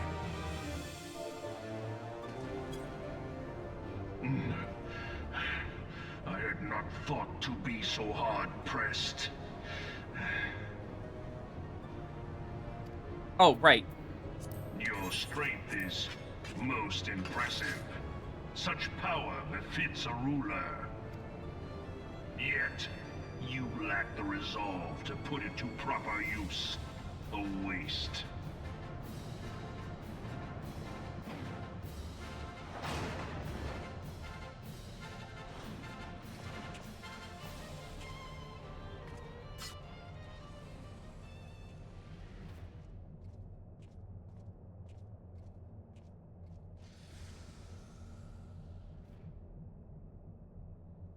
Here we go.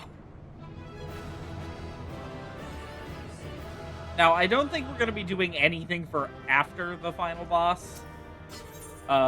Because we just have the final boss and then a solo duty and a bunch of cutscenes, which we'll do next Miku stream. Because it is getting late. I underestimated the MSQ and I need to stop doing that. I was like, oh, it's only 10 quests. How long can it take? An hour and a half. Like the 7 or 8 whatever quests we had was an hour and a half.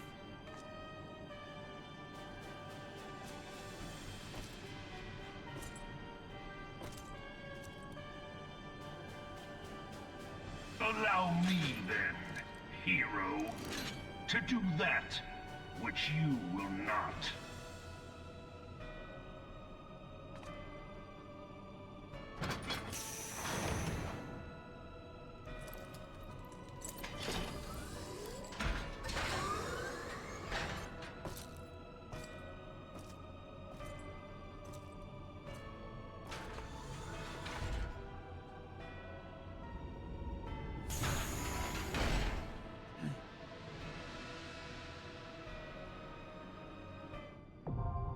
Porta Decumana, now accessible.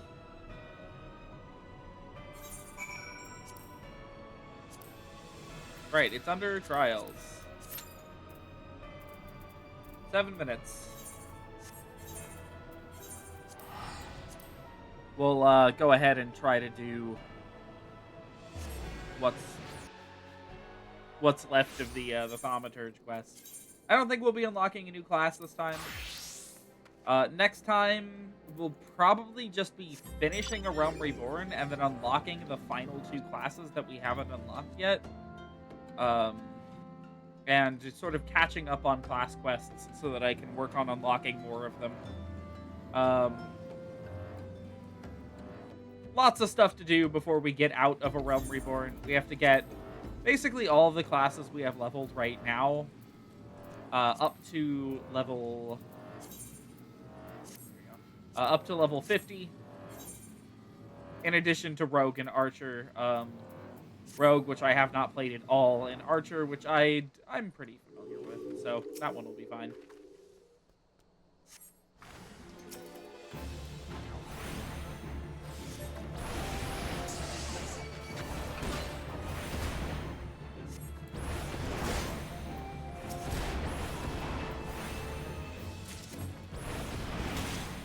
Oh, this guy's gonna melt. Yeah, okay. Maybe we did have time to do that. Okay. Back to Old Off.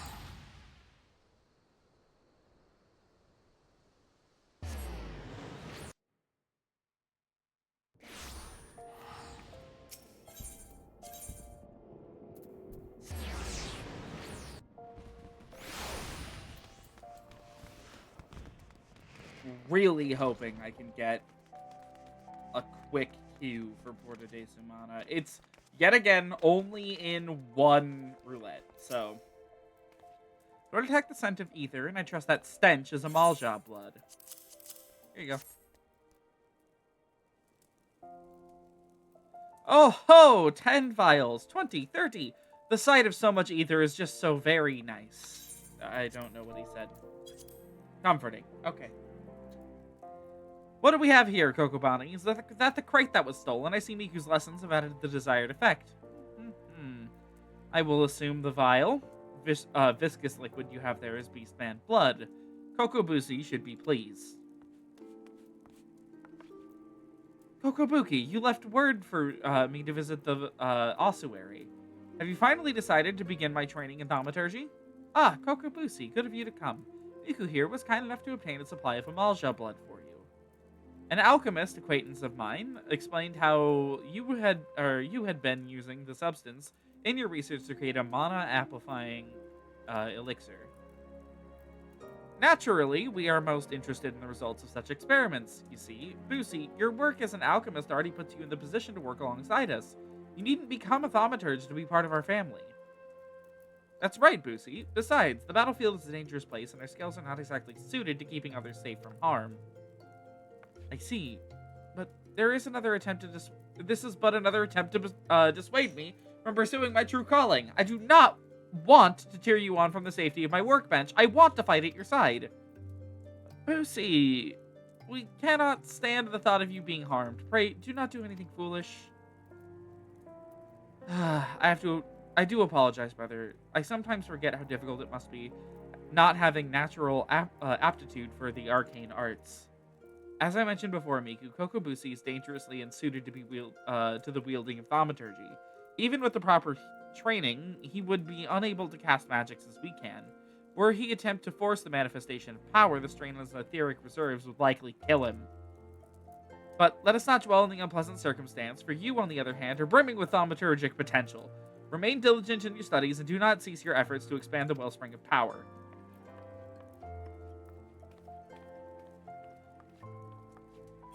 Sorry, Busi. I'll take more money, please.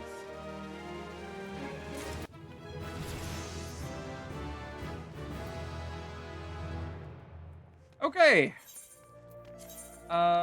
Is there any others that I can just do right now? I can start the Pugilist quest?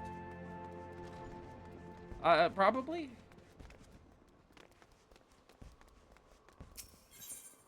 I would really like to be in there right now. The dungeon... The dungeon takes... Or the boss fight takes about 15 minutes-ish. Give or take.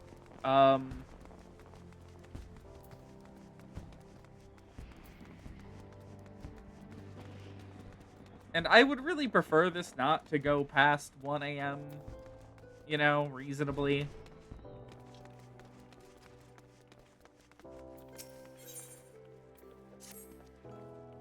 Ah, there you are, Miku. I see you've been training hard as ever. Ah, your eyes are starting to have the sharpness of a predator about them. Last time, you learned the basics of combinations. Today, I would have you build on that knowledge. I've set up 5 wooden dummies outside the guild, along the merchant strip. By way of warm-up, I want you to deal each a solid boot shine combo. Oh, and don't mind the townsfolk who've gathered to watch.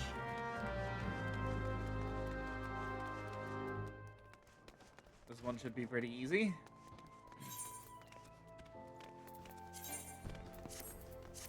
Making sure I'm wearing the recommended stuff. Hold on. There's one over here somewhere. Here we go. This boot shine? Yeah, this is boot shine.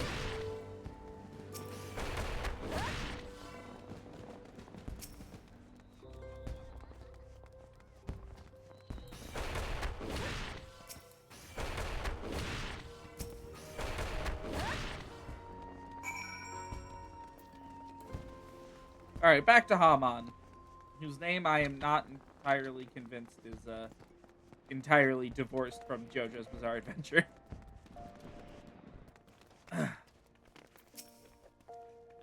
So the wooden dummies have felt your wrath. Good, now we can move on to your lesson.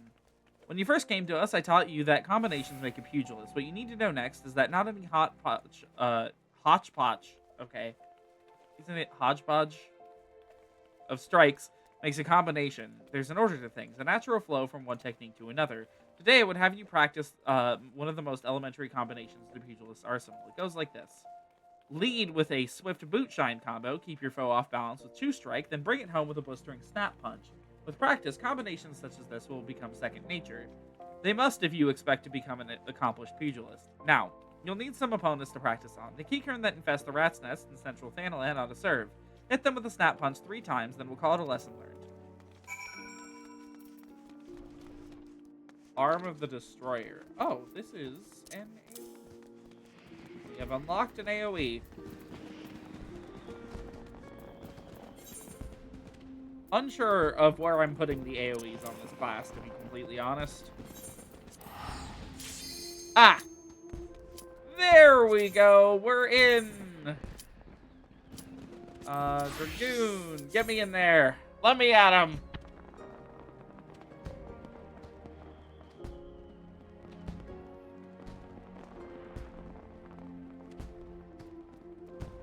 You know, depending on when we kill this boss, I might try to push through this solo duty at minimum, so we can just do the ending next time.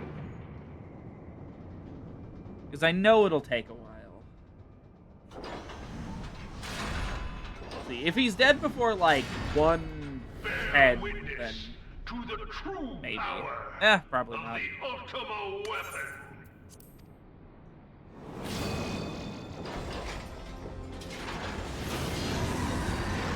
Here we go! The final boss of A Realm Reborn. Big asterisk on that.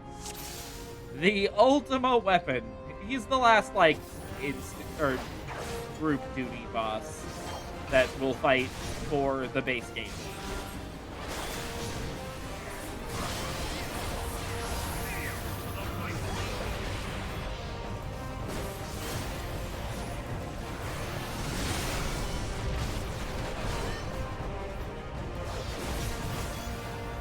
Our damage is above the Reaper's. That is insane.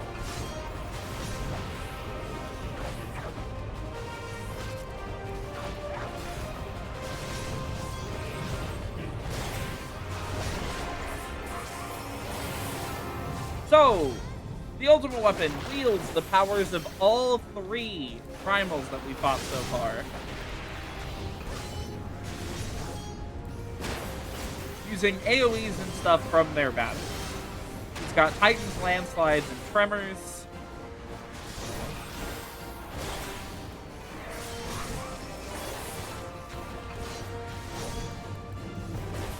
And in a moment... Oh, well. He's also got his Titan, you know, dropping in, saying hello. Motherfucker, did you not put that right next to the box? Oh, I shouldn't have popped my damage buff. Oh, well. He's also got Titan's Jails.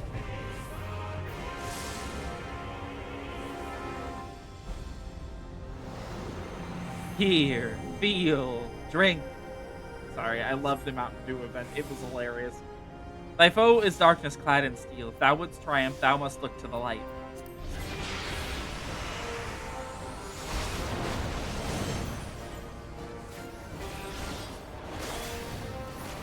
And now, Titan is no more. Heidelin herself comes down and, like, rips Titan out of him, which is pretty metal. Anyways, now he's moving on to the next one.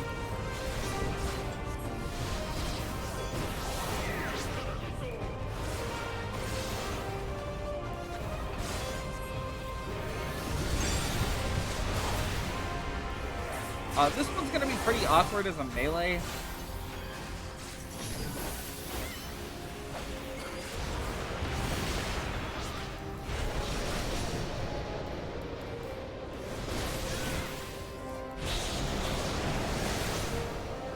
The blue ring will blow you out of it and, like, back into the arena. And Gruta herself is going to be dropping in to deal a bunch of, like, stupid, large AoEs.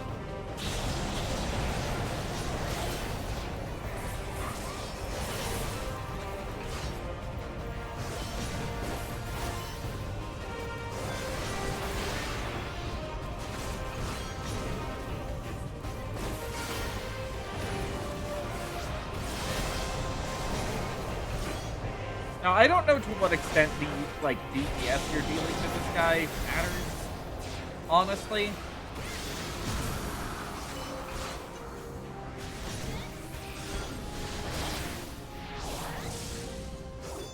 Vortex barrier? Okay.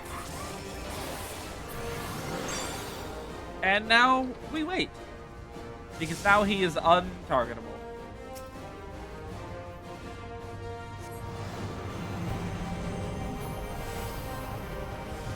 Once more, Crystal Bearer, look to the light to vanquish the darkness.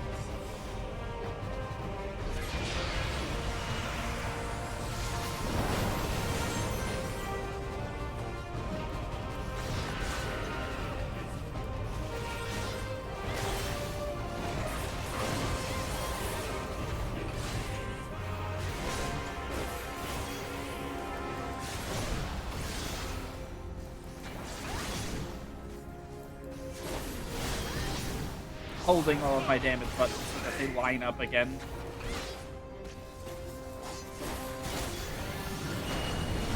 Land charge one more time. There's Ifrit coming out.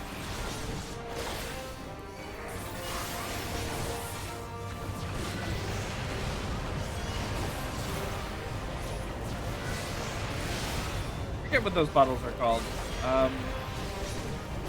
But I know they have a name. Length. Stop that from moving back. And now the next mechanic doesn't even matter.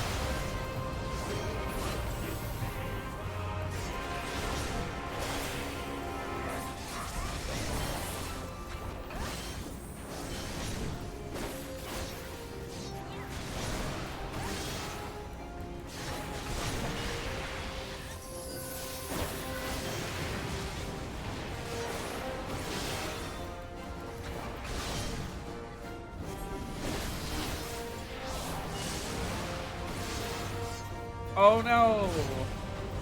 It seems we're doomed. Shouldn't be LBing. Well, actually, it's fine. I think it drains before the start of the next phase.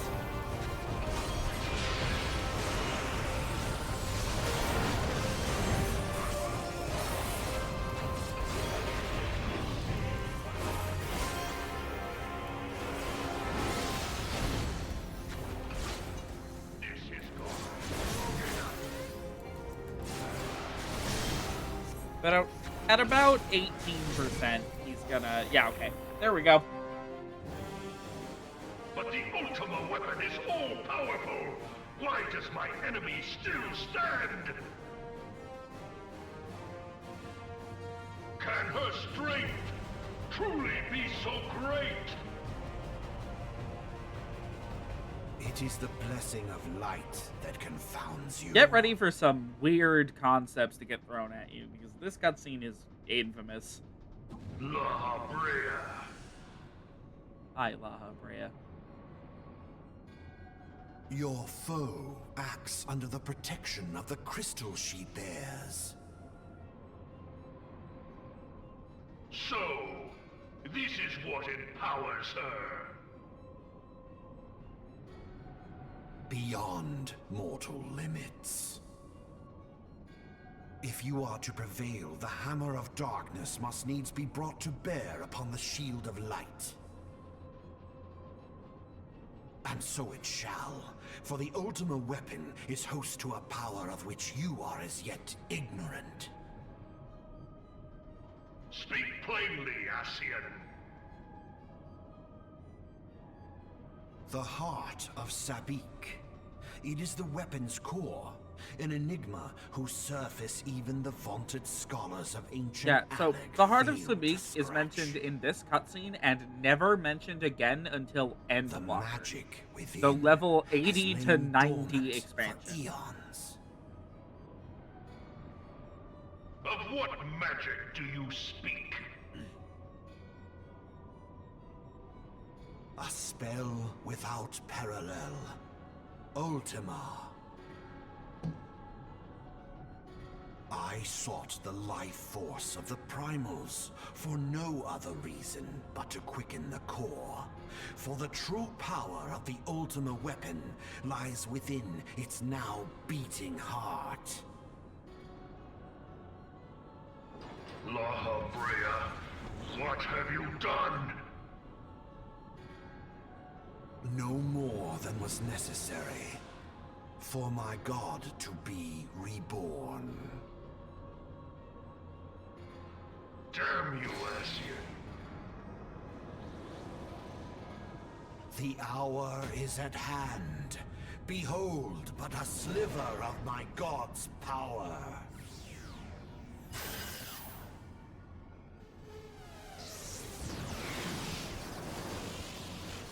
And from the deepest pit of the seven hells to the very pinnacle of the heavens, the world shall tremble. Unleash Ultima!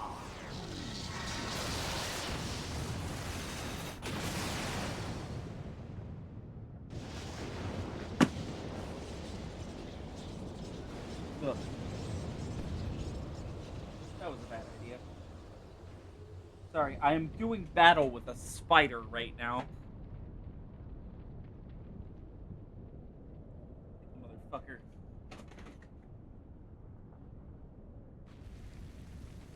Fell somewhere? And now I don't know where. Such devastation! God, I hate spiders. This was not my intention. There's the line. There it is. Oh, Hydaelyn. I was only piloting a doomsday weapon. Why did it do doomsday? Has exhausted what strength you had left. Van Belsar, your enemy's shield is broken. The rest I leave to you. We will speak later, Ascian. But first, I must deal with you. The question of who is mightier remains. Come, adventurer. Let us find the answer together.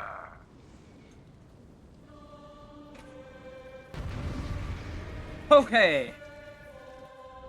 I'm going to assume the spider is not physically near me right now, if not dead. I can't prove that, though, because I can't find the damn thing.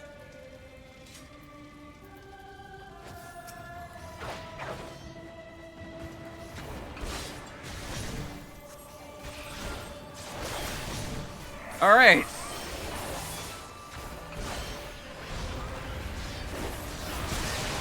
The ultimate weapon, the final phase. We have arrived at the end of A Realm Reborn.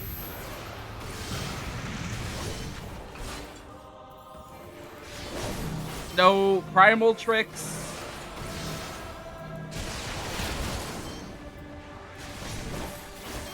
No Hydaelyn interference, just us versus a monstrosity. 1v1.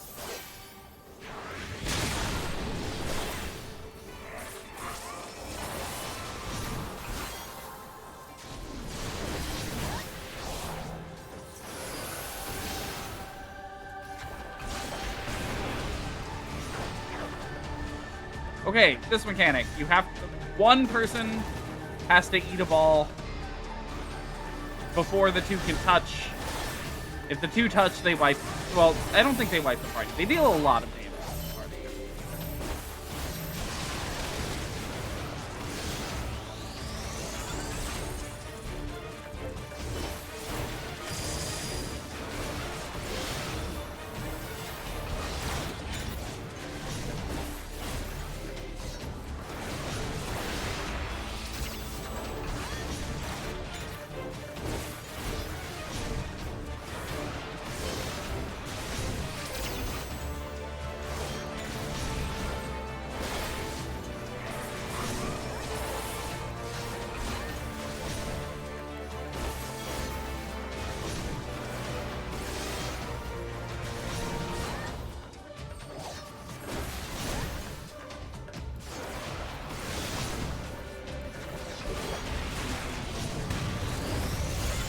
Citadel Buster is a line AoE that you have to not stand in the way of, or else you get hit for a bunch of damage.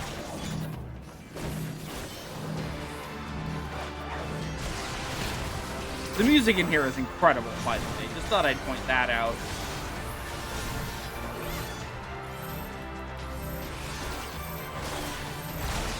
We not stacking? Okay.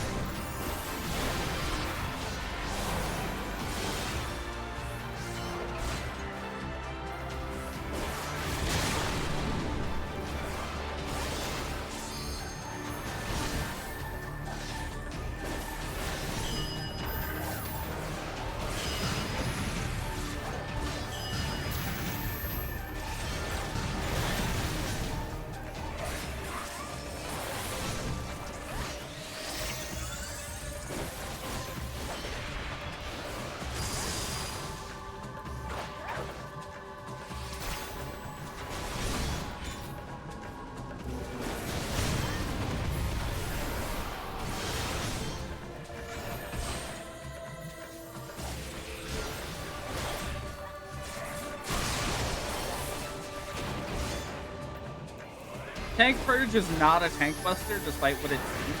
It's like a big AoE. They've actually upped his damage a little bit, I think. Either that or, like, our item level isn't sinking.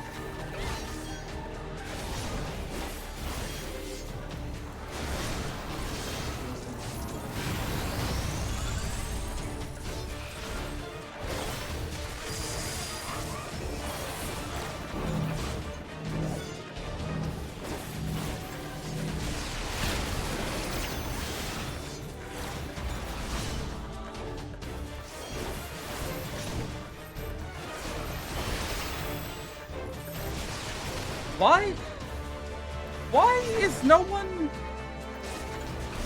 What is happening right now?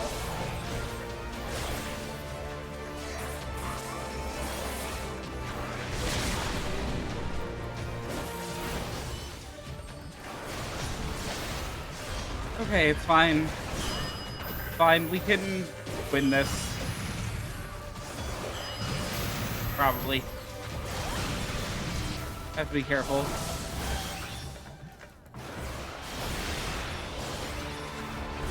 Okay.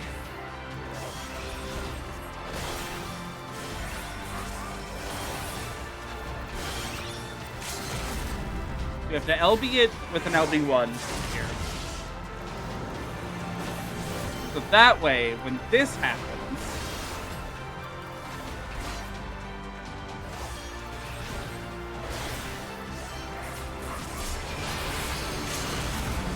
we get our LB3. Hell yeah.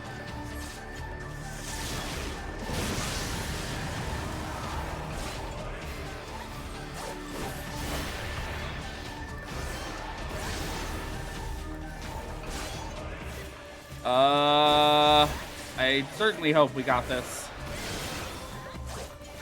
Yes, we got this. We got this. Okay.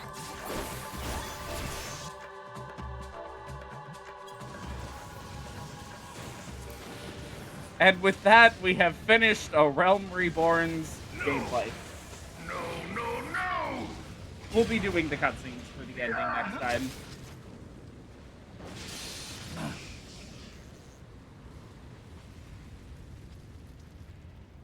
Heed me. The subjects of a weak ruler must needs look to a higher power for providence, and their dependence comes at a cost to the realm.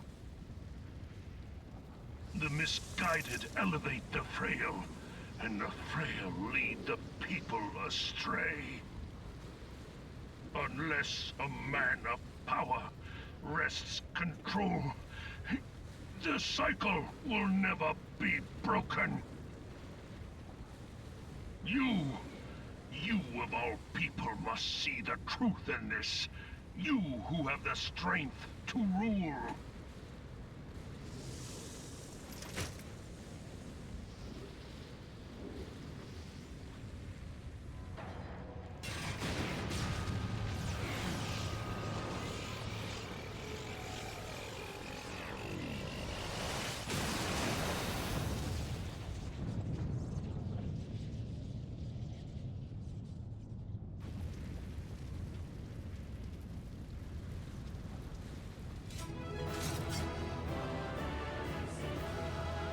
We did it!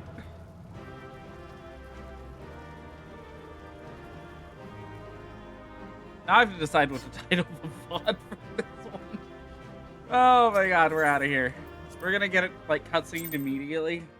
I can feel it in my bones.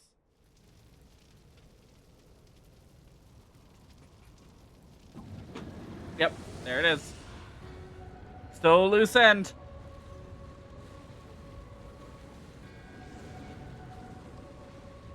Pathetic. You boasted of unrivaled power. You were entrusted with the ultimate weapon, the ultimate magic. And still, you failed. So much for the glory of man.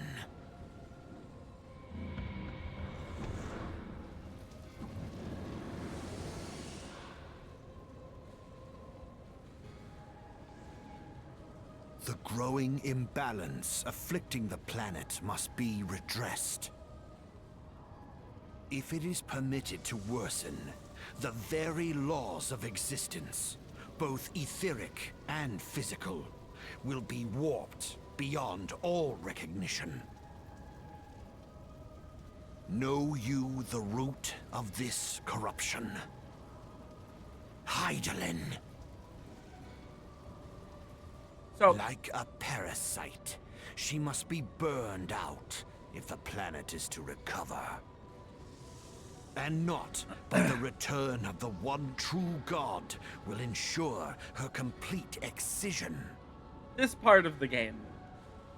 Yet, back when this was an 8-man, this was all Praetorium. A chaotic confluence of untold proportions must needs be brought about. And that will necessitate the presence of the primals. Needless to say, both you and your scion accomplices cannot be suffered to interfere in this endeavor. You will not leave this place alive. So, let me set the scene for you. That cutscene plays, and then 8 players are released from a cutscene, at which point, all of them descend upon La Habrea, a cartoony dust cloud appears over it, and approximately 15 seconds after the fight begins, La Habrea is dead on the floor. Anyways, we'll deal with him next time. Because I'm exhausted. This stream went an hour over. So, Miku, we'll be leaving you right here. I'll be doing some leveling on the side, and obviously I'll be doing Sahagin stuff. But I'll be leaving her just kind of right next to this Aetheryte for now. And next time, we can do stuff like the Pugilist Quest and the Kobolds and whatever else we need to do. I'll be labeling this as Finale Part 1. And then I guess the La Habrea fight will be Finale Part 2. Yeah, I'm exhausted. I need to go to bed. So, good night, Miku.